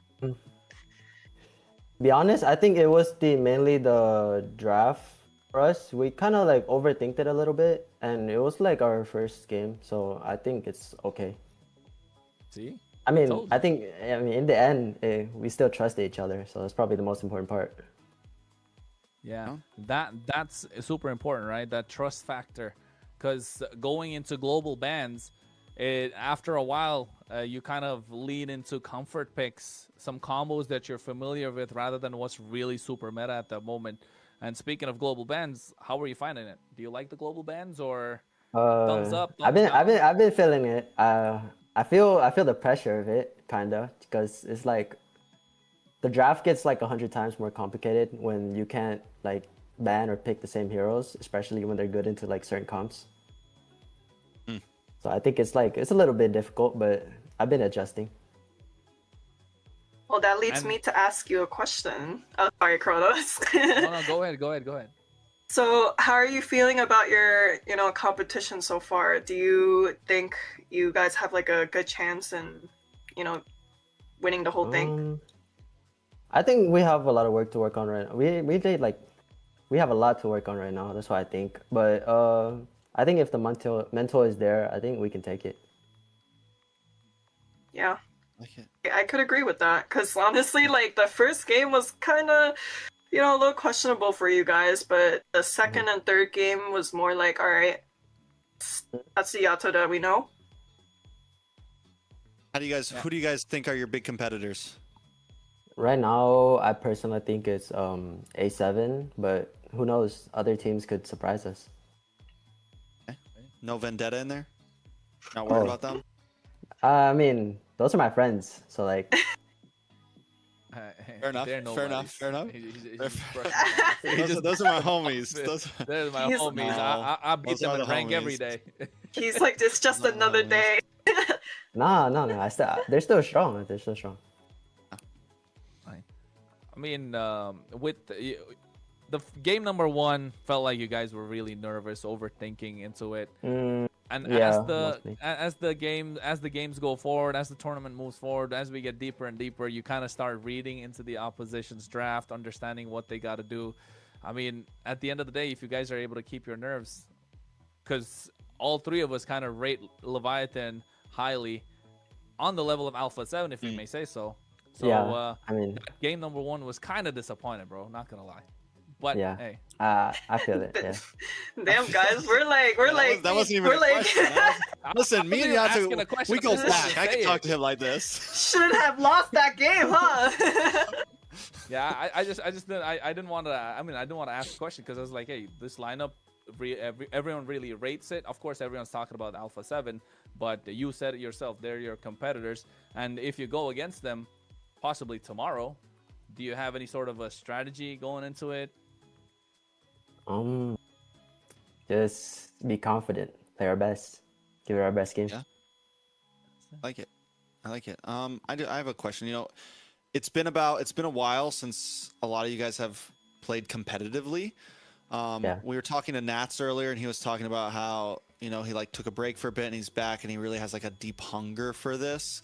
Like, how are you guys in terms of like, is it just another fun event, or is it like, we're freaking hungry at this time, we really want this? We won time. it. We won it this time. Do you feel like this is one of the times where it's like, it's kind of a new playing field? I feel like for a lot of NA, there's a lot of, it feels like things are kind of even for a lot of people. There's not just like one yes, there's A7, but still it feels a little different this time around. I mean, it's been a while, and like obviously since then I've like matured a bit more, so I feel like I have the drive to win this time. So I hopefully my gameplay can show it. All grown up now. No, right? We came a long way. Very long way. Anything you want to say to fans, viewers, anything like that? Sorry for disappointing you guys in game 1. And I hope we can do better next time. I hope. Anyone you really want to face tomorrow? Oh yeah, that's gonna come out soon, isn't it? You got A7. You get a choice between A7, A7, Vendetta, Night Horde, or A7, Night Horde, or Vendetta. They're all pretty tough. They're all pretty tough teams, but I think that for my own benefits, I would rather go against A7. Ooh, what's your own benefits? Yeah, what's that mean? It's like I get to practice against what I think is like the best, Okay, fair enough. That's like the best way to improve. If you win, you boost your confidence. If you lose, you go for the revenge arc later on, right? It's not like you're knocked out if you lose a game tomorrow, so it is it's get it out, Yeah. I mean, I don't mind whoever I go against, but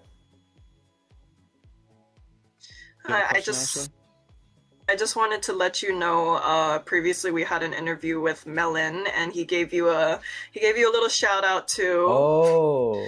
I mean, I think That's you my should best watch friend. for yourself, but he Mhm. gave you a shout out. Maybe you should give That's my him best one friend. back. But That's your bestie. yeah. I like people in Vendetta. They're nice, but you know. Still got to go down. Yeah. I like it. I like Kronos. Any questions?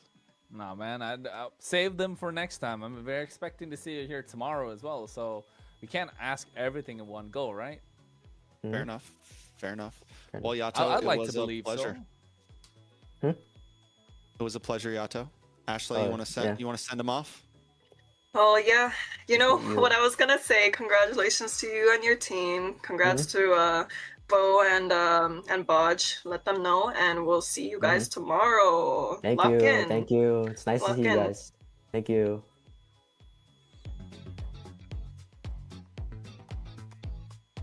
Oof.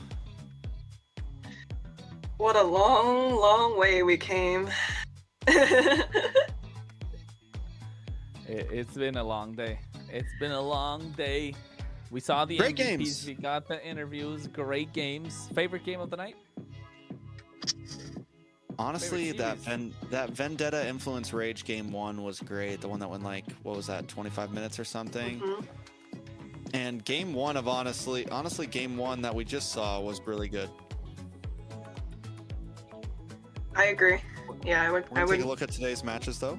Final scores. Stamina Esports against Night Horde. The big upset that I think a lot of people didn't expect. Night Horde takes it 2-1. A7 2-0. Vendetta up against Influence Rage. After a tough game 1, they're still able to win things out in a sweep. And then in unexpected fashion, U2 stomps down in game 1, but Leviathan are able to pull themselves together and reverse sweep 2-1. Very well done across the map.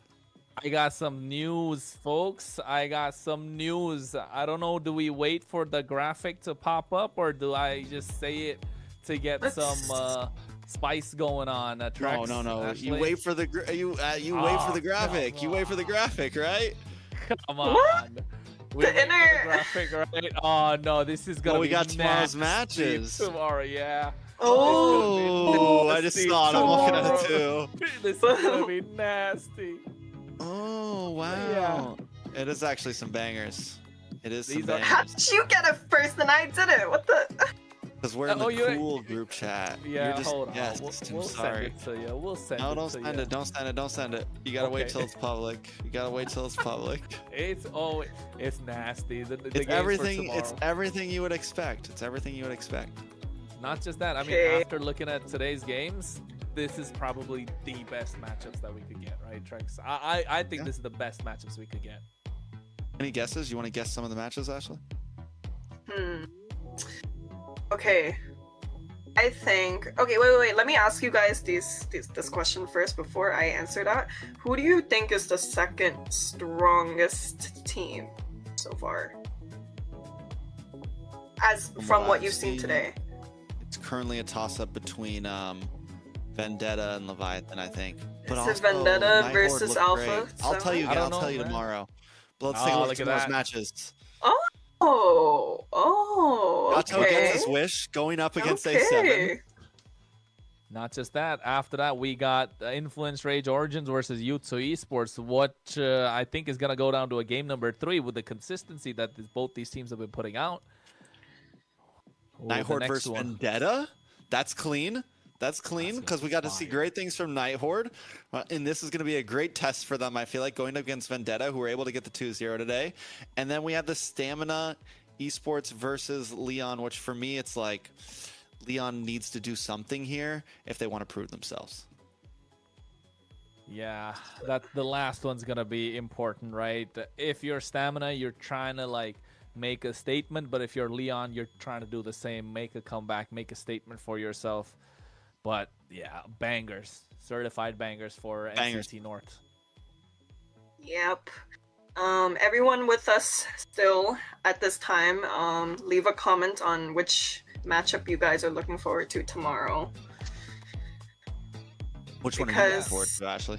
Me? I want to see Yato's game, honestly. I'm not too worried about. The Vendetta Nighthorde game? I'm not too worried right now. I don't want to jinx it, but I do want to see the matchup tomorrow with Alpha 7. For sure. It's the first match. We'll have lots of energy. Oh, is it? You're right. You're right. Pumped up. Yeah, we'll come through after eating too. So, yeah, all the energy is gonna be there. And for the last one though, Stamina Esports, we gotta have the stamina to make it through that. Because I don't know why, I feel like they're all probably gonna be 3 games, Trex. God, feels like we'll it see. one day. Well, yeah, for sure. I'm excited. I think Dez needs to pull up tomorrow, but Leon as well. Like that is, even though I think a lot of people might not be going crazy about that match, it's definitely a match of like, whichever team loses this, like you're sitting on bottom of pedestal. You know, like it's both teams. Like I need to win this game to really do something. So it's going to be huge. And if you guys don't know how to tune in, make sure you guys follow all of our socials. That's very important. That's the way you're going to be able to get all this information. And if you missed that graphic, it's probably going to get posted on the MLBB NA Esports Instagram channel or X channel or Facebook channel or YouTube channel, or if you're into it, TikTok channel, all that good stuff. So make sure you guys follow us all around, because that's the way you get all of this information if you're not able to watch the stream from start to finish.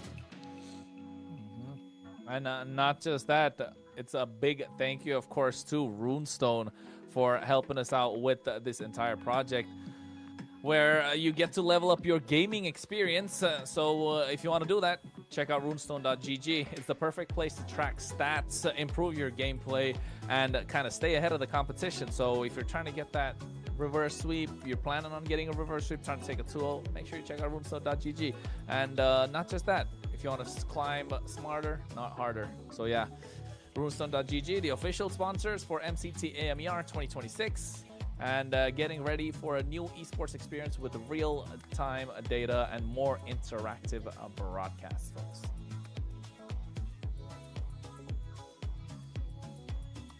Oh, and then what's the last thing, Ashley?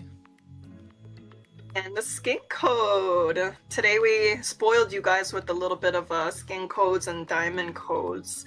But here we have TOF4ITYR7. So go claim it before I take it. TOF7. Exactly. It's been a long day, but it's been some great games. We got some best of 3s, we got some 2-0s, we got the best of both worlds around the map. We had nail biters back and forth, and I think tomorrow we're going to see some even better games. I'm super excited for it. I think everyone else is super excited for it. Any final thoughts, guys? I mean, yeah, let's wrap this up. I'm sure you guys are just as tired as we are. But we're just getting started. Remember, we have many more weeks to go, and tune in tomorrow if y'all aren't sick of us yet. I'm your special guest, Ashley, signing off with Kronos and Trex. See ya.